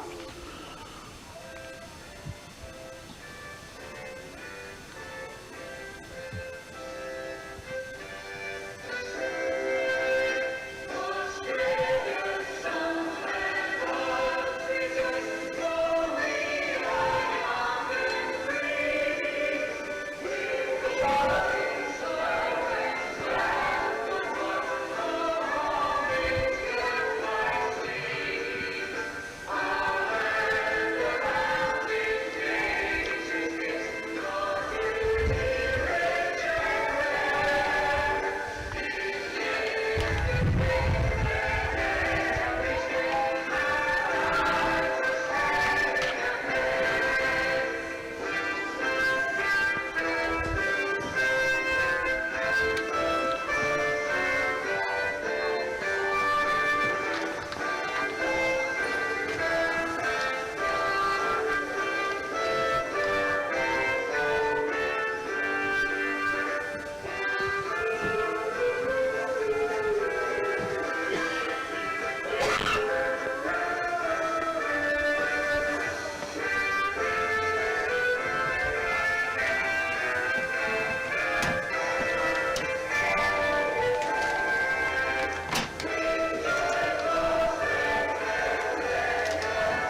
much. It's wonderful to hear those children every year. I think this year they're probably about as shy as a bunch of footballers on the pre-game ceremony, but always wonderful. Thank you very much, young people. We'll see you again next year.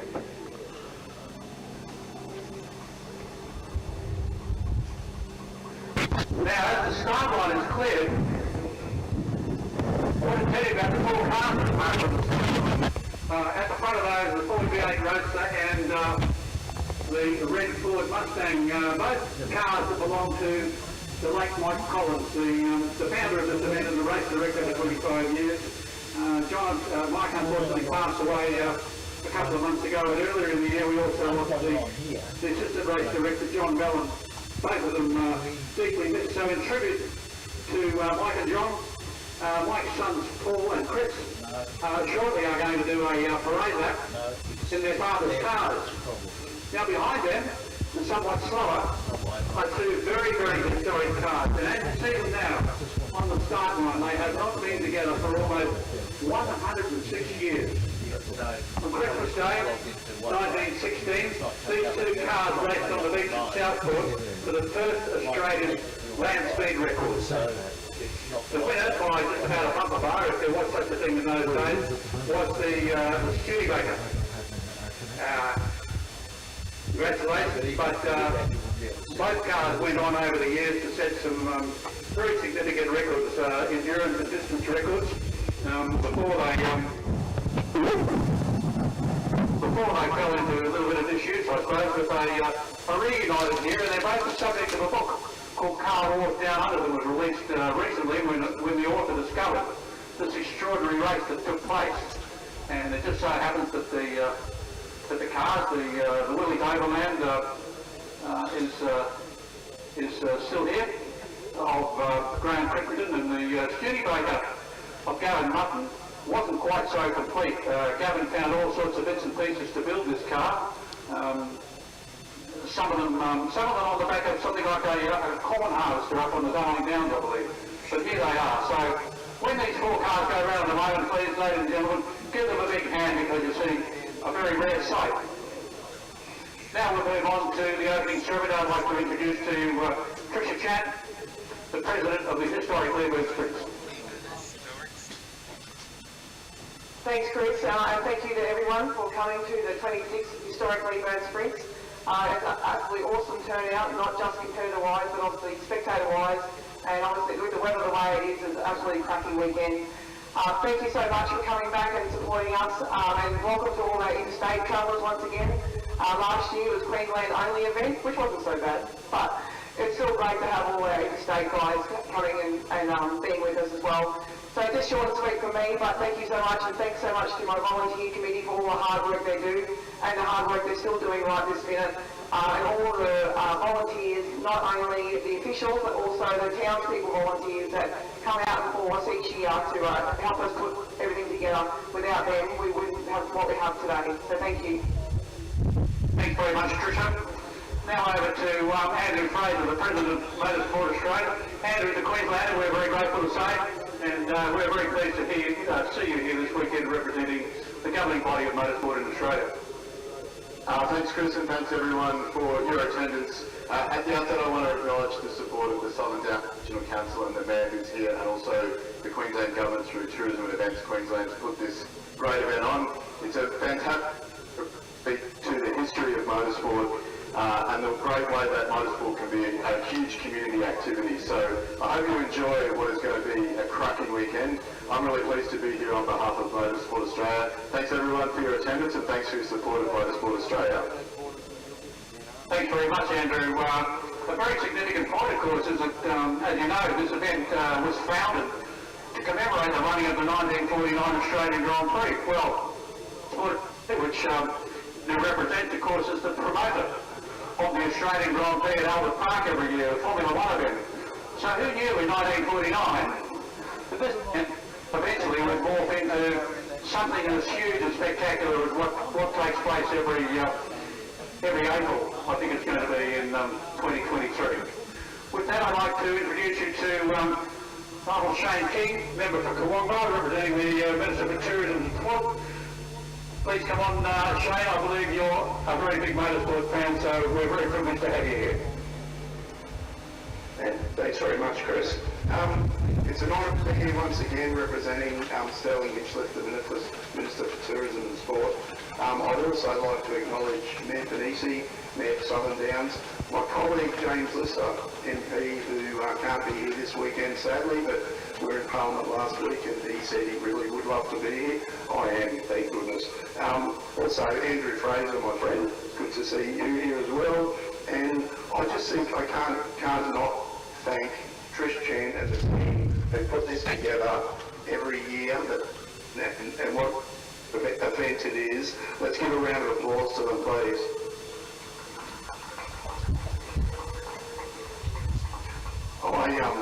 I've been here a few times. This is the 26th event. I was here last year for the 20. Just want to say how amazing it is for me, a motoring enthusiast. I'll call myself Queensland Parliament's resident motoring nut. Just to be, I never thought I'd get the opportunity to do this, and what a pleasure it is. I'll get out of your hair. It's a great weekend. There's over 200 entrants. The weather's perfect. What a great event. Enjoy yourselves. Thank you very much, Shane. There's one duty remaining, and that's to introduce Councillor Vic Panisi, the Mayor of the Southern Downs Regional Council, who's going to officially launch the event for 2022. Thanks, Chris, and can I begin by first and foremost acknowledging the original custodians of the lands on which we meet here today, and pay my respects to their elders past, present and emerging. And Trish, can we pay our respects to your mum and dad whose vision and tenacity really built this event into what it is today. So can we please acknowledge them for the contribution that they made to turning this into what it is today. Can I acknowledge Shane King? Thank you for representing Mr. Hinchcliffe here and your contribution that you make to this event year in and year out. It doesn't go unnoticed and it certainly helps. And Andrew Fraser, can I acknowledge you? Thank you for attending here today. It's great to see you here. Can I pay a special mention to my colleague Councillor McDonald, who's here today. Ladies and gentlemen, can I thank you one and all for attending. What a great day. You know, in Queensland's cold country, here we are where it's a great place to live, work, play and stay. It's a cool place for everyone, albeit it's a little bit warm in the sun today, but it's wonderful to see you. Trish, you couldn't have got better weather than today. It's really great to see these cars and smell the fumes and hear the engines. I often say with the sound of these engines running around is a sign of a strong economy, so thank you for what you do in particular, Trish. You've taken on the banner. I remember when Mum came to council and she said, I think Trish is going to join us a bit and do a bit of work. Little did we know that she had no choice, she just telling me, but thanks Trish nonetheless. Ladies and gentlemen, it's my great pleasure to officially open the Leyburn Sprints. Thank you again. I hope you enjoy the activities of the day. Thank you very much. Thank you very much, Councillor Panisi. That pretty much concludes things by way of formalities. It'll be a moment or two before the cars come around on their parade lap. We've just got a bit of cleaning up to do further around the circuit, so we'll be waiting the clearance to go. In the meantime, we're going to be taking some photographs here on the grid. In the meantime, I'll hand you back to the commentary base, and they will talk your way through until we get to the start of competition again. Thank you very much, Wes. Yeah, thanks very much, Chris. We can fill the gaps, I did tell you. We can find something to talk about at any point of the day. But what a great day. And it's so good to have so many people here this weekend supporting motorsport. Great to have the head of CAMS here. It's also great. GT3 as well, with Campbell groups outdoor events. This is his square one choice for this sort of thing. Now Mark Horder here in the Toyota Sora.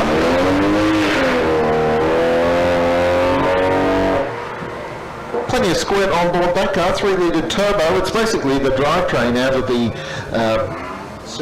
Toyota Supra of similar age, dropped into that sleek coupe body shape. And here's Nick Cottajon, the blue and black, blue roofed, black bodied Subaru, and that you can expect to be the fastest of the Forest rockets, but that will be disputed by a lot of them. The new car that was supposed to be here this year but didn't get here was a certain Mr. Dean's Yaris. Ah, yes, yeah. The Yaris GR 4x4 turbo. Not here, unfortunately, will be next year. So here's William Compton following his father out onto the circuit. And actually that car sounds a bit underpowered. No, it's a little... He had an auspicious audition here the first year round. Now we've got Scott Dean on the line. Even though the new Toyota Yaris is not ready, he's here nonetheless with his circuit racing Mercedes A45 AMG. I mean, you remember the stories of the Mercedes A-Class that fell over trying to swerve around an elk back in the 2000s? This is the update, if you like. If you're wondering why the lights were flashing, that's because the ABS was working. Just letting you know. So he was hard on the brakes, ABS, he was having that jam. Now Phil Heaphy arrives second with the Mitsubishi Evo 6s. Phil's car a bit faster than Chris Chan's. Has the larger 2.2 litre engine. Dean coming through the back part of the circuit now through the final left-hander into the start-finish line. And next to launch is Chris Latimer in Mitsubishi Evo 6. It's fast and wide assassin, just gets the job done. It's just aggressively fast, very smooth. Yeah, and sneering a little bit at the aero kits that some of the other Mitsubishis and Subarus have, and runs as a clean skin bodywork style, as Wayne Rosenberg arrives in the Evo 9, the second to last of Mitsubishi Lancer Evolutions, which continue to still be a strong part of Australian motorsport today. There were a couple of Evo 10s at the Fight in the Night 2 weeks ago at Queensland Raceway. The infamous production car night race. It's part of the Australian Production Car Championship. And there's Brendan Sykes in the last car in the field, car 224, a rather standard looking Subaru WRX by the standards of some of the other Subarus in the field. And some days I think, you know, I miss cars I've owned, Jonesy, and I definitely miss the early WRX I owned years and years ago. But the car I always wanted but never got to own, although I drove them for work, was the GSR Lantern. And I just, for these days, you think, oh, it would be nice to go and buy another, I suppose, a Forest Rocket in some respects. But nowadays, there's so much so many great cars out there that perform so well. Like, look at how quick your Yaris is nowadays. Oh, absolutely. I missed out on one of those and bought a Harley instead. But anyway, people shake my head when I say that. I think they shake their own heads rather than shake yours. Oh no, that's how they go. Why did you do that? But we enjoy the night, my wife and I. Look at the crowd, Jonesy. Unbelievable the amount of people here today. It's in the middle of the shop right at the moment. There's two 110-year-old cars, the Willys and the Studebaker. There's a bicentennial motorsport sitting over there.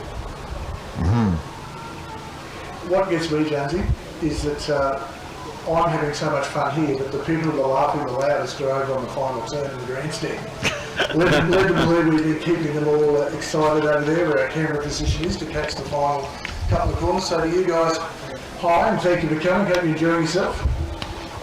And thank you to everybody that's been saying such kind words about us over the weekend. And to those who aren't being kind, who are you? We don't know. Yeah, well, now that you're a Harley Davidson owner, you can get some fellow members of the Harley Davidson Owners Clubs to pay visits to people. It's one of the interesting things, Dave, when you talk about being involved as a fraternity, right? Motor racing is a fraternity. Oh, yeah. And this event, as I just explained, it's also a support group. It is, and you know what? That's probably even bigger. At this time of our lives and what's been going on lately in the news, motorsport leans on its own internal people very heavily to support, and it's great to see that happens. But this fraternity, let's call it that, is great because we've got all the different frat houses that come together at one event and enjoy a great social time over 3 or 4 days, depending on how long you're here for. And that's what I love this place so much, is because of that. We can have so much fun here on the weekend, and you can be here in a $5,000 car or a $500,000 car. You still get paid the same amount of respect. Yeah, it's the brilliant bunch of people, the people in motorsport.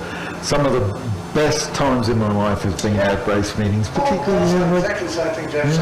So apart from the birthday child and wedding day, which I didn't get those. No. But apart from those, I can say the most magnificent times in my lifetime have been spent at a racetrack. I've seen some stuff over the years that I've been privy to see that I shouldn't see. I could see it live, be part of it, got to call it. That was the big thing for me. And for this week, like last weekend, James, I got to do the one thing that I hadn't done yet, and that was got to say the name Gagan over the airways and say as a young Max Gagan, grandson of Ian, won again in motor racing. He's just starting in XL Cup racing. In his first race weekend, young Max Gagan, 4 races of the weekend, he was 5th, 4th, 2nd, and then 1st. That's amazing. And he qualified 5th. Race 1 was 4th, then he had a pair of seconds. One was lucky, but the second one was second on merit, and then he won the last race, and that was fantastic. And that was a mic drop moment for a new young race driver. And backed it up last weekend. We had and was 3rd in the XL Cup Enduro race as we get ready to start run number 2 with these pair of Austin 7s. These cars are 97 and 96 years old irrespectively. The younger cars coming out first. Alan Blair and Glenn Blair sharing this gorgeous Austin 7. A former Brooklands racer, if that means anything to you. Like the original purpose-built racetrack in the United Kingdom was this monstrous kidney-shaped banked oval at a place called Brooklands, which no longer exists today because during the war period, there was, I think it was Vickers. But the site was also the site of Vickers Aircraft Factory. So some of the original factory buildings are still there and are being held in honour. Led to believe that you can still get a chance to go out and walk on the banked oval. That not only cars raced on, but also everything. Well, here comes the man himself. Normally number 1 of the program is Justin McCarthy. Indeed, yes, Justin McCarthy. Taking time to wave for the crowd. He's a character, this guy. He will. If I try to hide from him at a motorsport if he's here, he will hunt me down. He took a photo of me sitting in his car with my mobile phone, and when I went back to look at it afterwards, he'd taken around 45 photos. It just mishandled the burst setting, and I spent the next 2 days deleting. You're trying to delete them, yeah. Modern technology, and don't miss. And now here's Russell Wright, the 3rd of the Austin 7s that are racing here this weekend. Didn't come out for the first 2 runs, got a belated run, and so fantastic to have all 3 of these 95 plus year old Austin 7s. He wants to be the fastest of the 3, you can tell. He wants to be, so we've got the beautiful car. The original Australian Grand Prix back in 1928 was won by an Austin 7. That was held at photo, Jonesy. 2 Austin 7s racing towards each other. Yeah, well, they turn aside from it. I mean, just on the face of it, it looks like the world's slowest version of chicken, but nonetheless. So you're coming out with some great one-liners, Jonesy. Don't do that. Have you taken on someone else's personality today? Well, now that we don't commentate together at Queensland Raceway, I've had to create some of the jokes myself. So it's being retired, you mean? Yeah. You'd have to take on 2 jobs at once. It's hard work. It's hard work being the encyclopedia and the comedian. It just doesn't work. The problem is you'll end up bipolar out of it, I can tell you. Yeah. We've got Paul Stokel coming out for a rerun. this will be interesting because he's on hot. Well, yes. And hot roads. He got and it. also Paul Bertini. Oh, yeah. So a couple of faster cars. These times, you pray for this actually, Jonesy. You pray for a rerun. Have a look at Skippy down there. And by Skippy, we don't mean the kangaroo, we mean the marshal with the... But he's played at the backs as long as kangaroo tail. I don't think that's where the nickname comes from. Skippy and Mousy. Yes, Skip and Mouse, not Skippy, Skip. So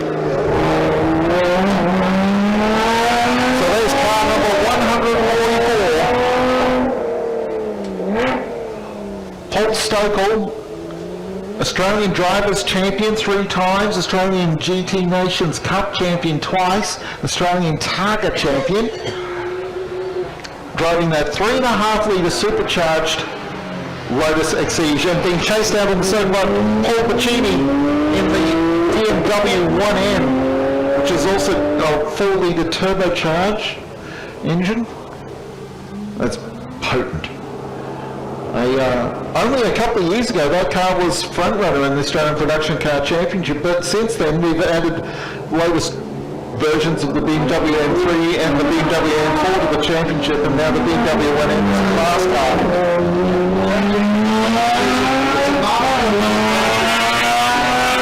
I just want to let you know, Marvel's bit of technology. Claire Bertini checks here, and I tell you something.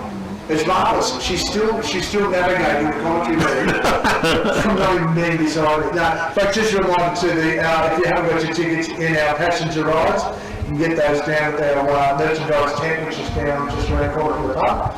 So make sure you get your tickets in the merchandise. Oh my god! The Aston Martin Le Mans of Well, that's what I think. So once again, folks, Maxwell Stevenson, that is. if you are looking for some a ticket in the rides, $5 I think a ticket. I think that's what they are.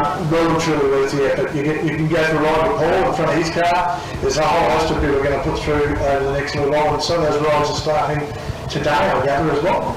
So I'll be in the next break in traffic.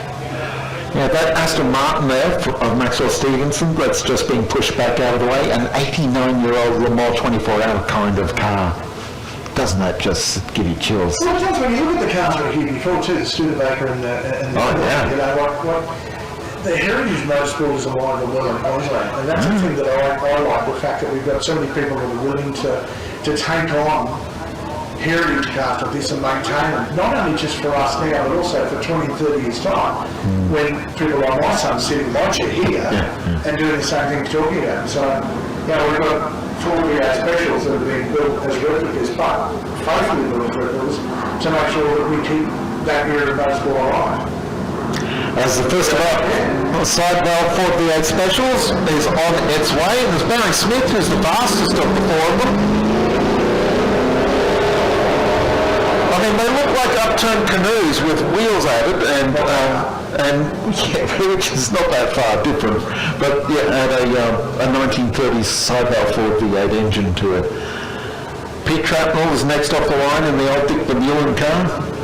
Dick is uncle of Chris Vermeulen, this MotoGP. Indeed, he's keen. He's been wanting to get back and do this for a number of years now. The right rear tyre laying a big rubber stripe out of turn 1. I reckon sitting in the back of that car was under that difference what you're like. This is there it is. In my boss's car, this is a real scale on this one.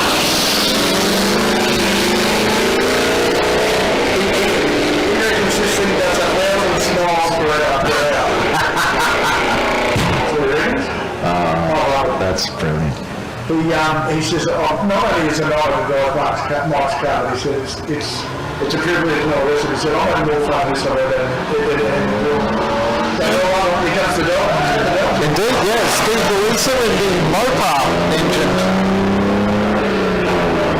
1930s Grand Prix style car. It's a fascinating era of Australian motorsport in the 1920s and 1930s. You had...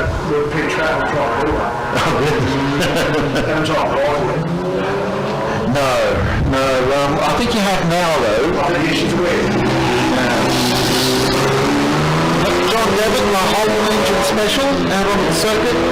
2.4 litre, 6-cylinder Holden engine, which powered so many race cars. Not called Holden. When are you going to make that car road registerable so she can drive to work? Well, that's not going to get the police's attention at all. Doug Rath, grandfather of the Rath family, racing today in the Jaguar Jupiter. Goodness me, there's so few. When I was a kid, I remember seeing some of those about on rare occasion, but now this is the only Jaguar Jupiter I've seen in the last 30 years. Neville Birtwhistle underway in the Appendix K Centaur GT, a magnificent race car from the Australian GT Championship of the 1960s, back when the motor racing championships that we know and love today were starting to be established. Yeah, definitely. How good is this? Doug, I know you've been phoned, but Doug, Ben and Kelly, they're our first ride winners. Oh! So Doug, Ben and Kelly, it's not like that ride. So there's a Doug, Ben and Kelly. On their way, we're going to get the ride in the lifetime right here at Leyburn. We're going to put in the passenger seat of some of our fast cars, or we're going to go there. I just recently had, believe it or not, I've been doing this, for sort of over 22, 23 years. I've been, and I had my first ride in a race car just about a month ago at the QR Open Day in a Chevrolet Camaro with Ryan Harris, Super 2 racer. So that was something to experience. And Ryle has come through V8 Ute racing and Touring Car Masters as well, so he's very sideways style of racer as well. So rides in race cars, they don't come along often, and grab them because they're about 4.5. Chris Bean out on circuit in the Manpower Specials, running a little bit better now. No, that wasn't it. So that in fact was our car that was Graham Branch, yes, the Formula Minor. Formula Minor, that's correct. After being incorrect. So thanks for the pick-up. All we've got to do is get a ride once, don't you? The two Lotus Clubmans are up now. Shane Murphy's Lotus 7. This was fantastic. It's hard to believe that that someone invented the Lotus 7, but once upon a time there was a period in history that had no Lotus 7s.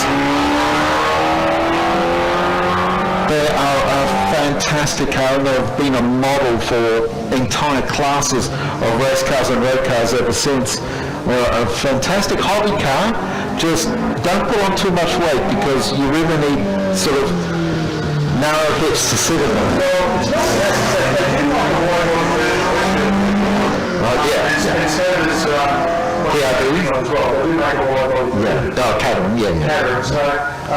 But you've got to order it, and it takes you a bit longer to get one.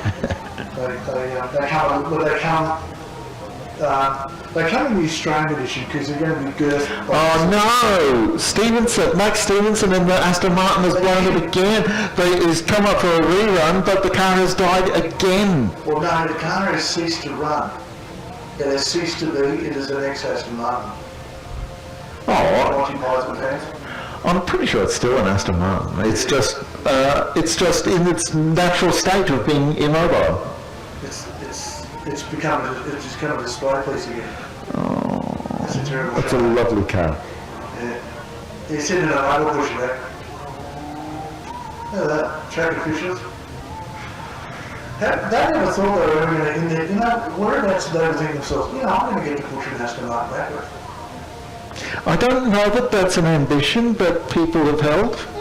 Tough one. Mm-hmm. You wouldn't want, it's certainly not like a McLaren, unfortunately, at the moment. There's a rather used one of those on the Gold Coast. Bits of. Yes, the only thing was recognised whether that was it. And look, Chris Pappas is Yes, lucky. wishing a speedy recovery for Chris and his partner. A couple of very lucky people. But that reading on where that car was in fact the mag wheels that were sitting up upright. And it's amazing they still didn't burn to the ground even though he said. David Cross in the Formula 5000 Bowen Hay P6 sitting on the line right now. 4.4 litre V8. This was driven by John Lafler originally in the Australian Drivers' Championship, the Formula 5000 series in the 1970s. The engine of choice back then was the Repco V8. Yeah, the whole development. It was just developed by the Repco company because people don't realise that the Repco, if you're under the age of 40, you wouldn't know that Repco actually built engines back in the day. Well, they built the engines for a Formula 1 World Championship twice. 66, 67 for Jack Brabham and for Denny Holm. Long associated relationship with Jack and also Well, Ron Torana from... Ron Torana, thank you, that's the name. Ron, yeah. Thank you, Wikipedia.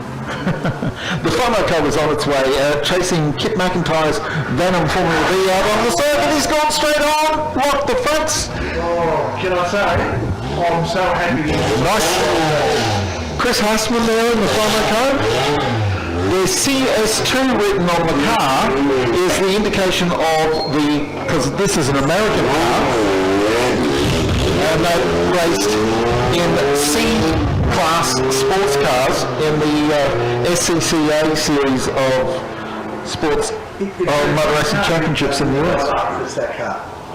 2-litre Ford Pinto engine, very sleek body. Just the fact that it's the Fomoco. Well, it's a great name. I know, it's up there. Mofoco, sorry. Because Fomoco is the nickname for Ford, for Ford Motor Company. But a Mofoco is different. But yeah, American car from the Sports 2. Sports 2000 didn't take off here in Australia for a variety of reasons, but it was huge in the US and in the UK as the Sunbeam Alpine of Paul Ritchie gets underway, comes towards us.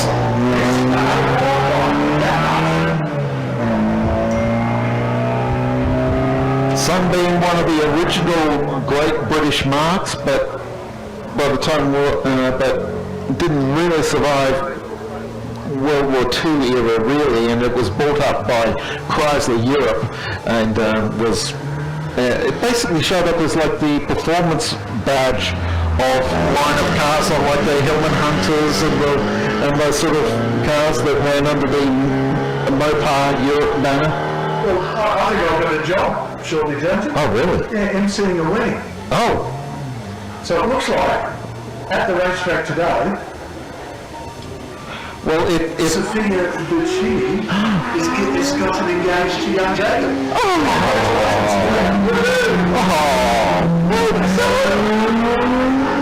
So from Mark and Uncle Liz, congratulations. Yeah, that's all right. Dad will have to sell a truck to pay for this wedding. Or sell one of their fleet of BMWs. Oh, yeah, that's it. So, yeah, well, you know. Now we've got the Group S and Group T sports cars out on the circuit at the moment. Barry Campbell's about to unleash Chris Gabriel's Group S and George Bichetto's MGB. They're both out on the track at the moment, but Barry Campbell's Group T historic sports racing car is about to come out. And now we've got a little bit of a pause at the moment. If you wonder what we're talking about, folks, with groups, right, what happens is the cars have been categorised over the years through age, through engine size, and through style. Right, so here comes the ball now. Yeah, the Group T historic sports racing car, modified sports racing car, that's the T written on the side of the car as well. Now, if you're familiar with Bolwell Mark 6s, you notice that Barry Campbell's car is wider than they normally were, because Group T race car, it's much modified and has quite a few spaces, shall we say. Yes. to widen the rear footprint, get those bigger tyres underneath it. You can put tractor tyres on the outside of that. Yeah, it's a Holden powered. This is Phil Heafy's very rapid Mitsubishi Evo 6. One of the faster bike rockets here this weekend. And also coming out for everyone is Wayne Bell in the Laurie Perkins Tribute VX Commodore. Or actually. I don't know if they're not running an order, I don't know why. Well, the Ute would be through next in that instance. But there's Wayne Bell. Neat at that time. It was, here we go, Mark Bramwell's come up, and he's broken the nose of the Commodore. Oh, it's unattractive. Yeah. But that doesn't stop Mark Bramwell from lighting the rears up off the line.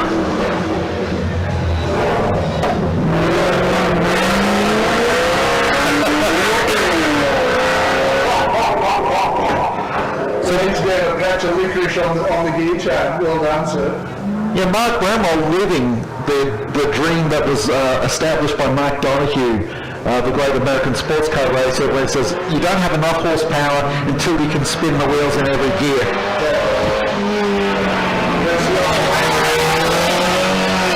And it should be underlined that Mark Donoghue raced the, I think, 1,500 horsepower Porsche 917 Turbo Panther in the IMSA Can-Am series in the US. He honestly said that car, that was one of the only cars that made him think. Yeah. Is this Steve Eaton? Yes, it is. Indeed. Not in Hyundai itself. Oh, no, it's the co-driver of the car. Ah. Is there a co-driver listed? There is, but just not in the bit of paper that I was looking at. I have several volumes of paper in front of me with all of the details. We don't make him commit everything to memory. We do have a reference chart. I'm not. We have a reference chart. He comes. Gary Johnston is driving the Austin Lancer out there, the dark green Austin Lancer. Yeah, Keith Edwards. And the Morris Minor with a Toyota Corolla 1500, is it? Yeah, it is a man Corolla. That's what's called a Corolla. Corolla engine in the front. Spiritedly put together by one of my favourite cars here this weekend is Max Parnell. Oh, I love this car. Mark 1 Jaguar, 3.8 litre. Look, it reminds me very much of the like David McKay and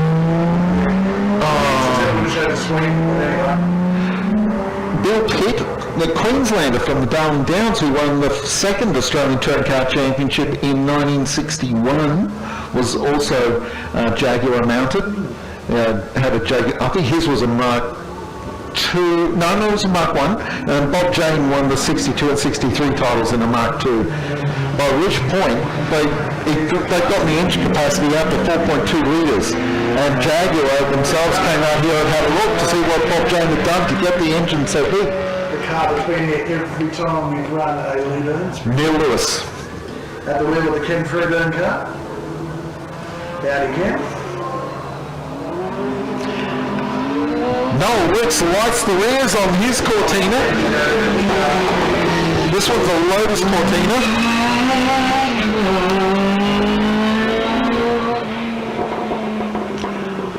There is tipping into turn 2 on the TV screen.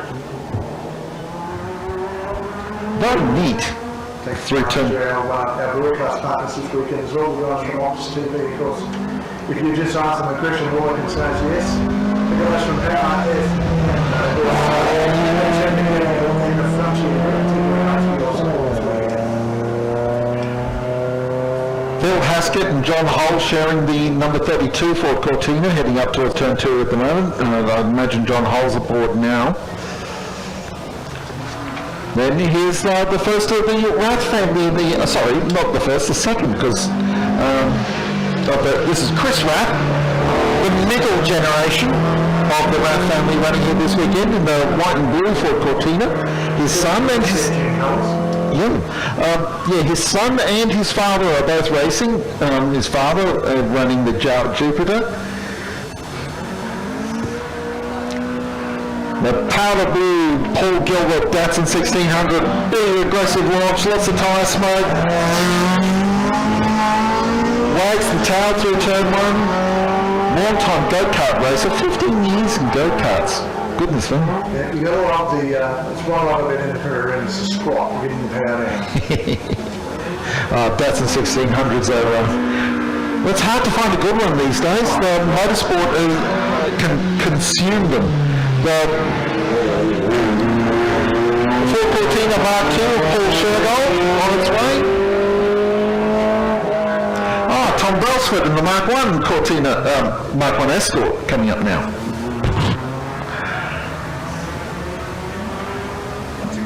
It's the latest of many iterations of me mixing up Cortinas and Escorts. You reckon that might have been at one stage a black Toyota? Got that look at it, coming out of the box.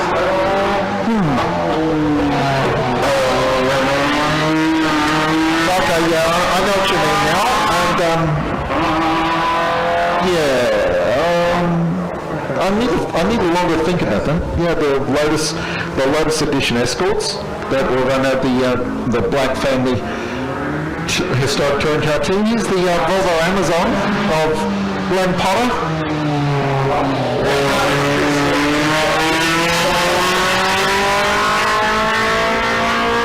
That's the coupe version of the car. Yeah. You know, John Harvey's first Bathurst 500-mile race was in one of those. And Colin Bond was in an Isuzu Ballet. In fact, I spoke to Colin about it. The car's still around. Here's a Barry Seaton looking Capri. 1965 Bathurst 500-mile winner, Barry Seaton. Although this is Craig Anderson and Wayne Lacey sharing this Capri over the course of the weekend. And the first race car of Mr. John English on those cars.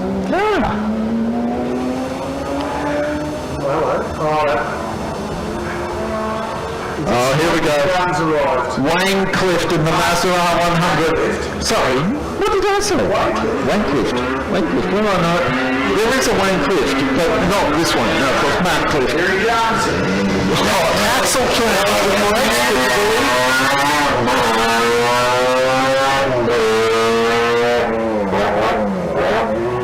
Get it, stop, Matty. The time of this will be a silly time. Our relay of the timing system's down at the moment, so we can't feature times at the moment. Here's Bob Hegarty, who's taken a Queensland Historic Touring Car Championship in this Mazda RX-2. Yeah, Morton Park Performance. That's on the road heading towards the racetrack. Out of town. Watch his head on shot will get out of wreck to the holder. Have a look at this as he turns right. He would have been around here on 2 wheels, folks. He is fully mental, that bloke. Nadine and Missy. Nadine and Missy heading out onto the track now in the Valiant Charger. Missy the car, Nadine Gardner the driver. It's got a bit of heritage too to do with Nadine's dad as well, I think you'll find. And this is, Bob Hegarty coming back towards us in the... It's incredible. Again, the smaller cars being able to turn through those chicanes. Glenn Westner, this is. Yeah, two enthusiastically driven Holdens coming in now. Westner in the Torana and Norm Foister in the Monaro.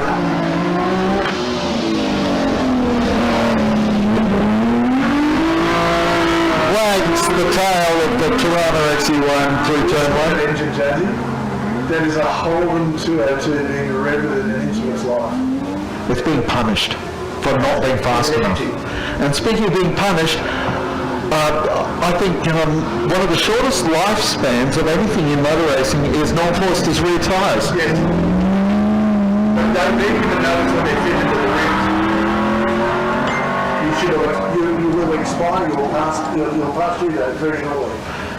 There he is on his way around the circuit, the big silver HQ Monaro. And Peter McConnell and Donna Trustham sharing this Ford GTHO replica.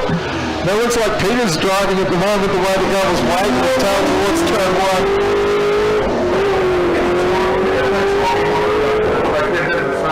It's still running, but we've had a failure into us at the booth here. So unfortunately, Bob, your hands, I can't help you with your times. Apologies, kind sir. It's Ken Oliver in the second of the Monaros racing this weekend, the HK GTS 327. Thanks, this car too.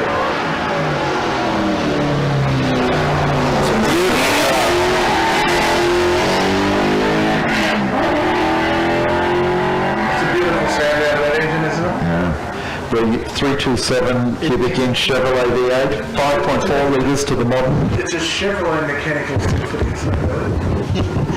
And that was an interim engine because Ford Holden Australia wanted the 350 Chev, but it wasn't ready in time to assist with the 327. When production shifted to Dennis Brown in that very rapid Mark 1 Cortina. Not a person who hates his race car and punishes it. You go to Tyson Cowley. Yeah, here we go. Tyson Cowley, under 2 litre sponsor man. One of the fastest. A superbly engineered car. Well and truly worth having a close look at. But both of you get a chance. If you let you have a look underneath it, have a look at the rear end of that car. Pretty special. Kenny Ayres and the Subaru Liberty coming up now. The Subaru Liberty, more famous as a rally car. We should put on a car, Joseph, because it's a Technicolor green code, isn't it, really?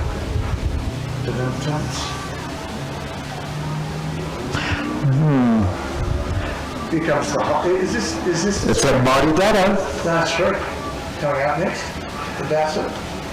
Neil Burley, Datsun 1600. And then the Peugeot following, one of the Peugeots. L20 Datsun engine in this Datsun 1600.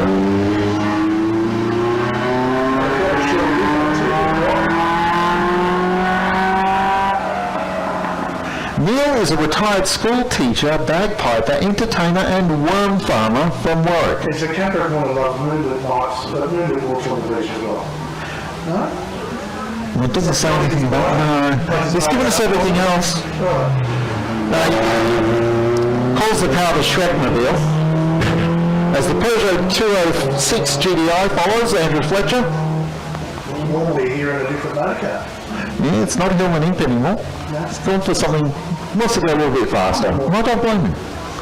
Morris Mini of Robin Manning launches. The later Mark 2. Mark 2? Mark 3? No, yeah. Yeah, that's sort of a British Leyland. It's definitely got the water and the dizzy flutter, hasn't it, really? Typical mini trouble. Alphabet GDV on its way to car shared by Sid Smith and Jack West this weekend.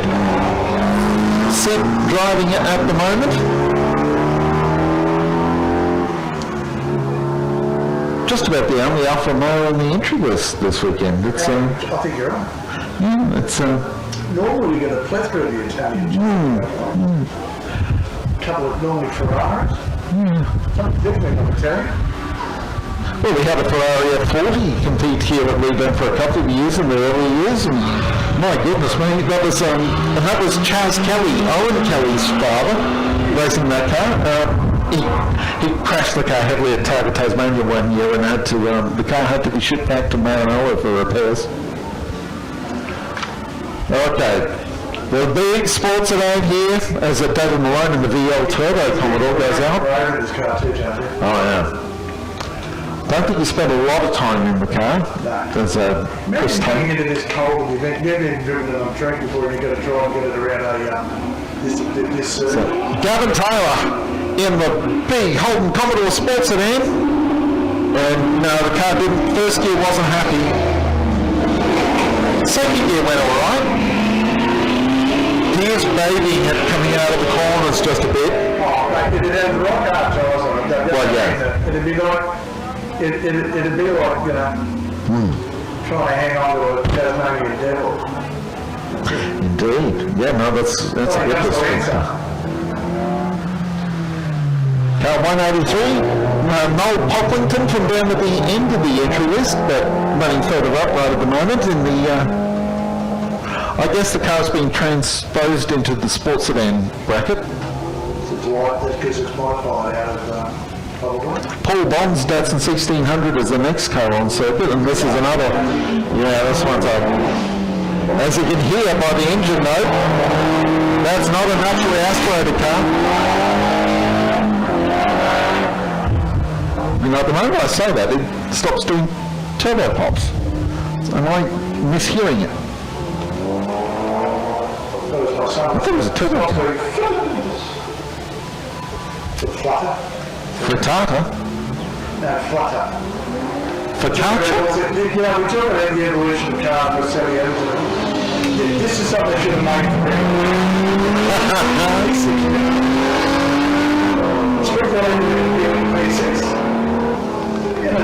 That sounds right to me. Well, it's by far the only one of its kind, McDowell's car, because, There's all sorts of different things. There's circuit cars, and drift cars, there's all sorts of things. Talk about cars that quick. Bruce Garland, one of Australia's veterans of rallying, also goes to sprint racing in this Ford Escort. He's done many of the old Wing Safari and and even done Parry Dakar one year. Number 59 car with Kevin Cross.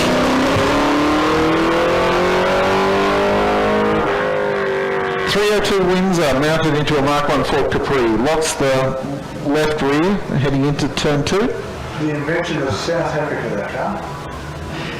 And there's a long history of the South Africans getting cars from Europe and then transplanting V8s into them and selling them through the factory dealerships. South African Monaros with a totally front end, the ex-Y Falcons were totally different. They were called Fairmont GTs over there because they're Fairmont spec. Seeing this and Sylvia Chevy. A bunch of retro-tech cars coming out now. Like the Morris Minor coming around here of Murphy.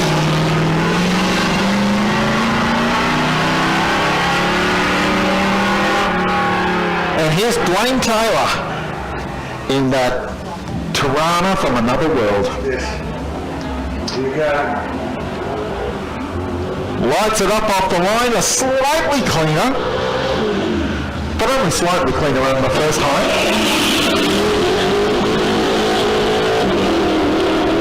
Just not lost any Subarus for motorsport.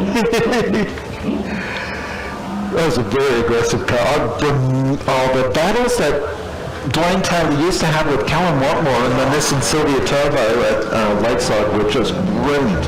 And so, and he was thinking,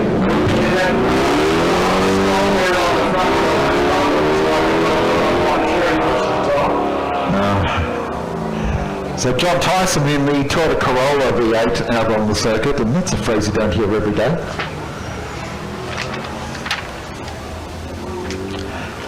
You wonder sometimes that some of these retro-tech cars don't back out in hives from allergies to the engines being forced into them. They've got anti-rejection drugs, yeah. It's called petrol.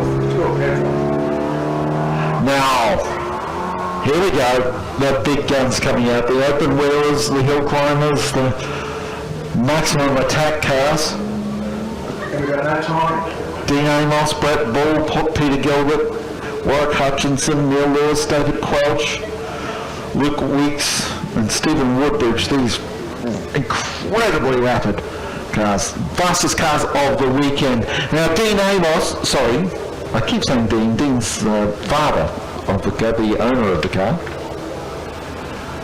You're right in the first case.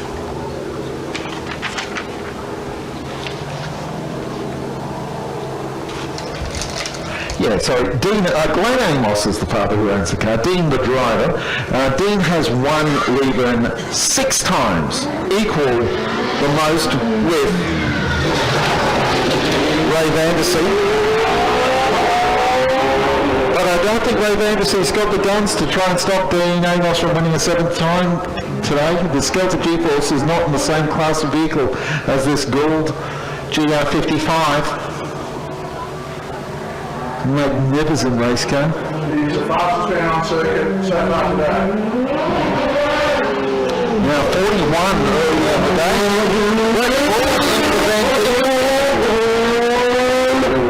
Van Diemen Kawasaki, which is weird to say. Van Diemen's are almost always powered by 4-cylinder Ford engines and racing as Formula Fords, but this car of Brett Bulls is not a Formula Ford. Orange is in your back. Warwick Hutchison, the RPV3.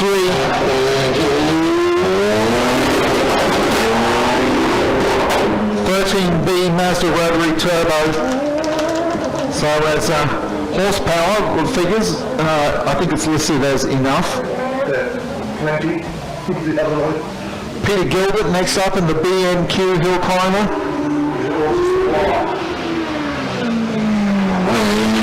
You're right, there's people. That's Neil Lewis in the Flyer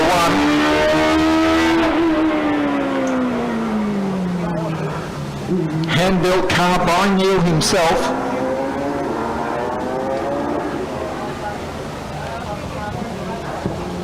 It's 20th run at Leyburn for Neil Lewis.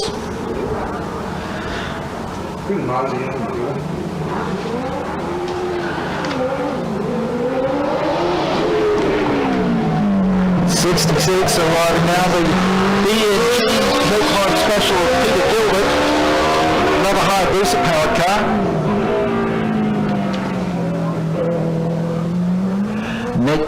Next is the Fowl.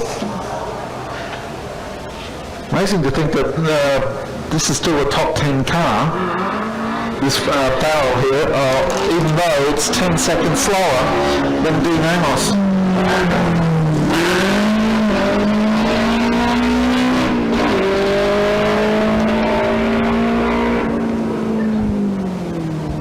Interesting car, I think it started off looking probably more to the design of the club sort of. Well, it was, yeah. Here's the DPQ special of David Quelch.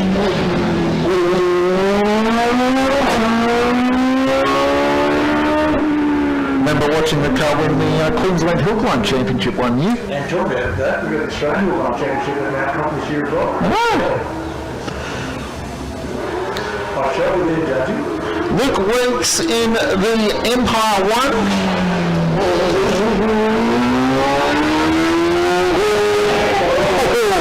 Buzz the motor. Yeah, hopefully that's not done any damage to the top of the motor. Sounds fine. No smoke. Next up, Steve Woodbridge, Dallara, 2004 model Dallara Formula 3 racing car. 2-litre Spicer. Oh, really crossed up. That car really wanted to swap ends. Doing a very good job of keeping that car pointing straight. Did not want to go that way. Cold tyres really hurting these cars. Cold rears. So Luke Weeks comes back towards us as the helmet in.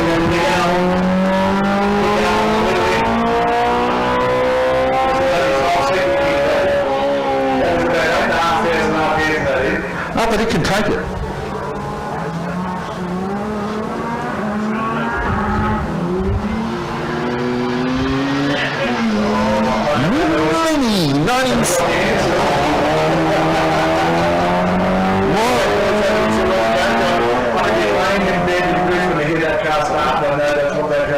Morris Cooper S of Robbie Hanson. 1965 models, the first generation. As the Plymouth Valiant gets underway here at Dalehard.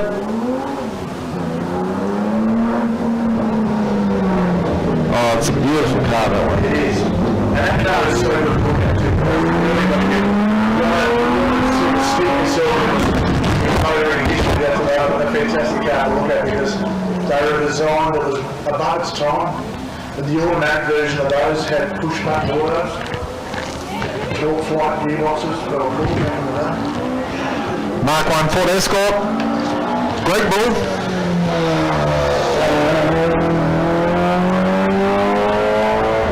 I think Greg Bull wants to be as fast as Brad Bull, but doesn't have a motorcycle powered open wheeler underneath him. He has to put up with a 1.6 litre Ford Escort. I think you're right, here comes another Dado. Mighty Dado of Rod Kippen, or Steve Kippen might be driving now.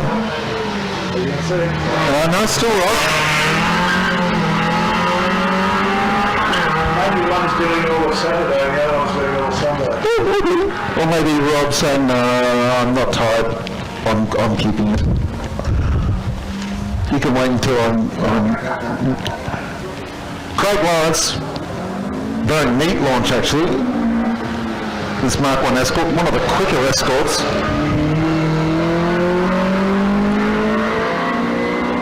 Craig Lawrence was brilliant in that car at the old Speed on Tweed. Oh, yes. And that's his second car, because he had a blue one to begin with, and then upgraded to this green and black one, which was more of a race car build. Here comes Brett Silver. Yeah, the second of the 3 minis that are running here today.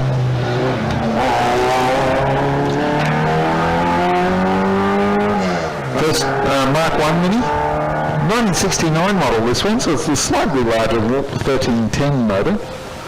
Yeah, it's had the big ball to keep putting up.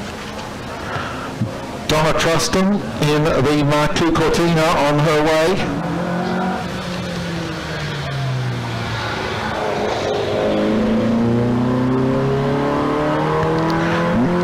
Mark II Cortina GT. Four-door version.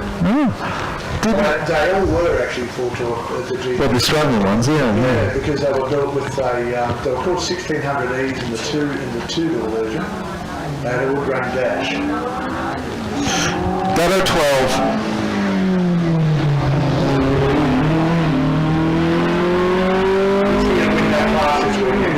Paul Brailsford. The Datsun 1200 with the thing. I think you'll find that's what's his? Paul Brailsford in the number 84 Escort, and Paul's been here for every Leyburn and only missed driving in the first 2. Okay. In his Mark II GT.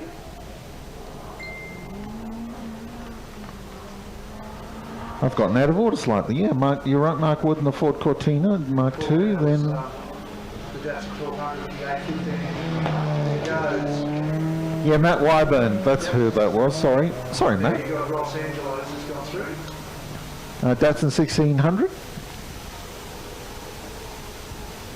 Now here's Paul Brailsford. Yes. Goodness.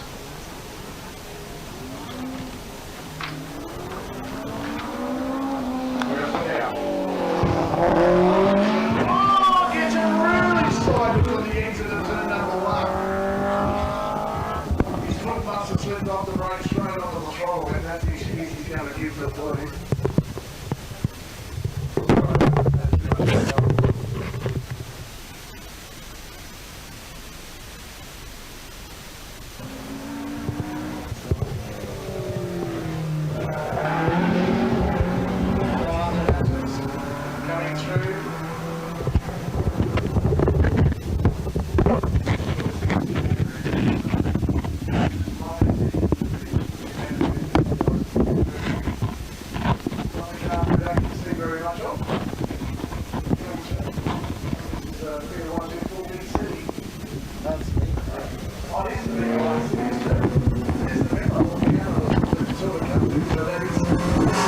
PTV 2000 TI Light.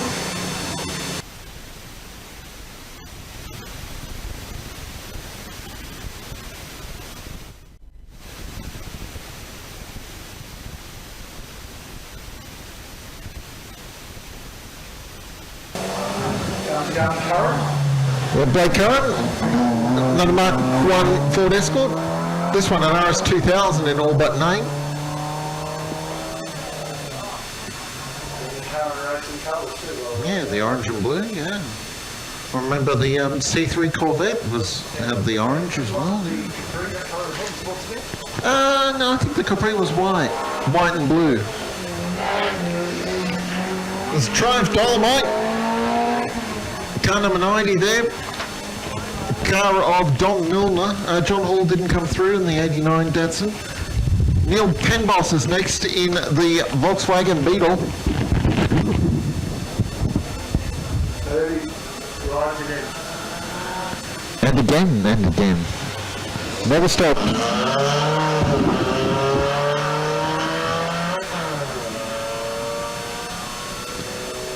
Not heading to Monte Carlo today. Yeah, Neil Penboss. Great to have a Beetle here. Or, sorry, Volkswagen Type 1 they were called originally. Oh yeah, well there's a couple of them. It's a BC spec Fiat 124. That's sort of the model generation, the A's and B's, and 124A, 124B, 124C. That's kind of the age of the car. The 2.5 litre Triumph is about to launch as well. Toby Barker. This car's been here for a long time, and it's such good condition too. It's sparingly driven, and also it had a great restoration some years back. Yeah, running the 2.5 litre Triumph 6-cylinder motor. And that front end, you think, was a car that sat on the front of the Stag, the whole thing. Been around as far as the crucial design of the car, so the back end looks like an Alpine, the front end looks like a Triumph Stag. John Bolton in the LC Torana coming through.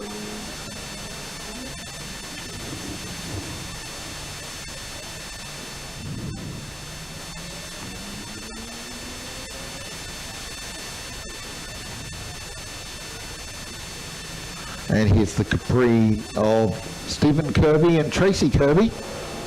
Well, now that they've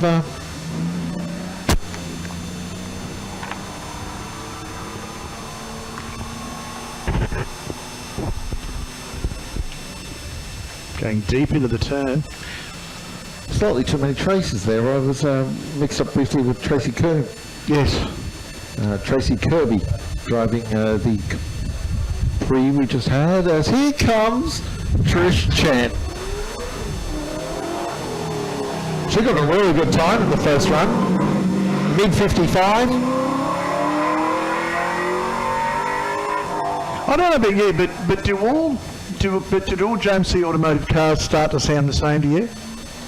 They're all Ford, they all rev nice and heavily, and they've got a great engine note. Talking about great engine notes, hang on folks, he's here. Falcon sprint time. It's Glenn Gerstle.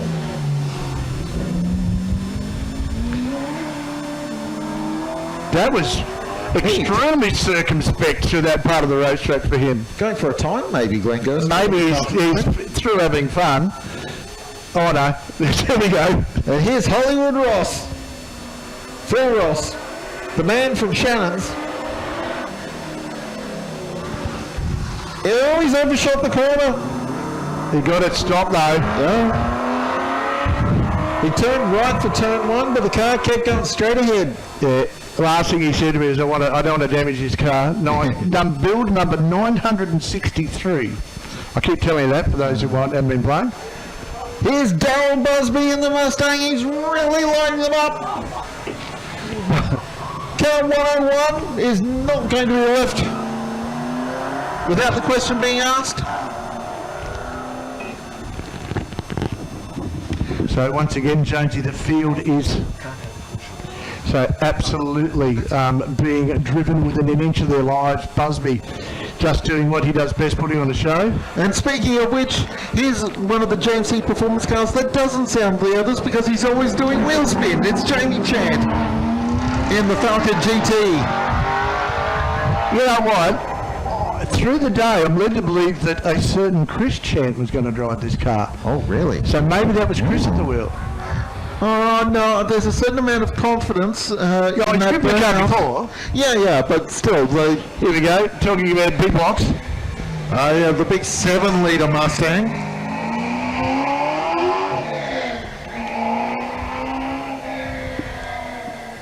of Lawrence Densley. Goodness me, what a missile. He hit it, as it was on the trailing throttle and breathed in back then, it took 7 litres of oxygen in each cycle. That's why we stopped commentating for a second, because we ran out of oxygen.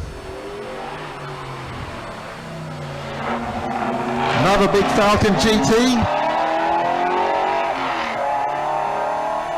This one, David Dunn.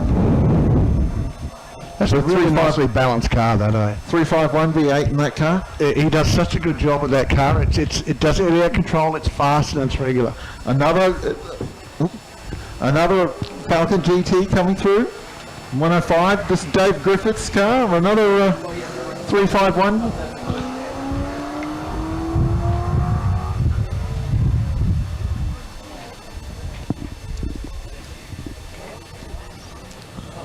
Good to see it. The crowd still in front of the Optus big screen.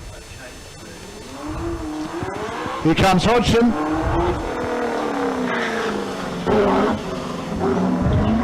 Jim Hodgson in the Shelby GT 350. The car, you see Jim everywhere. He's a regular here at Leyburn, and we've seen a lot of other racing events as well. He had a real issue trying to get that into the corner too, Jonesy. Real issue. Greg McKinnon.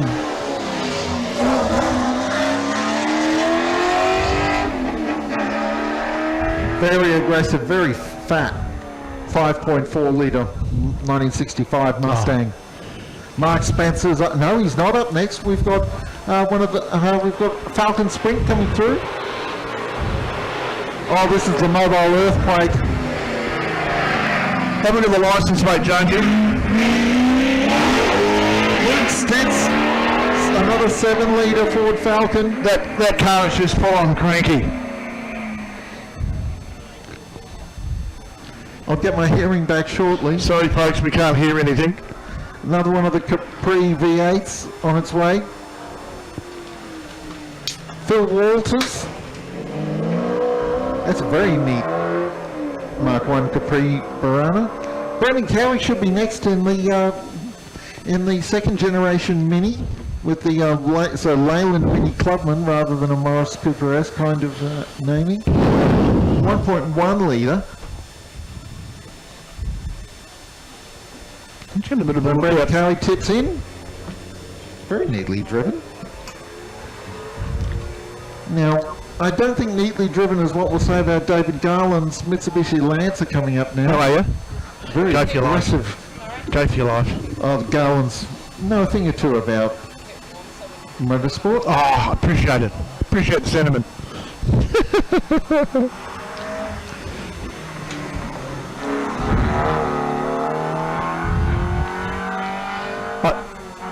If you talk about pretty race cars, the colour scheme like that is just sensational. Yeah. Both of them. They're near identical colour scheme. The two Garland cars, the Ford Escort and the Mitsubishi Lancer. And here's the tiniest car in the field, just about. Well, no, the Minis are smaller, of course. But Volkswagen Golf, still fairly small. Steve Hughes, Mark 1 Volkswagen Golf. Oh, car used to be raced by Graham Rumble, who unfortunately died fairly recently. But great to see the car still running. Chris Woodhouse in the Escort. Sorry, no, that's not Woodhouse.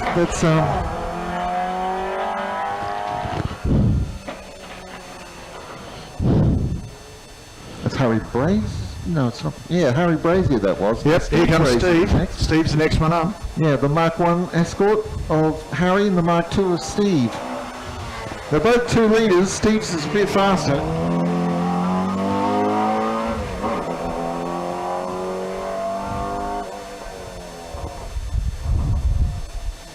There's a memorable photo of Steve Brazier at the Holden Sprints, Jonesy, going over the finish line on 2 wheels. I can believe it. Chris Collins gets underway. We're deep into Escort territory. We're going to have that interrupted momentarily by... actually no, Collins bringing up the dirt and the grass on the outside of turn 1. got a tack of the dirt turbo on the outside there, Jonesy. Instant rev range change. Noel Dorr in the Volkswagen Beetle coming up now. Now it's got the bigger 1.9 litre engine. Yep. Our TV broadcast and bring you back to live action here.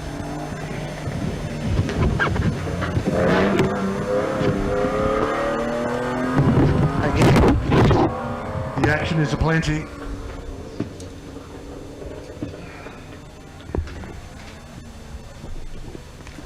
As we file through the rest of the runs.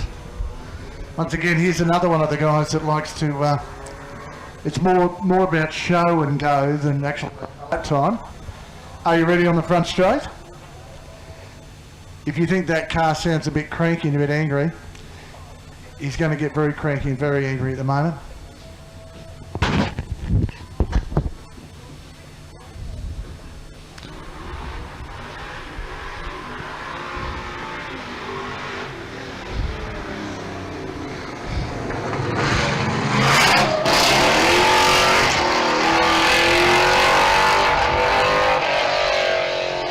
You know what?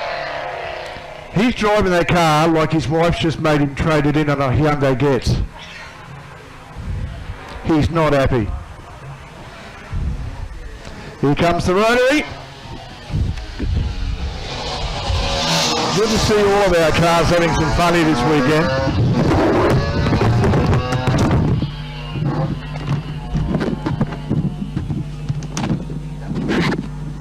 We are... That's called a car of Paul Spiteri. Gary Stevenson should be our next car up. Yes, he is.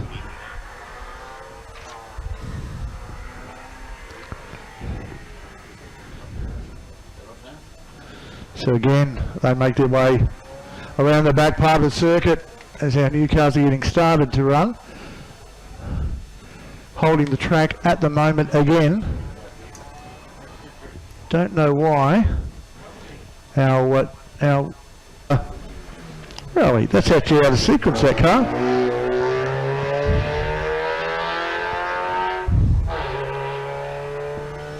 It's coming up next. A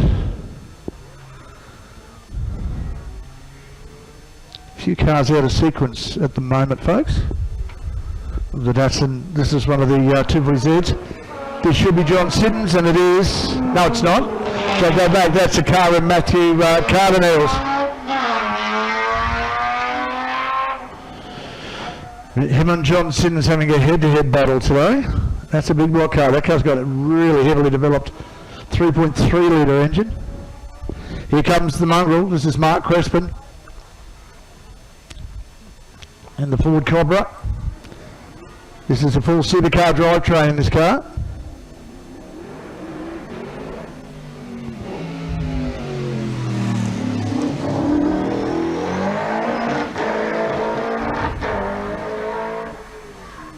Locks the tie, trying to get it turned in. Does he get it done? He does. So Crespin is having a red hot crack. Here comes the first. This is Jason McGarry of the Lotus Successions. Oh, did he get it? Bit of a tag. Well, he's not going to be happy. Oh yes, needs to replay. Yes, he did get it. Nice glance from the front door right through, so well done.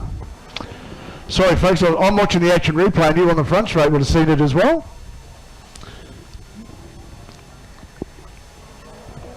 You can hear the mongrel over the back of Crespin.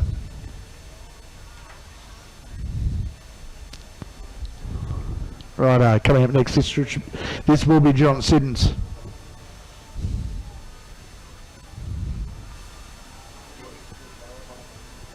We're just checking out the condition.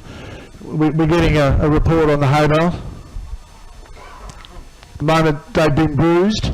We're just trying to check whether they need medical attention.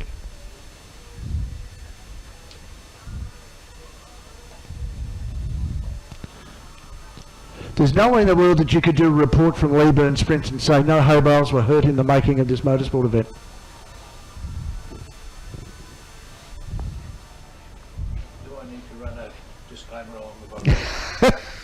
We're going to put one up on the screen for our people saying we cannot attribute to the damage being caused to hay.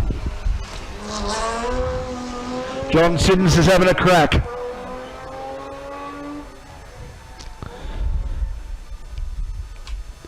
Well, there was a lot of air underneath that left-hand front as he turned in, thanks to our camera angle, so he's having a proper go. Here it comes. This is Graham Dilley.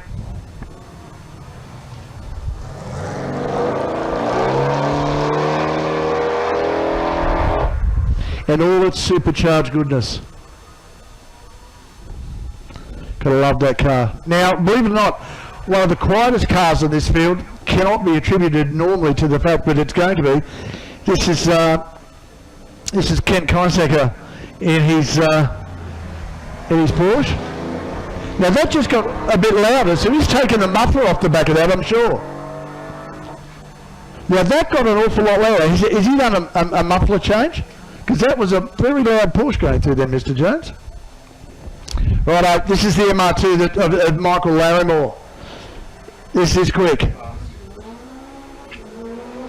Righto, gets the car stopped and turned.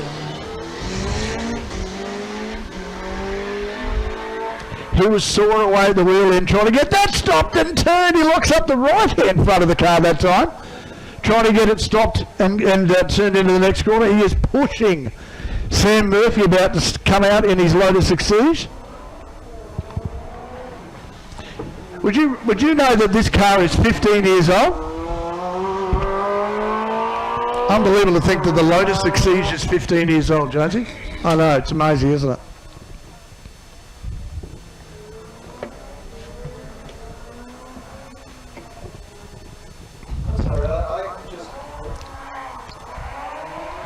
I'm sorry, Wes, I just missed that. We were trying to listen to the Porsche, the quiet Porsche, but I couldn't hear it over the sound of the Cobra running around the back. No, supercharged Cobra. I think he's taken the muffler off that Porsche now after I said it was too quiet. Because it suddenly got a lot louder than it was. It was quiet all day. Good. Once again, Jonesy, is this Mrs. Siddons coming up next? It looks like it. Gina, I believe so. Hers is a blue car compared to hubby John's green car. This looks like Gina. Yes, it is. Normally they're in the same car. They've got a small collection of Datsun Zs. They have a red car that they use in Tarmac Rallying for the stuff like Targa North Queensland and Targa High Country, as well as Targa Taz. And here's Paul Stokel in the 3.5 litre supercharged Lotus Elise. Really rapid car and really rapid driver. This is one of the fastest moved cars here this weekend. You kind of almost have to have a purpose-built sports racing car to be faster than Paul Stokel around here in that Lotus. This is a Clubman that's got a bit of aspirational assistance because it's not naturally aspirated now. No, that's definitely forced induction, the Puma Clubman there of Clayton Smith, 2 litre turbo.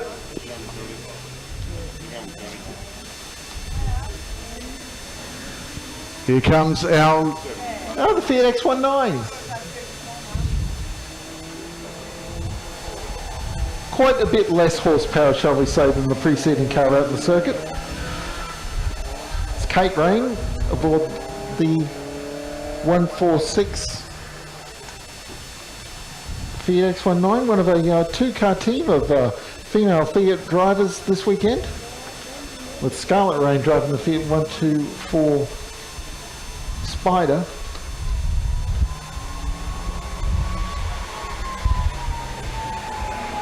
There's the TR7 of Diane Fuller.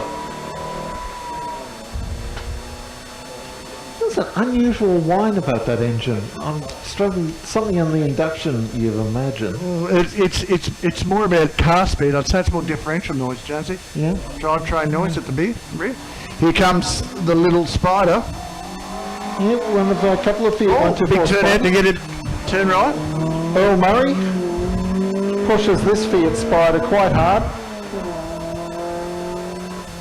Probably just trying to get away from the fly spray.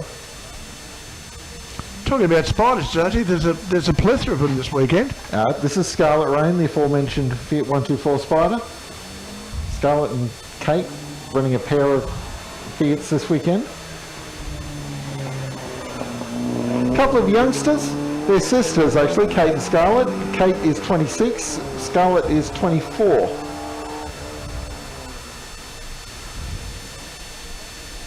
Having a fantastic time. Dennis Cotton now in the Porsche 914 GT Targa. 2.4 litres of the bigger Porsche engine.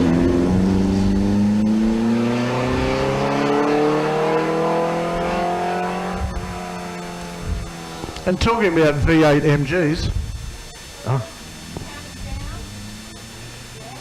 Flavio Paggiaro, a name built to race Alfa Romeos or Lancias, but is rather instead in a British MGB. But fantastic nonetheless.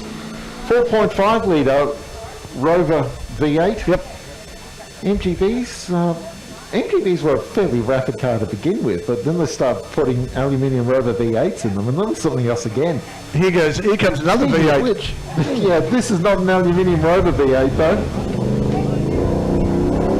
6 litre Ford power plant in that MGB. Dave Roberts. 640 horse in that MGB, would you believe? And the Porsche 904. This glorious looking Anthony Salpietro.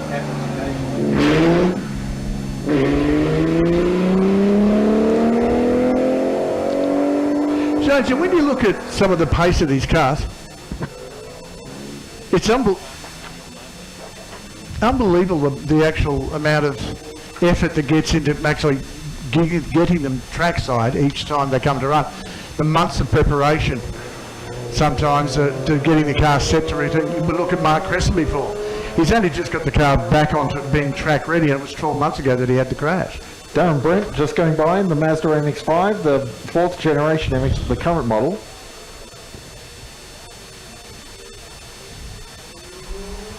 And now here's the Toyota MR2, 2nd generation Toyota MR2 of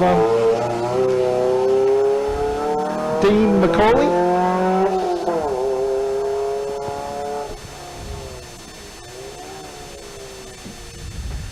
Won the MR2 Nationals with that car in Canberra in 2019. Brad Stratton, not Brad Stratton, this is Bernice Stratton in the MX-5. Brad's already been around in the historic Elfin. Bernice is giving it some welly there. Off the line. Playing with the foot.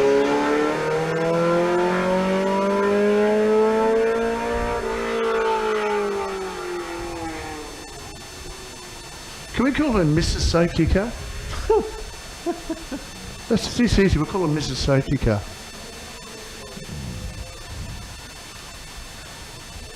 Mazda RX-8 coming out next, Jonesy. Phil Coombs in the RX-8 car. Oh, no, and not... This is, Stephen and Tracy Kirby. Once again, another category coming. It's a one-mate category now as well. Oh, yeah, the Mazda RX-8 series that was put together by Rick Shaw out of Sydney. And, you know... And where John Bowers, young fella's been involved in for a little while now. Oh, really? Not well, that... And you remember Terry Lewis, the Australian Passenger Car Champion, raced a wild Mazda RX-3 in improved production. The Rainbow Warrior was referred to as. Yeah, well, Terry Lewis made his comeback to motorsport in the RX-8 Cup. And hadn't lost a great deal. He's still pretty potent. Is this Dougie? This looks like Dougie Shaw. 2.7 litre turbo. Sorry, turbo or super? Have a read of the number plate, Jonesy. If you can read it from there. Too tough for you, it says. Well, and you wouldn't be wrong. He's having a red hot crank into turn 2. Lots of revs, that's for sure. 1.6 litre supercharged Toyota engine in that Mark 1 MR2, but here's Ray Vandersea. We expect the Ray will be quite a bit quicker. Ray, a 6-time winner of the Leyburn Historic Sprints. And that's about to be surpassed this weekend by somebody, possibly. I mean, Dean Amos has put down some pretty rapid opening statements.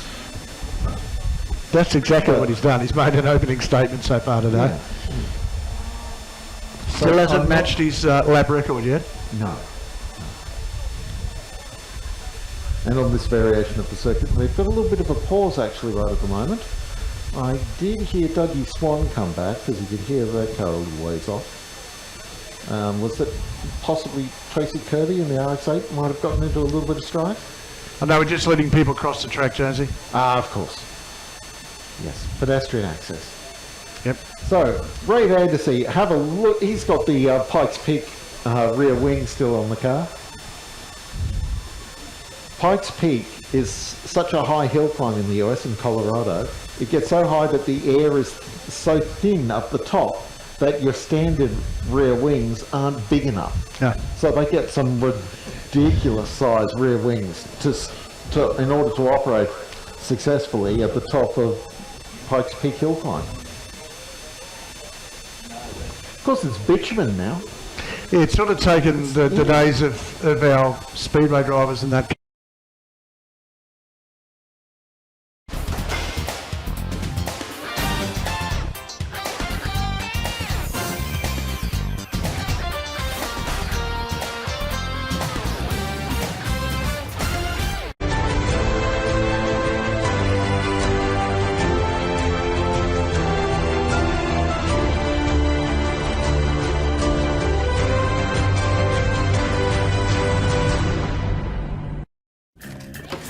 With Optus, you can power the potential of Australians in need. Simply donate your data on My Optus app. It starts with yes.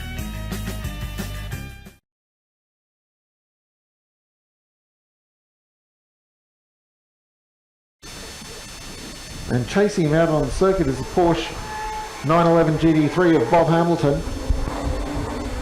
This is the big block Porsche, this one. Yeah, 4-litre. Some extra air scoops at the back end of the car, I noticed. Rear engined, of course. So having a big air scoop in the front of a Porsche 911 is utterly pointless. Another one of our Clubman's coming out, Jonesy. I think this might be a rerun, Jones. Oh no, it might be. Might be alright. There's some Mazda. Yeah, we've got some Clubmans coming through right about now, because this is that's Ian Kilpatrick. This is where Tracy Coombe would have been.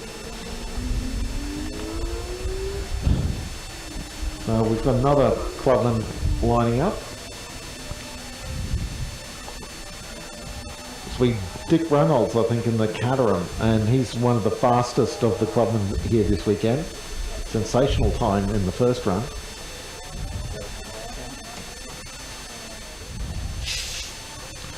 So interesting enough, we're just getting text messages everywhere this afternoon.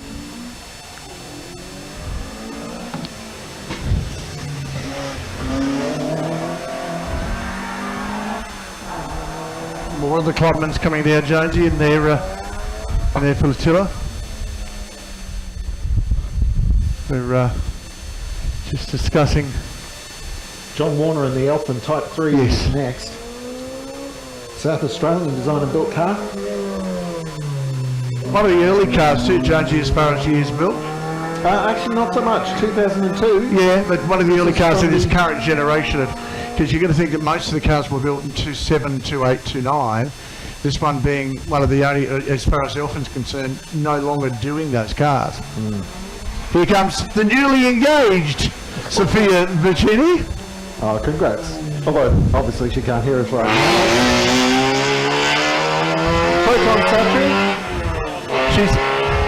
She is driving like a woman that is now betrothed.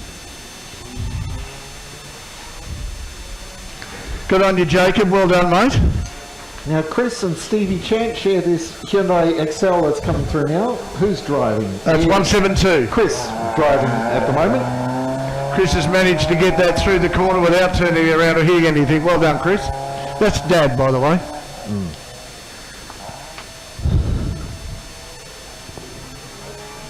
Or brother of Jamie, if you prefer. Yes, brother of Jamie. Father of... Brother-in-law of Trish. Yeah, he has many synonyms. Relief driver aboard the Nissan Pulsar 174.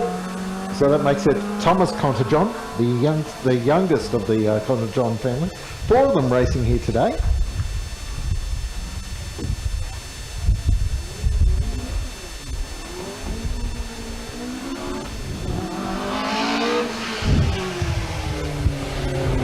There's the Toyota Sprinter Grand Prix, early model Toyota Sprinter, 1983 model. Forget just how far back the Toyota Sprinter goes sometimes. You associate it with, because they were racing at Bathurst right up until 1992, the Toyota Sprinters in various drivers' hands. Bit of talk about the Volkswagen? Yeah, the modern VW. New Beetle, 2001 model, 1.8 litre. It is forced induction, Judgy. Half cage, yeah. Remember Tim Leahy was driving that as far as the factory Volkswagen team in the old GT Production Championship. Tim Leahy these days is Beric Linton's co-driver in the Australian Production Car Championship. They had the latest round of the championship at Queensland Raceway 2 weeks ago. Their car blew up in fire on Friday. And they went back to headquarters, got the spare car ready, came back and won races. Goodness me, that was fantastic. That's from a long way back. Lachlan Keeley and Ross McAndrew are both on circuits at the moment. The silver Honda Civic and the white and red Hyundai Excel McAndrews have been coming to Leyburn for a long time. Forever, Judgy, to be really honest. Lawrence Murphy and the Suzuki Swift GDI. Just reminds me of Mark Brame and Henry Draper raced a black Suzuki Swift GDI in the Bathurst 12 hour in the 1990s, and they won every year. Didn't matter how many Toyota Corollas or Suzuki Swifts he gathered up to fight against them, those two were metronomical. Just lap after lap after lap, and they wore down everyone around them. Graham Ossington in the Hyundai Excel. That's the key to good endurance driving, be able to... He's locked it up trying to get into the corner. Yeah, locking tyres, yeah, that's the key. It's just putting those lap times down in succession and not giving us steerers. So I reckon Greg Hansel was the master of being able to work out how much he'd lose in traffic, and then just put it back on its pace note within a few laps afterwards. Thomas Rath, the grandson of the Rath family. Grandfather, father and son racing here today. And there's the young fella, having just his second Leyburn. And the reigning Anne Collins Memorial Trophy winner.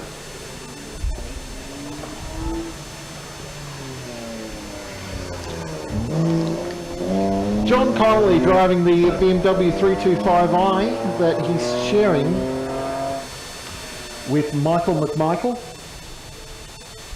And Liam's up next. Liam and Jim McCullough. You reckon Michael McMichael changed his name? Oh, you would do, would you? By default. You could be Harry McHarry, but not Michael McMichael. So 186 Toyota Celica and Liam Jean-Michel.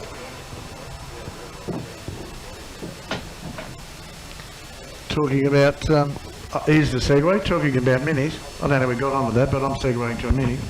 Well, this is Derek Holstein. And perhaps symbolising the alteration of a mini to a German car with a name like Holstein.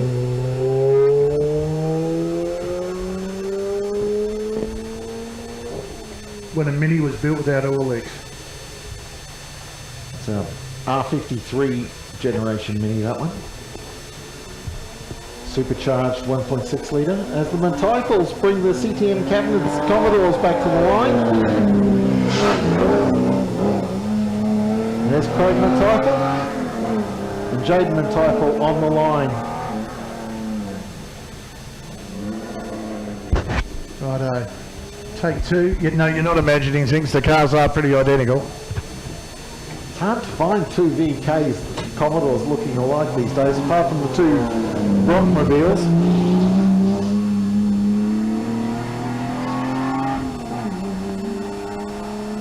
Imagine the yellow Commodore. Which one? Oh, a big lock-up. Ooh. Going into the corner. There's a touch of the Leicester Smerdens about those cars, actually. Yeah, there is actually. The yellow. Yeah, the old High Patrol Commodores, both VK and VL. Peugeot 405. Richard Markham. Talking about Hansons, here comes the Hanson. Another R53 Mini. Yeah, not being driven by Mr. Hanson, but coming out of his workshop. Out of Mr. Rodney Hanson's workshop. Car of Ken Rutledge.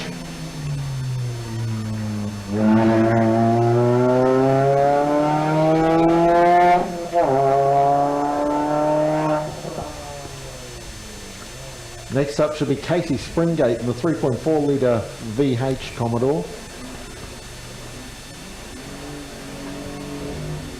Just moderating the lift off there.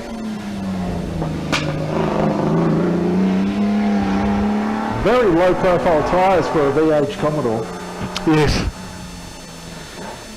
Did you say Lotus 6Es? I will now, but this is an Elise, I think. No.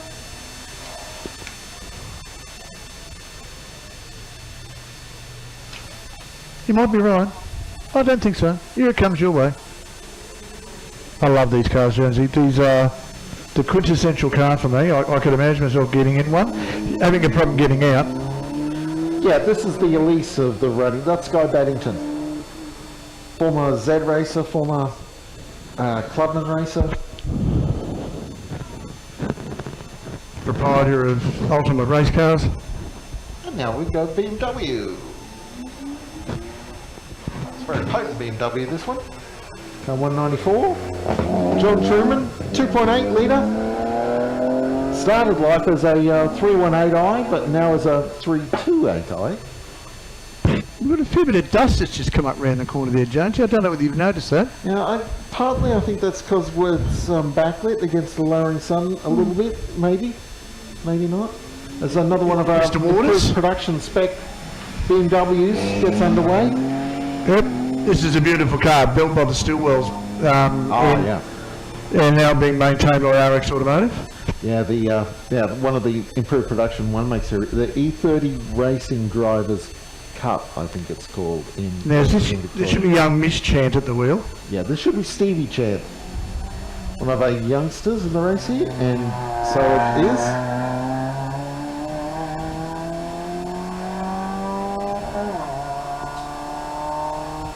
That car actually was young Jet Johnson's first race car. That's right. Yes.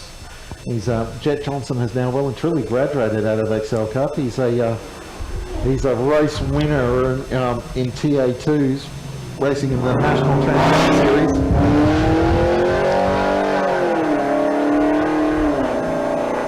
With a very proud father and grandfather looking on. Oh, I think, to be really honest, the person he's impressed the most has been his mum and his grandmum, just quietly.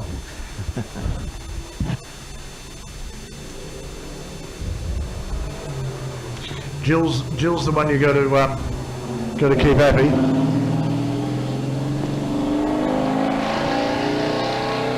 We had Stephen Johnson and Dick Johnson here last year as well. Well, Jet was here as well. Yes, well, Jet was competing, but yeah, Stephen and Dick were here as part of the cavalcade of superstars for the 25th running of the Leyburn Sprints. And Jet was driving anything he can get his hands on. In fact, he was pretty keen on driving the pace car. He came in and had a chat with us. Yeah. Like, Steve spent a fair bit of time with us, in fact. Yeah, with old mate Brett Murray along, Crusher. Here comes the replica tours again, Jonesy. Yes. Wayne Bell. Now, Larry Perkins Tribute Commodore. Very neat through turn one. He's chasing a time. He's making sure he beats Mark Bramwell.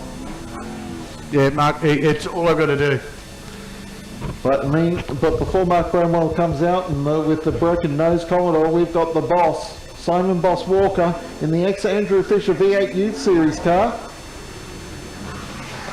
Oh, he's overcooked it. The XP Falcon that Simon used to run got a Dunson nose here a few years back as well. Yeah. And that prompted the shift to the XR8 Youth. Oh, I think he always wanted it. I think he was always going to move that way, but this is a purpose-built race car. That definitely wasn't. Speaking of, here's Mark Bramwell in the Peter Brock Tribute Commodore.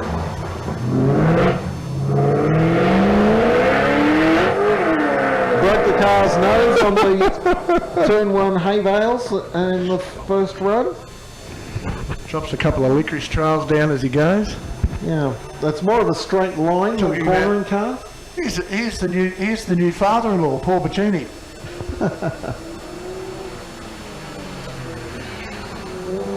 The BMW 1M. If the name sounds a bit clumsy, BMW named it the 1M because they didn't want to confuse it with the previous BMW M1, a glorious 1980s mid-engine supercar that BMW built. As the Tour de Soria gets underway. How many points is in the straight line? Mark Horder, plenty of horse. There's a really large lack of adhesion in that car, Jonesy, from between the tyre and the road. You're a bit under-tired. Could use some more rubber. Talking about quick cut, this is a rerun, Jonesy. I think this is our 325i. Yeah. Not a rerun, it's the relief driver. This is Michael McMichael. Our favourite guy this weekend. He get the award for the guy that's got the simplest name. Mick. Mick. Double Mick. No, Mick. Mick Mac. Mick, that's it. Give a dog a bone. This old man came rolling home. Something like that. Zach Hudson lining up now in another Peter Brock Tribute Commodore. No, they're pushing him back away from the line, so someone has, the Sora's coming back, but coming back slowly, actually. No, the officials are rolling out again. Yeah, so the Sora's backed off, so presumably either Mark Horder or Paul Bacini has had an issue, and for whichever one it is, Horder's coming back slowly. Well, kitty litter cars going out. Miss Kitty Litter's off. Don't know if you've had a bad day when that car comes out. Here's the culprit, the BMW 325i. No, that's not the culprit. He came out afterwards. He was the last one to head out. I'm just watching cars coming through, Jonesy. So 225 is coming past now through the back part of the circuit. Yeah, that was the last car on the circuit, so it wasn't Michael McMichael who's caused the problem. No. It was one of the two cars ahead of him. It was Paul McChiney. Well, yes, maybe. Possibly. Paul McChiney or Mark Horder in the Mick a bit. Can't we call him Paul McPaul? The one of a bit of fun this afternoon. The father-in-law aspects obviously rattled him. Yeah, of course, because I've got to do a wedding. Oh my goodness, how much is that going to cost? And that's interfering with his racing. Folks, if you use Bacini Transport or use them, your rates are going up. He's got a wedding to pay for.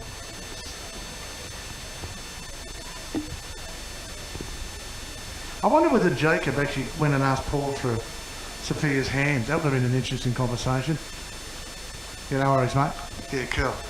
How good a mechanic are you? What do you bring to the table? You got a race car? Yeah. Unless you got a race car you can cook, you're no good with the Bacini family. Sorry? Okay. Alright, folks, we're back live here at Leyburn. Hope you folks enjoy the more live trackside and Lakeside? I'm glad I didn't have that turned on. Live here at Leyburn. Same L, different spelling, more letters. couple more mistakes with logic that doesn't seem to make any sense at all. And Judge, you've got no headset on, so don't you start talking. It's hard to get good help, seriously, hard to get good help. And as we said about Barry, tell you what, the hardest worker out of this team is standing up there in the tower. She hasn't gone anywhere all day. She's got a bladder the size of a 44-gallon drum. That woman. She's done exceptionally well. I shouldn't have mentioned that now because she's going to go, oh no. You can take her for a long drive anywhere. She's never going to go, oh, I've got to go, like my wife does. 2 minutes from home. Can you turn around? You're kidding me, aren't you? She's the brains of business. Oh, yeah, exactly right. She is definitely the brains of the business. PTV Channel O. She is definitely, well, look, for a start, Barry, she's a bit more attractive than you too, so she probably attract a better sponsor. But anyway. Yeah, well, that's right. Here comes the young fella. One of the stars of the Morgan Park racing community. Queensland Improved Production Car Champion at one point in his Mazda RX-7. Got promoted to the Gary Rogers Motorsport TCRs. Can't remember. Did I just see something go down the track in front of her? Was a tractor in front of him on the track? Oh, Oops. Well, he's probably overtaken it now. hang on, I'm listening. Listening to see if the engine note changes suddenly. I looked up there and in the corner of my eye, I'm going, was that a Manitou? One of the tractors? Oh, he's beat it round. Here's the Barra. Falcon Turbo.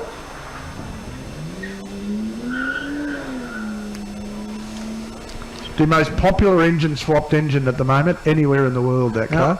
The Americans have finally got on board and started to import them. I just want you to pause for a moment, Wes, and think about the naming of the driver of the Falcon. Brian Wood. What does Brian Wood and Ford mean to you? Brian Wood. Well, he was also the owner of a Ford dealership that was heavily involved in XY Falcons. Yeah. And in fact, I sat Murray Carter. Yeah. In fact, I sat on a plane with Brian Wood back from when I first met him, and then he bought motor dealerships. Oh my goodness! The other Brian Wood who's here almost lost the Falcon Turbo going through the chicane on the return leg. Car bit hard, tipping into the chicane. Just got the left rear wheel onto the dirt as he dipped in, and the power just almost flipped the car around. The Mac-Tacs are on circuit now, the miniature race cars with the Suzuki Hayabusa engines. Brendan Lloyd in the first car being chased by Neil McLeod, and that means we're almost time for for Matthew Reid. It is. Here comes now.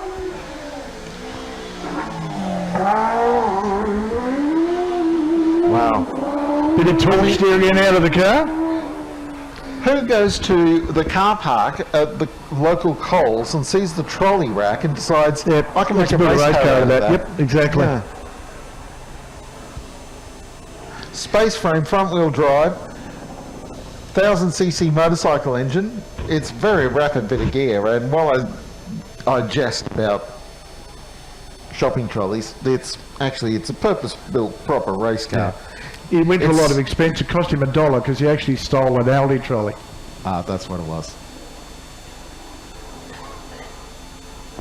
It's annoying that you've got to put a yellow car. Oh, don't even go down that track when I forget and I need a trolley and I don't have a token, and my life just comes to an end. I end up with a handful of stuff, and I got to pay $35 for a bag.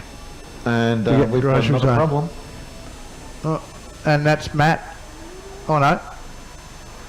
Then Matt Reid's come back just fine. So one of the Mac-Tacs maybe has had an issue around the back of the circuit.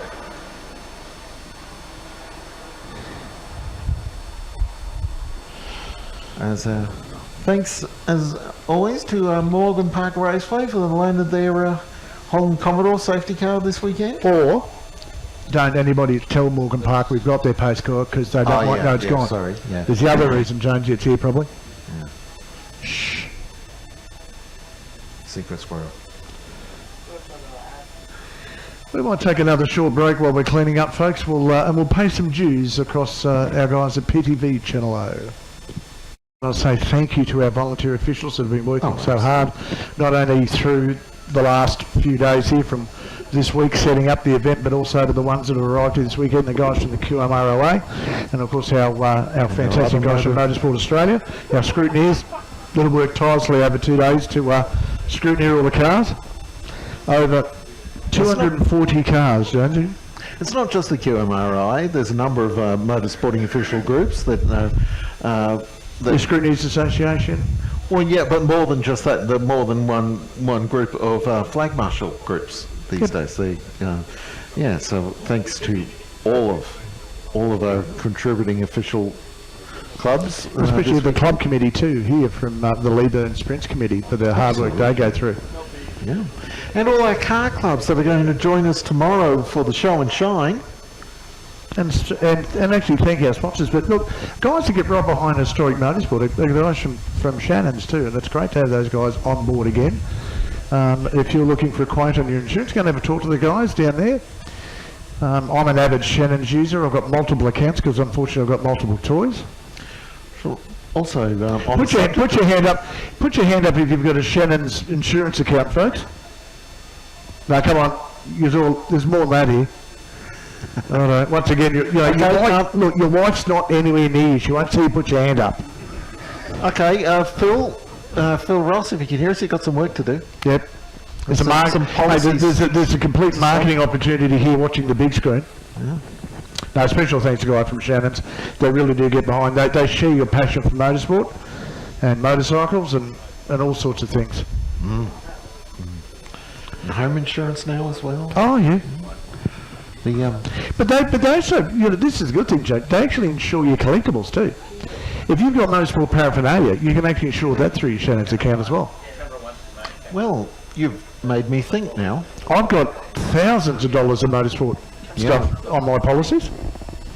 I should really rethink that. You need to go and get a quote, Jonesy. How much? In all honesty, you'd have a fair whack of motorsport stuff. Let's forget about other model stuff. Here we go. Here comes the first of the Healy X5s.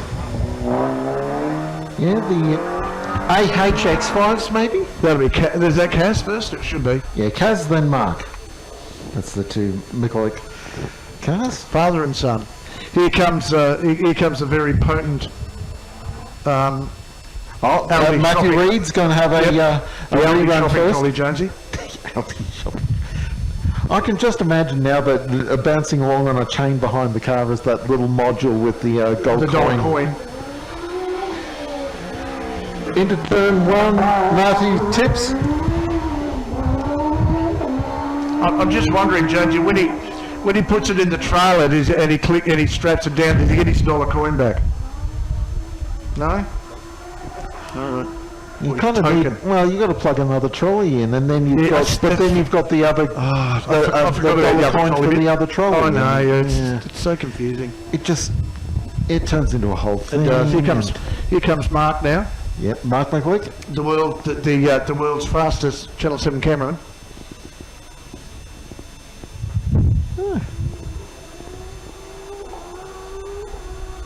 Listen to Matt. These two are brothers rather than father and son. No, father and son. No, father and son. No, I'm brothers. I'm only having a cake. No, I'm only having a go. I keep giving Cass a hard time. That's all. Sorry, mate. They're family friends, remember, unfortunately, mate. Just letting you know. Okay. Well, I can only go on what's written in front of me if it says something else. So, okay. Fair enough then. But yes, waiting on Mark to unleash. Well, not so much waiting because we've got another pause. Wondering, has a car gone off in front of Matthew Reed again? He was just on a rerun because he had to abort his lap, and now here we go. No real issue. Okay, well here's Mark McLeod.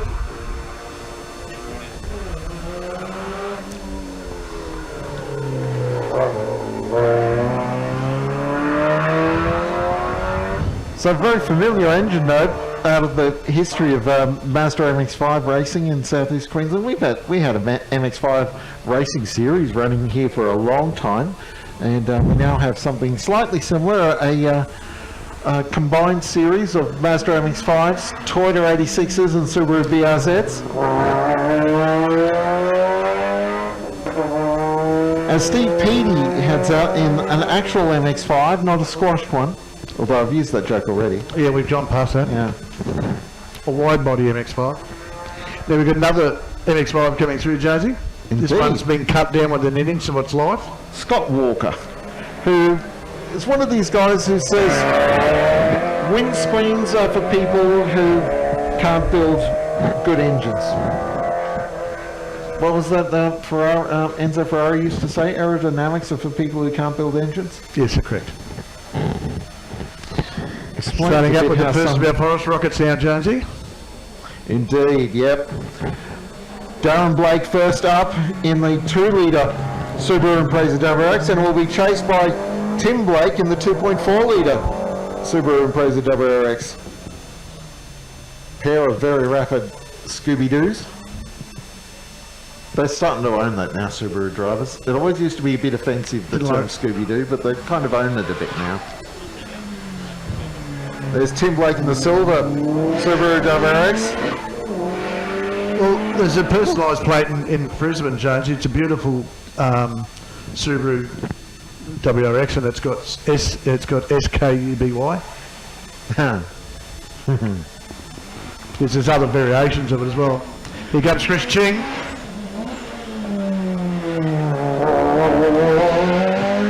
Indeed, Mitsubishi Evo 6.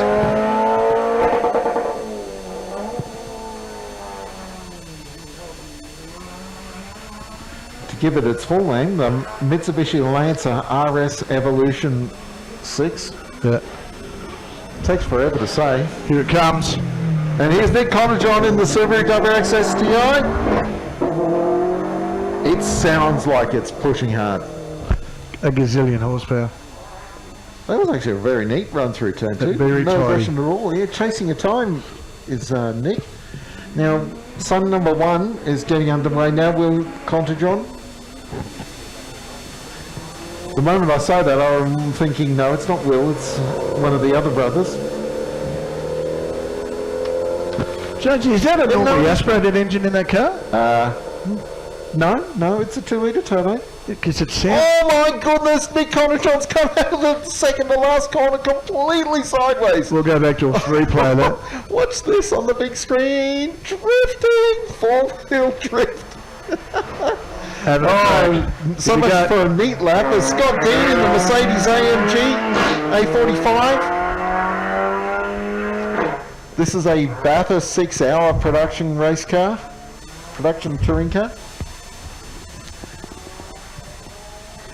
One of a couple of Mercedes A45 AMGs that run the Bathurst 6-hour race. Phil Heafy in the most aggressively sounding Mitsubishi. Point to point, Judgy, that looks like probably the fastest car in that category, point to point.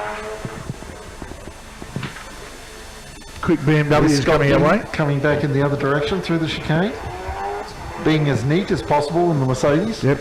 Smooth as fast. Yeah. And there's Michael McMichael having a rerun, I think, in the BMW 3259.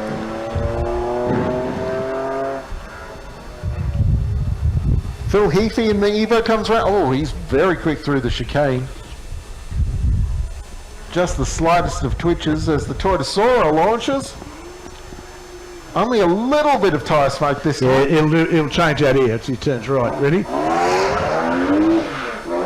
You're absolutely right, Wes. It's he's going to be wanting to rotate those tyres. Yeah, he's going to have to because there'll be nothing left to the right hand one. Yeah. Oh no, he's balancing out going out of turn 2. He's all about balance, Jonesy. All right. He's the quiet assassin this weekend, Jonesy. Chris Latimer's Mitsubishi Evo 4. Quietly getting the job done. And then the Evo 9 coming up now, Wayne Rosenberg, second to last, the yellow Evo 9. Last car in the field is the Subaru of Brendan Sykes.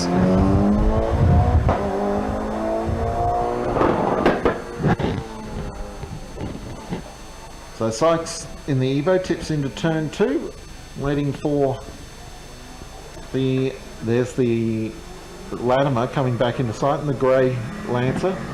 And here's Sykes in the white Subaru. Goodness me, that Nick Connerjohn completely sideways. He looked like he was rallying. I mean, it's a time attack circuit sprinter kind of Subaru, but it was being the full rally car. Oh, he turned that in from the other side of the school. Right. Through the chicane, it just kept the flow. I'd say more likely he's driven it through and steered it through in the throttle. So that's the end of run number 2? It certainly is. Run number 3, which we'll get through this afternoon, it looks like. Yep, 3:30. It takes about an hour or so to get through a run, hour and a bit. So we'll probably get through to the end of the day.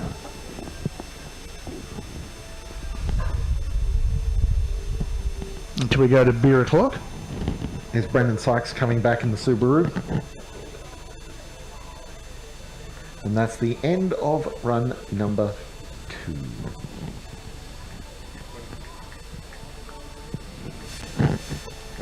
See the Austin 7s lining up there.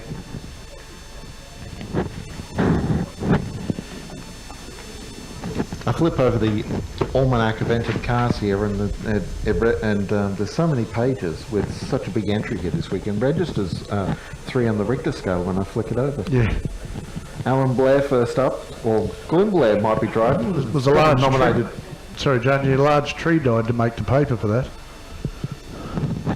Oh, I feel guilty now. Oh, okay. Oh, thanks, Barry. Yeah. We've replanted 2, so we're carbon neutral at the moment, Jonesy. Oh, that's fabulous. Carbon negative. Oh. Here we are. We're carbon negative. You are right. Oh, that's fantastic. That's great news. So yeah, the Austin 7s of Alan Blair, Justin McCarthy and Russell Wright lining up to kick off run number 3. We'll take a little bit of a pause. I say that because that little bit of a pause is over now. And here comes Alan Blair. He's trying to upset Justin McCarthy by leaving a smoke cloud that he can follow.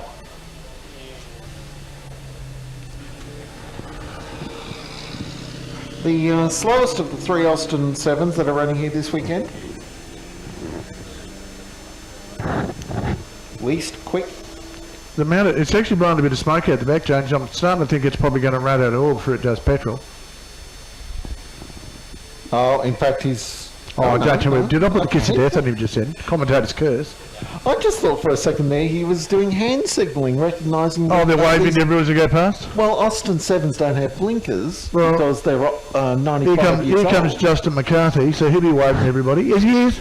Change gears. Don't change waves. Hi, Justin. Everybody wave to Justin.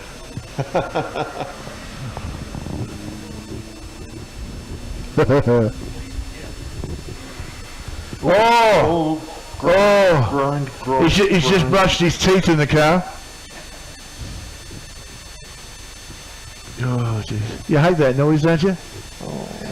It's like fingers on a blackboard. Oh, it's like the sound the last car I drove made a sound like that. Oh, your car stroke your car is one of mine, and I hope it didn't do that because that's what brought you out of the race here. And it's an automatic. It should not be making noises like that at all. So here's Alan Blair completing the lap. I'm wondering actually if Justin McCarthy might catch him. You might see 2 Austin 7s on the screen at once. Oh. No, not quite. No. Okay, here comes Justin being Justin's waving to the crowd as Russell Wright gets underway in the 3rd. And this is the quickest of the 3 Austin 7s.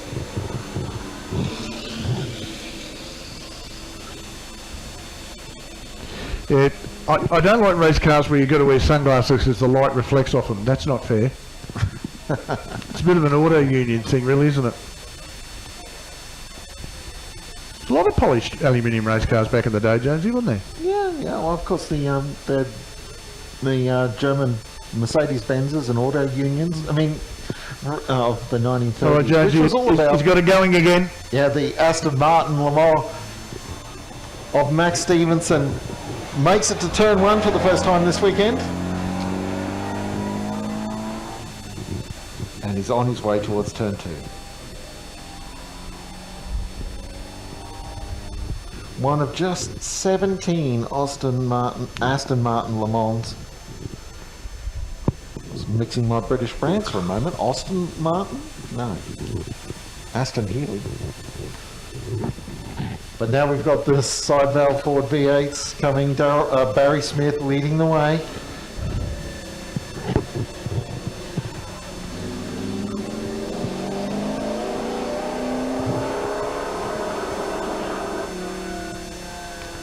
You know, that is reminding me of Norman Eldred, Norman's father, a real innovator and raced in the Grand Prix days of the 1930s and 1950s here in Australia.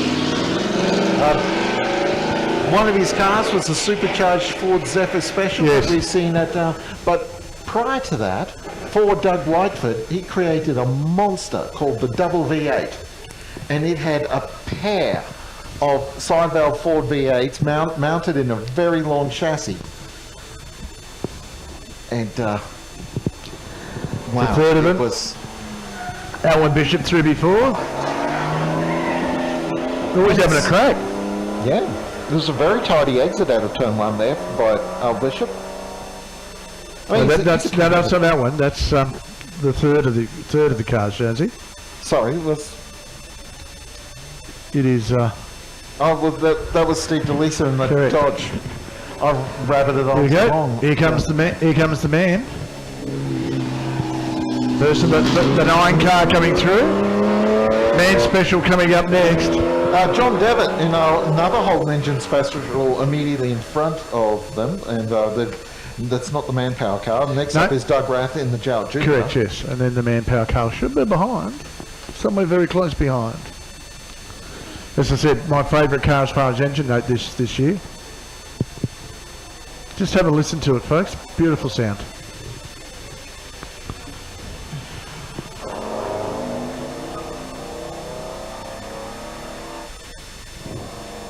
Yeah, that's nice. Just a very unusual sound you don't hear. Talk about beautiful sounds. The Neil Diamond of Centaurs. What a beautiful noise. Neville Birtwistle coming up in the Centaur Waggett GT. 6-cylinder Waggett engine, inline, Holden based engine.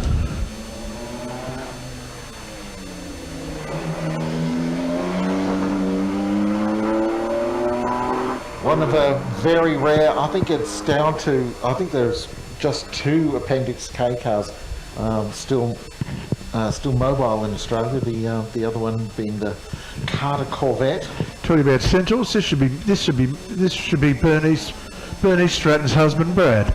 No, that's the different car. That one. That's the it is. Sorry, Matt Devitt and the Centaur Clubman. And now here he comes. Sorry, here comes Mr. Stratton. Yeah, Brad Stratton. Bernice's husband. Was a racer in the early days of Super Touring in the Toyota Corolla, and Group A before that. Had a 1990s model Toyota Corolla touring car. And then came back as ran as a U2 sports sedan years later. Was the Now's the manpower special. Yes. Was that car ever an ex-Bob Holden car that he had? No, what's it? No, it wasn't. No, it was a TTA car, if memory serves. Toyota Team Australia. Yep. There's Bob Holden tended to get his cars from somewhere else. He built some of them himself. Bob Holden, the winner of the Bathurst 500 in 1966 in the Mini Cooper S with the Finnish rally star Reino Aaltonen. But there is the Manpower Special being driven today by Chris Beard. Car built by Barry Mann in 1966 and then raced by Bob Power, father of Will. It's amazing to see that Will Power is leading the IndyCar Championship with 2 rounds to go. And Scott McLaughlin hasn't said I can't wait yet either. 6th, yeah. So we're seeing a massive showdown in the IndyCar Championship this year between Tim Penske and Chip Ganassi. With 2 drivers born in southeast Queensland, the New Zealander Scott Dixon was born in Brisbane and Will Power was born in Toowoomba, racing out the title. Along with a couple of other American drivers and drivers from other places, but we only really care about Will Power and Scott Dixon and Scotty McLaughlin.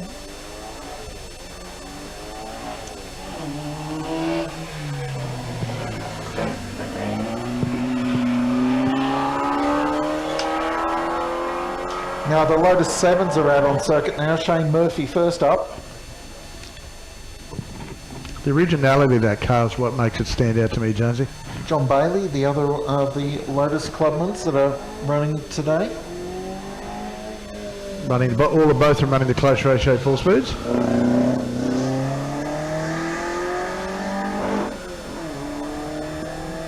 John Bailey's car's got the larger 1.7 motor and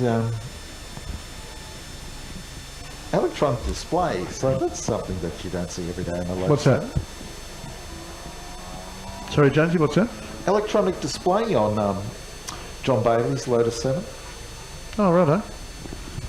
Now, David Cross is next up in the former Formula 5000, the John Leffler Bowen P6, Bowen Hay P6. Bowen made several open-wheel cars at one stage. Oh yeah, they were open wheel manufacturer. But a lot of Formula Fords. Yes. And there's still one of them running in a historic Formula Ford racing in southeast Queensland.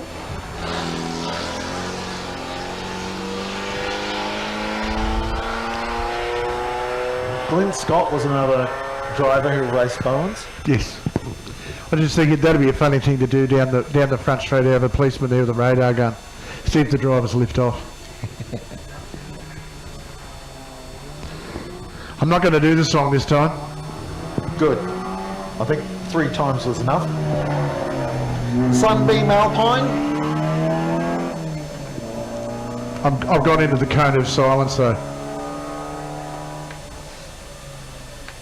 What was the Chaos, wasn't it? Was the agency that was against them? The sorry? Wasn't it?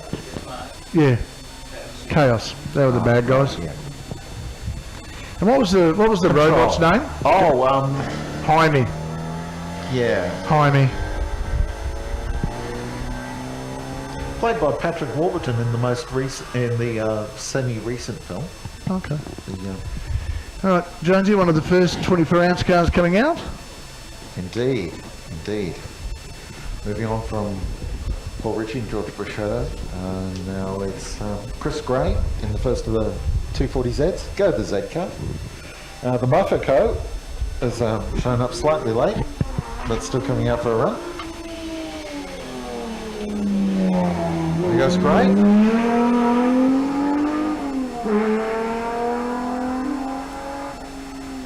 First time I got to drive one of those cars at any sort of great speed. I've driven a couple of road going versions, so I was amazed at how nimble a 240Z was. Got to keep front tyres on them though. Oh. They do scrub them a bit. He's turning right this time, well done.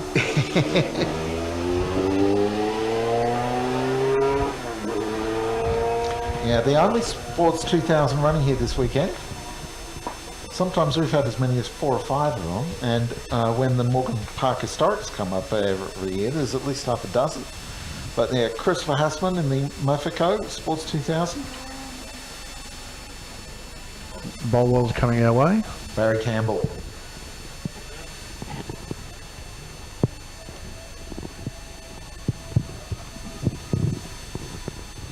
Interesting this one is as you alluded to before, a rather muscular Bolwell with extended wheel arches and slightly wider wheels, as they were quite a narrow car, the Bolwells, and the Ngari is definitely a narrower sort of version as well. But yeah, this one has a bit of the Mikulik family squashed MX-5 look about it, it's got Barry Campbell, but it's just additionally wide. Widen the flare the bodywork a bit more to fit the fatter tyres on. Very pretty car. The various Bolwells. Bolwell Mark 7. There we go, Jonesy.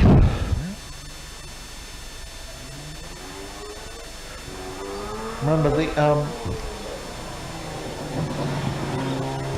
those are around. We've got Bernie Van Elsen, South Australian photography business owner, who invested a lot of money into Bolwell, and out of his experience with Bolwell race cars, came the Vescander, which was built by K&A Engineering, also in Adelaide. Wonderful race car, the Vescander. Probably the best prototype style sports race car built in Australia for a very long period. John Bauer went and demolished the Australian Sports Car Championship to the point where the championship was wrapped up and discontinued because no one could touch him. Vescander was just that good. Even the Kaditcha V8s couldn't catch him. Who's at the wheel this time, Mr. Jones? Is it Steve Ether? No, it isn't. Relief driver Gary Johnston is on board.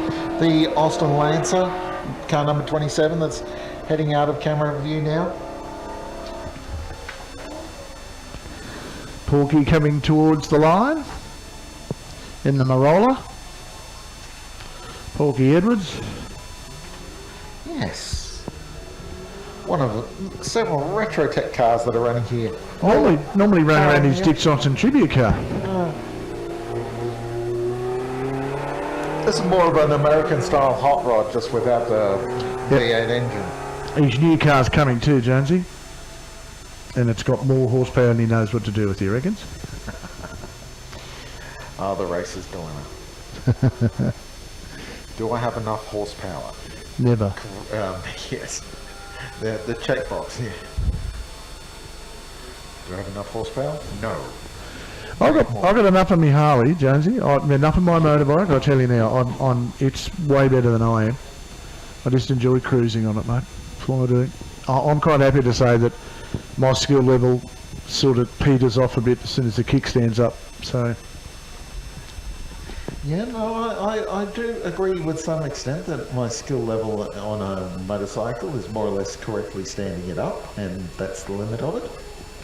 Mr. Parnell coming up shortly, Jonesy. Indeed. There's a really nice looking Jaguar Mark 1, this one. Well, it's if you think about it, Jonesy, there's the attack at the British coming up very shortly. It's just come to me. It was bugging me, the other the top driver in Jaguars in the early 96. It was Ron Hodgson, of course. Yes. It was later, through Ron Hodgson's Motors, was Bob Morris's longtime sponsor of Holden Toranas and in Australian touring car racing. Memorably won Bathurst in 1976 and the touring car title in 1979. Let's not forget about our lovely Queensland lady driver that competed heavily in one of these as well. Anne, our Stewart for a long time, did very well in her Jaguar touring car. Oh, yeah. Anne Thompson? Correct. Yes. Well done to you. Yes. Cortina gets underway. It's been Neil Lewis. Car number 30.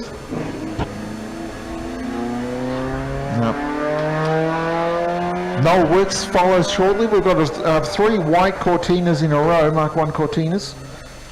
Noel Wicks, and then Phil Haskett or John Hull, the relief driver in that car. But first, but this one just launching is Noel Wicks. This one, the actual Lotus version of the car.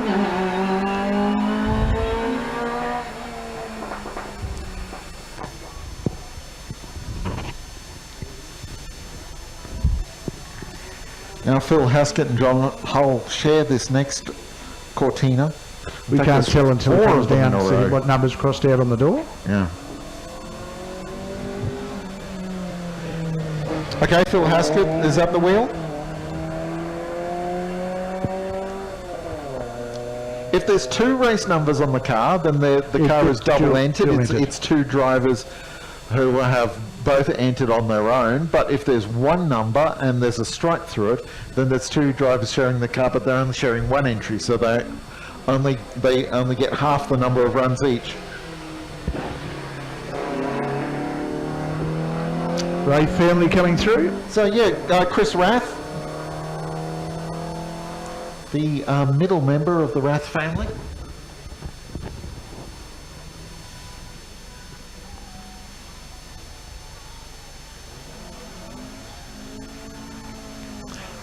Paul Gilbert and the Datsun 1600 gets underway. This is one of the quicker Datsuns here.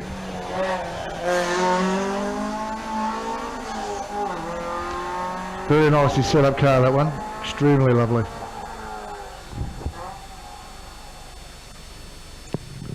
Again, we're still in the world of Cortina. Yeah, Mark II Cortina now, and then we get some Escorts, which I suppose you might. Oh no, not really. I was going to say Mark III Cortina, but there was, of course, there was a Mark III Cortina. Jonesy, look what I have. Oh, it's not Stephen Hodge. Oh, ow. Stephen Hot. Oh, ow, ow, ow, Sorry, ow. folks. Hot donuts. Oh my goodness. We folks, you've just worked out we're eating hot donuts. Paul Turnoff's Cortina, followed out by Tom Brailsford's Escort.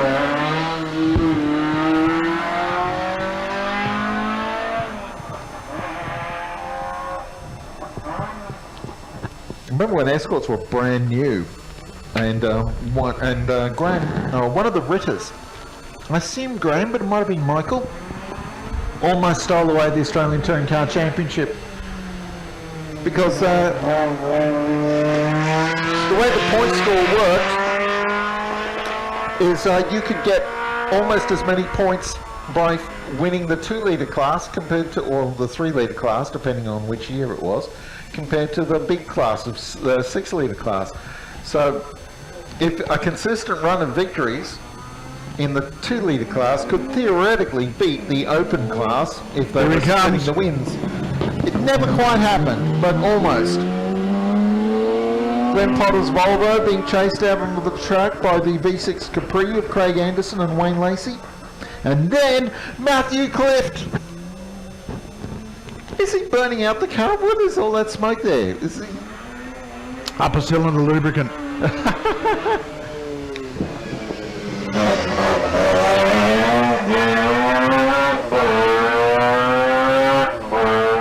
What a raucous sound.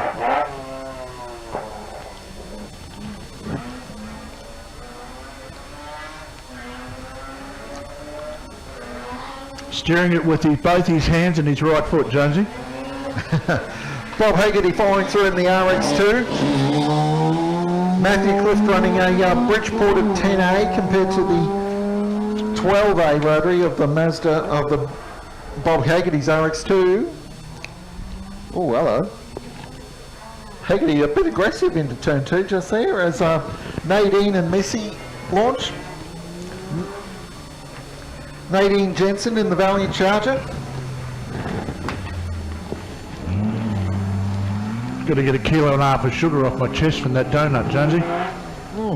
Aren't they just sensational? Oh, folks, if you guys haven't had a donut from the donut van down here, seriously, your sugar count is nowhere near complete for the day.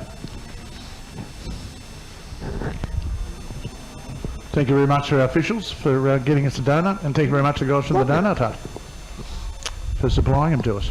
You are just sensational. I needed a sugar hit this late in the afternoon. I'm halfway through my donut and I've forgotten to take a donut selfie. Goodness me. Westner in the Torana.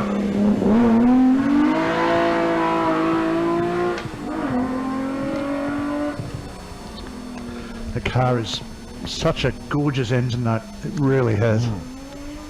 Yeah. listen to it as it... Don't knock six-cylinder cars, they're great. No. But we do have a V8 now, so Norm Foister and this glorious Monaro.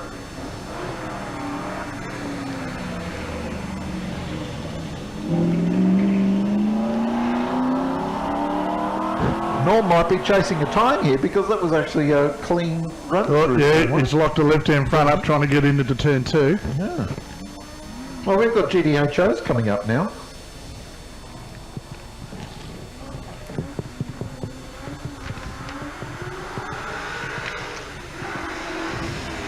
Peter McConnell tips his white GDHO replica into turn 1, making all the right sounds a Ford GTHO should make. Oh no.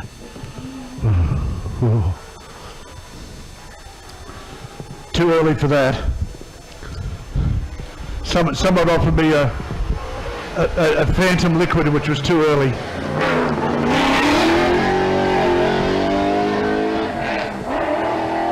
Once again. Oh, Ken Oliver's Monaro sounds brilliant. I just laugh because I'm thinking, you know, they come here with a brand new set of tyres, they're going home with something that's going to be gone by the end of the weekend. Right, here comes a couple of the fast ones. Here comes Dennis Brown.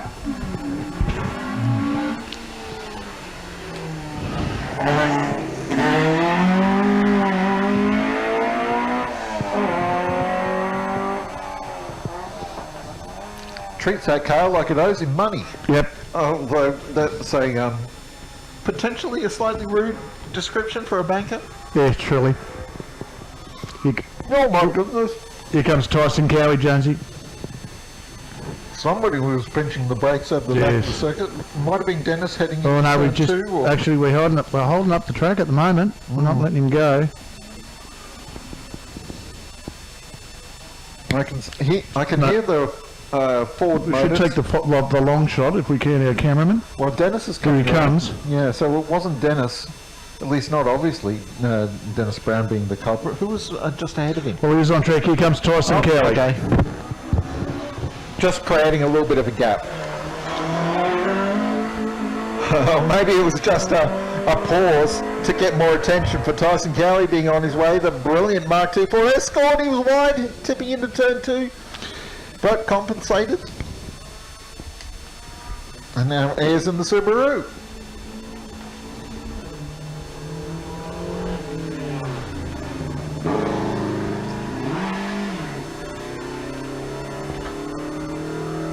So Kenny Ayers in the Subaru Liberty. Kind of car that was, well, it's a slightly later model than the car that Rob Herridge used to win the Australian Rally Championship. So see Tyson Cowie come back through the chicane, and here comes our left-hander. Here comes Shrek. Indeed. That'll do, donkey. That'll do. Neil Burley in the car that has been nicknamed the Shrekmobile. I know, it's more of a Kermit green than a Shrek green to me. Talking about guys that have changed cars. Coming through now on a Peugeot is our normal Hill and Hill driver. Gone from rear-wheel drive imp to front-wheel drive Peugeot. The Alfetta coming up next as well.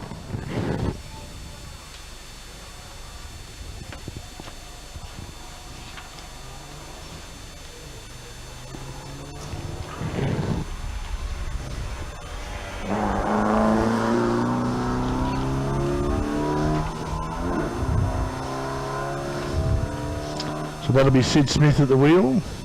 Sharing the car with Jack West this weekend. Yeah, so Jack is, they've crossed into the car actually. Oh no, well Jack West is running it as a junior, Jonesy.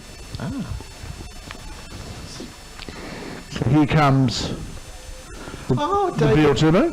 Now I know. David West, Jack's father, was a former competitor in the Australian Rally Championship. David Malone goes through in the VL Turbo. Now it's not Paul Bond up next, it's actually our it will be the Lancer. Now the Lancer's running out of sequence. Yeah, that's quite late in the entry. I think 183. So it's way down the back, but we'll come back to him very shortly.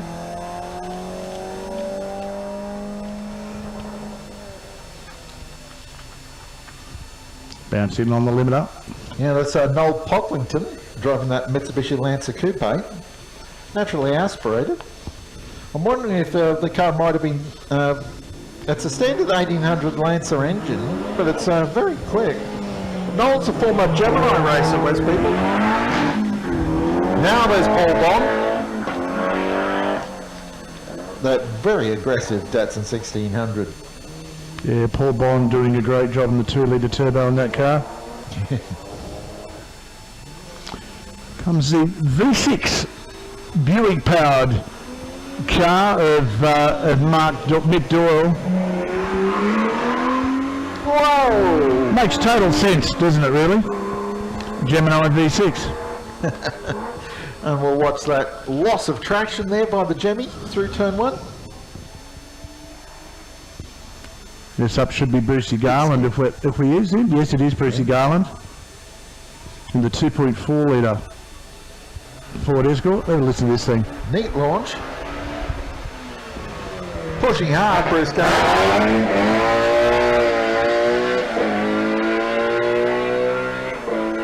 See, that's just got to love that engine note and that gearbox, don't you? That's a rally driver at work. Yeah. Or at play, as the case may be. This will be Kevin Crosh up next in his V8 Capri. Yes, the car that got right behind us, another race circuit here in the Leyburn Sprints. From memory, is that right? Wasn't Leyburn? Yes, it was. I think Wandai Sprints. Wandai, you are right. Wandai, yes. Background. Yeah, he's one of the Wandai Sprint organisers, I think. Some interesting spectators coming up now to watch. I know they're here to watch Dean Amos run. He's coming up shortly. Ben McGrath is up next in the Nissan Silvia V8. Yeah. Goodness me, that Nissan is not very Nissan in looks, but goes. They go together very well, I think. They're purposely meant to be together.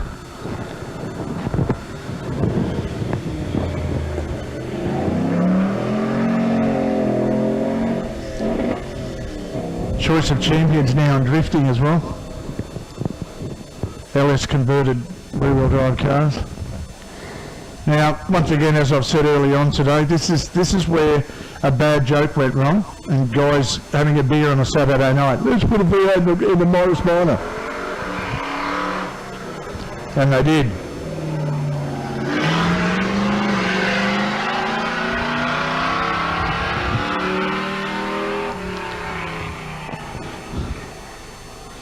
Yep. Peter Murphy describes this Leyburn as his favourite event. He's regular at Oakey, Gatton, Wandai, and Newton. Oh, Tyson in the Corolla.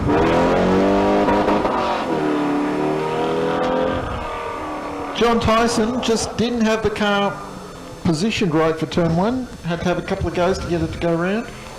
So Datsun's getting a rerun, Jonesy. Paul Bond. Yes.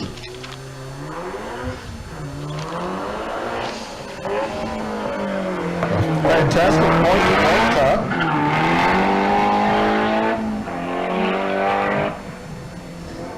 It's a very fast car in a straight line. This should be a junior competitor coming up now, Jonesy, in the Alfetta. Indeed. Or a rerun, possibly as well.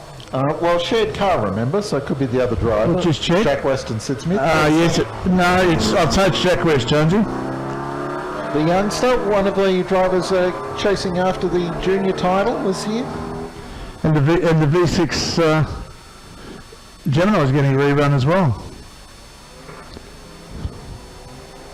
So it is.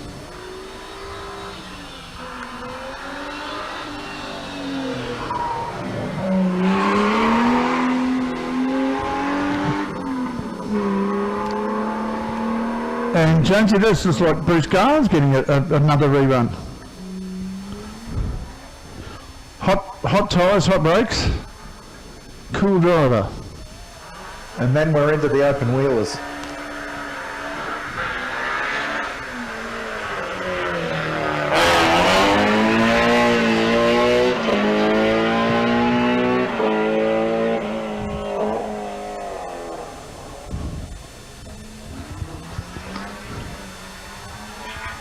Just having a listen. Righto. The man who's chasing, or who everyone is chasing this weekend, is Dean Amos. Outright lap record holder. 6-time winner of this event. Can he make it 7 this weekend? The Supercheap sponsored car.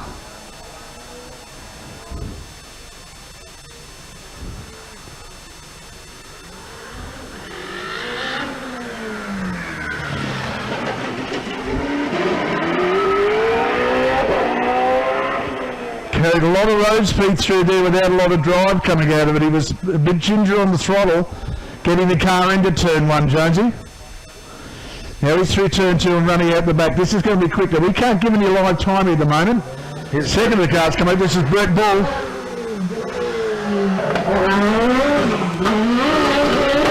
Kawasaki-powered Van Diemen Formula Ford, although it's not really a Formula Ford.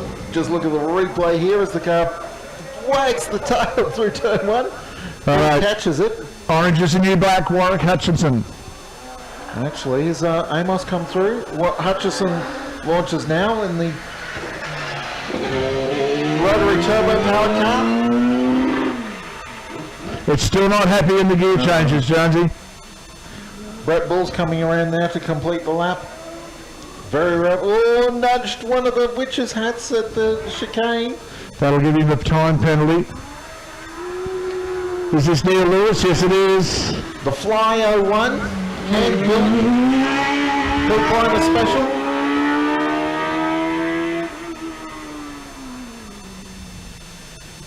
Been racing this car here at Leyburn 6 years now, Neil Lewis. This should be Peter Gilbert coming up next, Jonesy, in the B&G. Yes.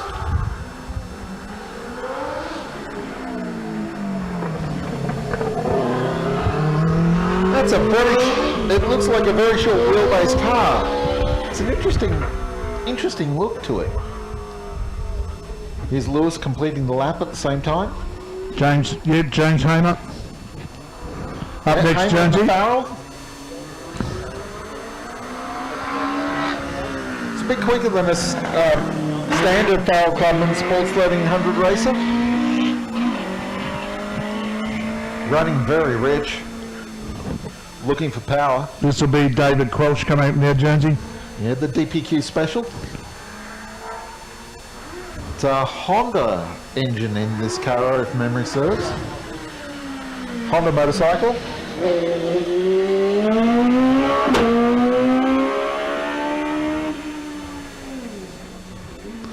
Next car up is, this will be Luke Woods. Yeah, in the Empire. 01.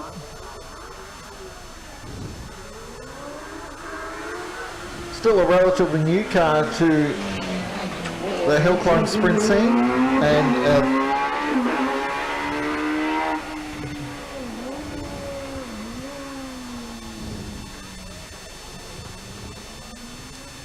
the last of our outright cars coming in, Steve Woodridge now in the F3 Dallara. Quelch completes the lap in his car. Woodbridge launches in the Dallara F304.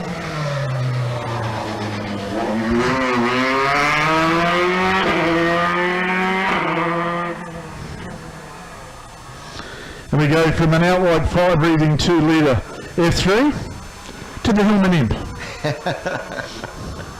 Well, it's both rear engine cars, Jonesy, rear gearbox. Well, okay, yeah.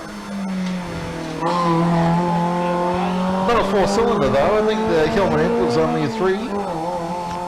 Alan changed gears this time, Jonesy. He must be going for time. Here comes Rodney Hanson. Mini time. They're glorious race cars, the Minis. They're the bricks, as they were known.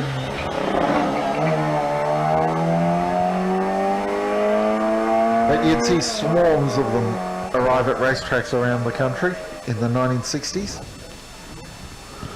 850 cc's to begin with, then the Morris Cooper, which was 1100, and finally the Cooper S, which was 1275.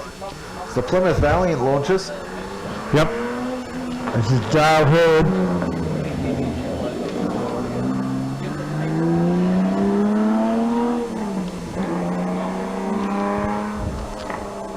Next up will be the car of Greg Bull Jonesy in the Escort Mark 1.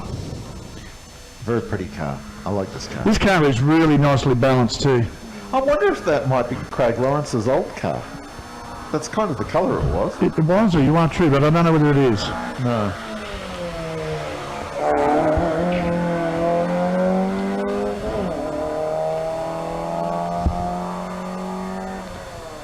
And again,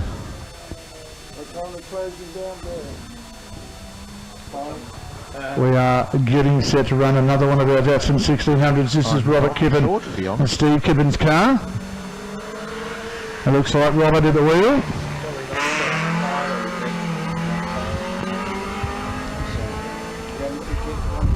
Lining up behind him is Craig Lawrence and his car.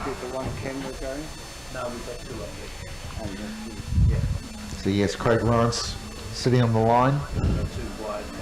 He's been racing this car for 25 years, so I'm having a memory fail talking about second car for Craig.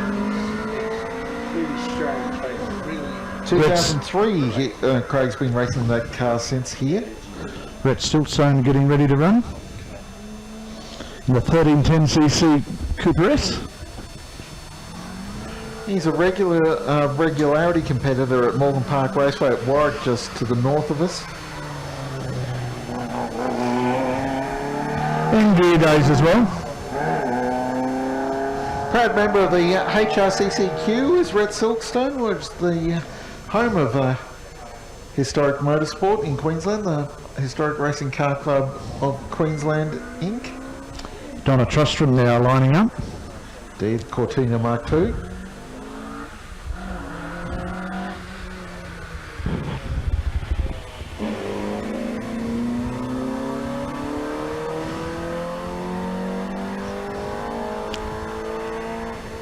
Good strong car.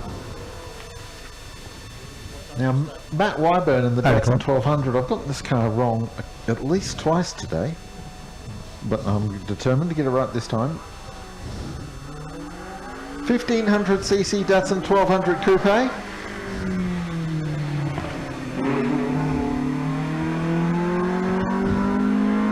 How dominant with the Datsun 1200 when we had the likes of young Jamie Furness at Wheeler, his car. Yeah, and then he still owns the Datsun 1200. No, he don't. No, that car got sold to Porky. Porky bought Paul Edwards bought that car. Oh, okay.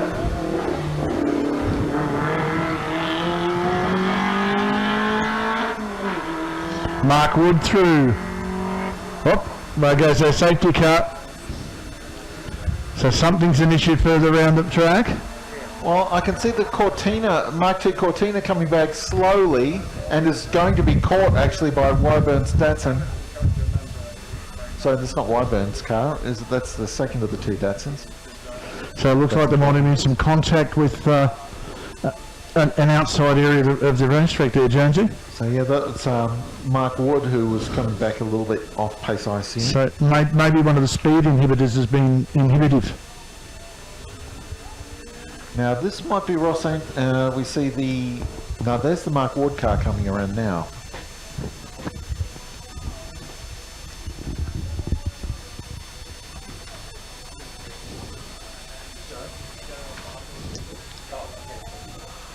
I think that's Donna Trustram actually who's had the problem in the Cortina. And of course car's making its way back through the chicane now, Jones. That's a good sign. And it's going over the start-finish line, so we're going to go green here pretty shortly. Yeah, because it looked like Donna brought her car back to the paddock quite fine, but just the lead. So we launched the Datsun 1600 here of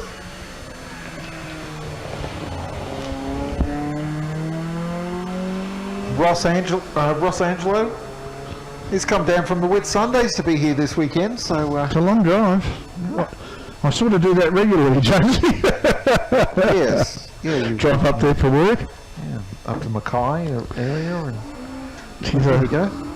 Mark 1 Cortina, Paul Brailsford. Sorry, it's the Escort. I'm getting that wrong again.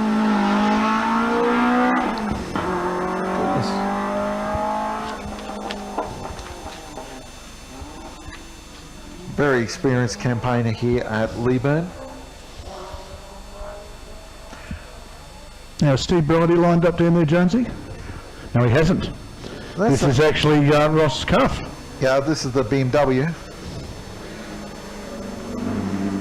TILUX.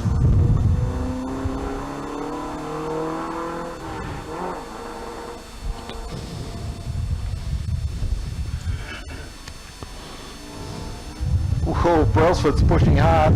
It's a relatively new car, like for Paul, like his orange Escort, he used to race here, has now been retired. So it's got this new green car now. And speaking of orange Escorts, here's Brett Curran. Well, as it should be, it's Blake Curran actually. Blake, of course, Blake Curran.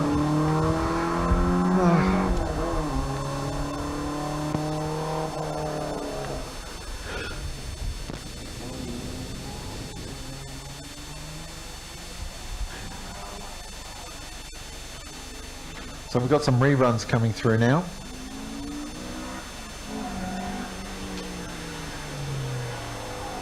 Goes Donna through.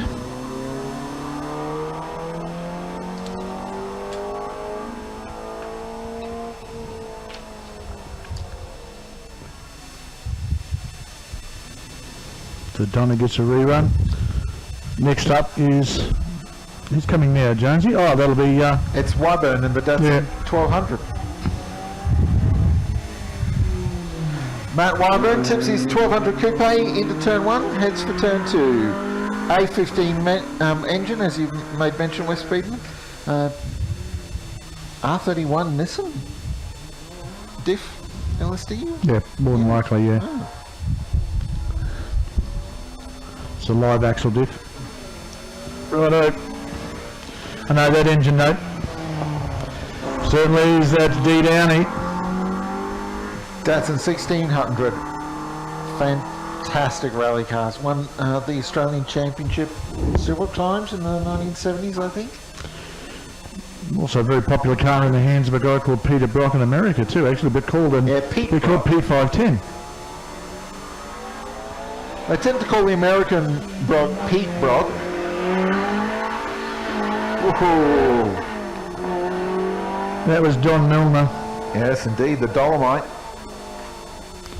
One of two here this weekend, as we know. Second one coming out very shortly, or later on, sorry. Yeah, the Triumph Dolomites were a mainstay of the Bathurst 1002 litre class for many years, racing against Ford Escorts, some Fiats.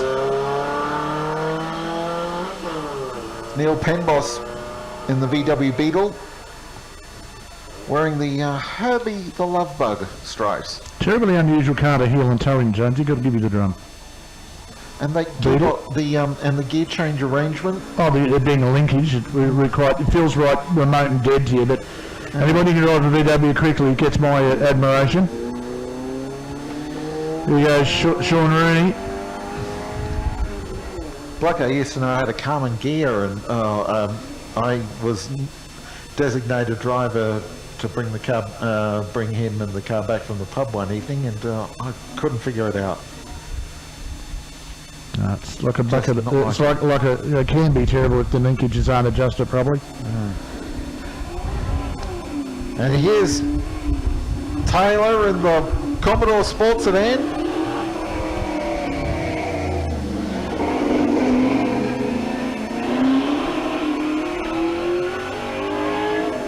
What a monster.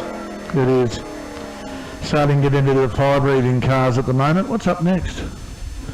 Well, it should be... the Triumph 2500. Yeah, I wouldn't call that fire breathing, but it's still a nice car. In fact, I'm going to be able to do it this way, actually.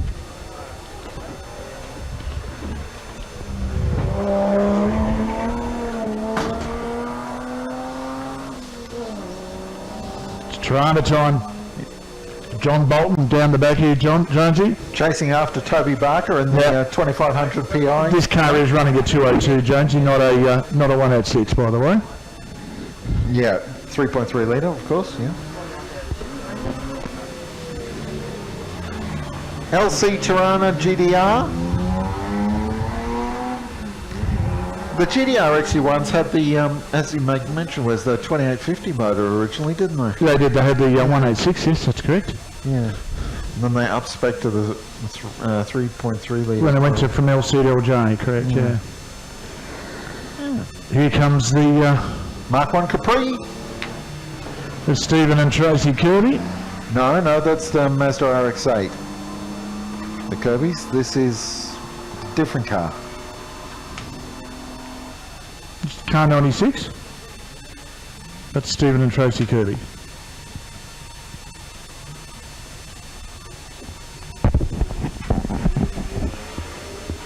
Here comes the Falcon Sprint. Here comes Glenn Gerstle.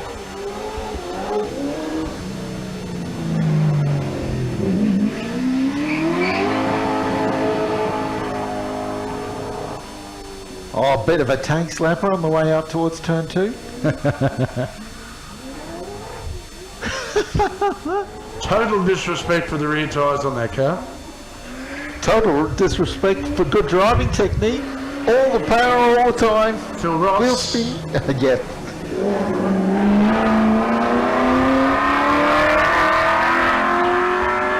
The man from Shannon's. His son Fraser Ross races in GT racing. Quite a good steerer. Had some great results in McLaren 720 a couple of years ago. Races now in an Audi R8. Other than James, the automotive prepared cars. He's not going for a time this time. That was tyre smoke. Here comes another one of the cars. This looks like Trisha Chant. It is. The boss is out on track now, huh? Our boss. Oh no, is that her? No, it's not. No. This is that Lawrence. would be Lawrence Densley. Yeah, because it's actually Jamie Chant who is due up, not Trish.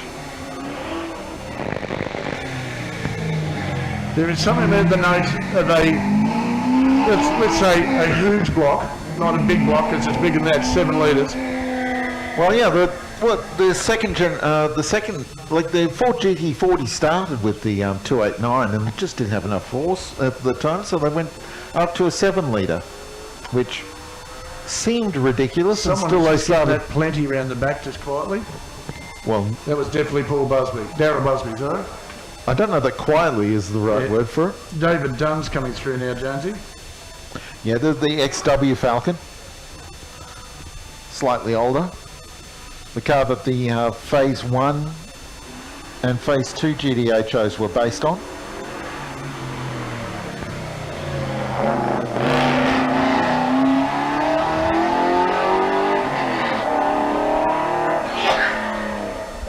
Well, David Dunn. Next up will be the car of Dave Griffiths. Another XY. Got a few XYs here. Yeah, plenty of XWs and XYs. You can tell the difference by the tail lights, folks. It's the easiest way to tell the difference if you look at them.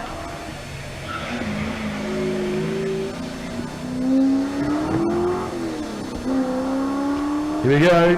This should be Jim Hodgson in the Shelby GT350. Yep. Jones, I love this car. Carroll Shelby was played by Matt Damon in the film Ford versus Ferrari. That's the same Shelby as the Shelby Mustangs. Whoa, Jim locked the brakes a little bit at turn into turn 1.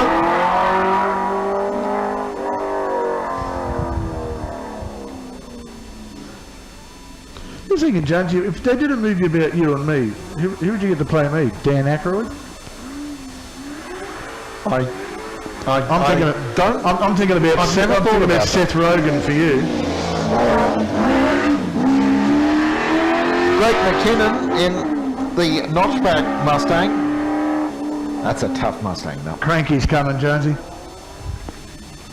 This car's just cranky. Yeah, this is the big block Falcon Sprint, isn't it? Luke Stitz.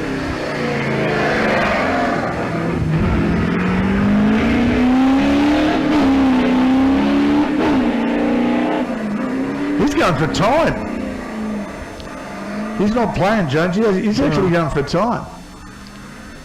Another one of the Toranas coming our way, Jonesy. This one's based on the 302 engine. Yes. This is a 71.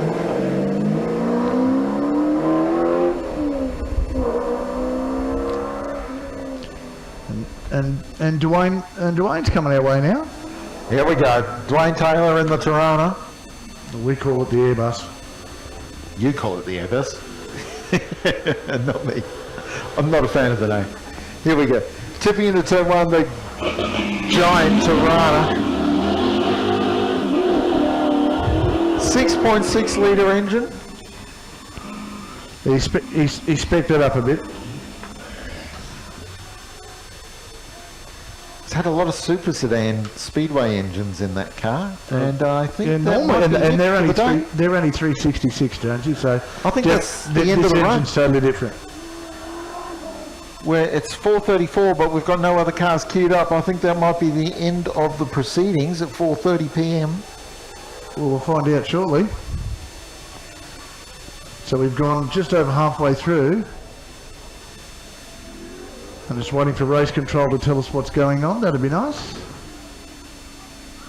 No more cars lined up. You are right, Jonesy. That might be the end of today's proceedings at 4:30 in the afternoon. Wow. We are well and truly 3.5 it runs through today. Oh, I can't wait to get into the timesheets to see how. You'll have your head down all day looking at those. I can just imagine. What a fantastic event we've been. 3.5 runs. Track is being closed. Folks, thank you very much for your patronage today. Thank you so much for coming along. We are going to be able to probably tomorrow morning first up go through our top times from today. But as we say, motor racing is all about keeping everybody entertained, and we've done that today in buckets full. On behalf of myself, Mark Jones, and our sponsors here today, thank you very much to the guys from our broadcast partners, the guys from Optus, the guys from, of course, Power FM, from NHW Mechanical, and, of course, Frontier as well. Thank you very much for your support. And we are going to take our leave of you now. It has been our pleasure to be with you and spend some valuable time with you this afternoon. We'll see you tomorrow morning bright and early as we go to air here at the Leyburn Sprints.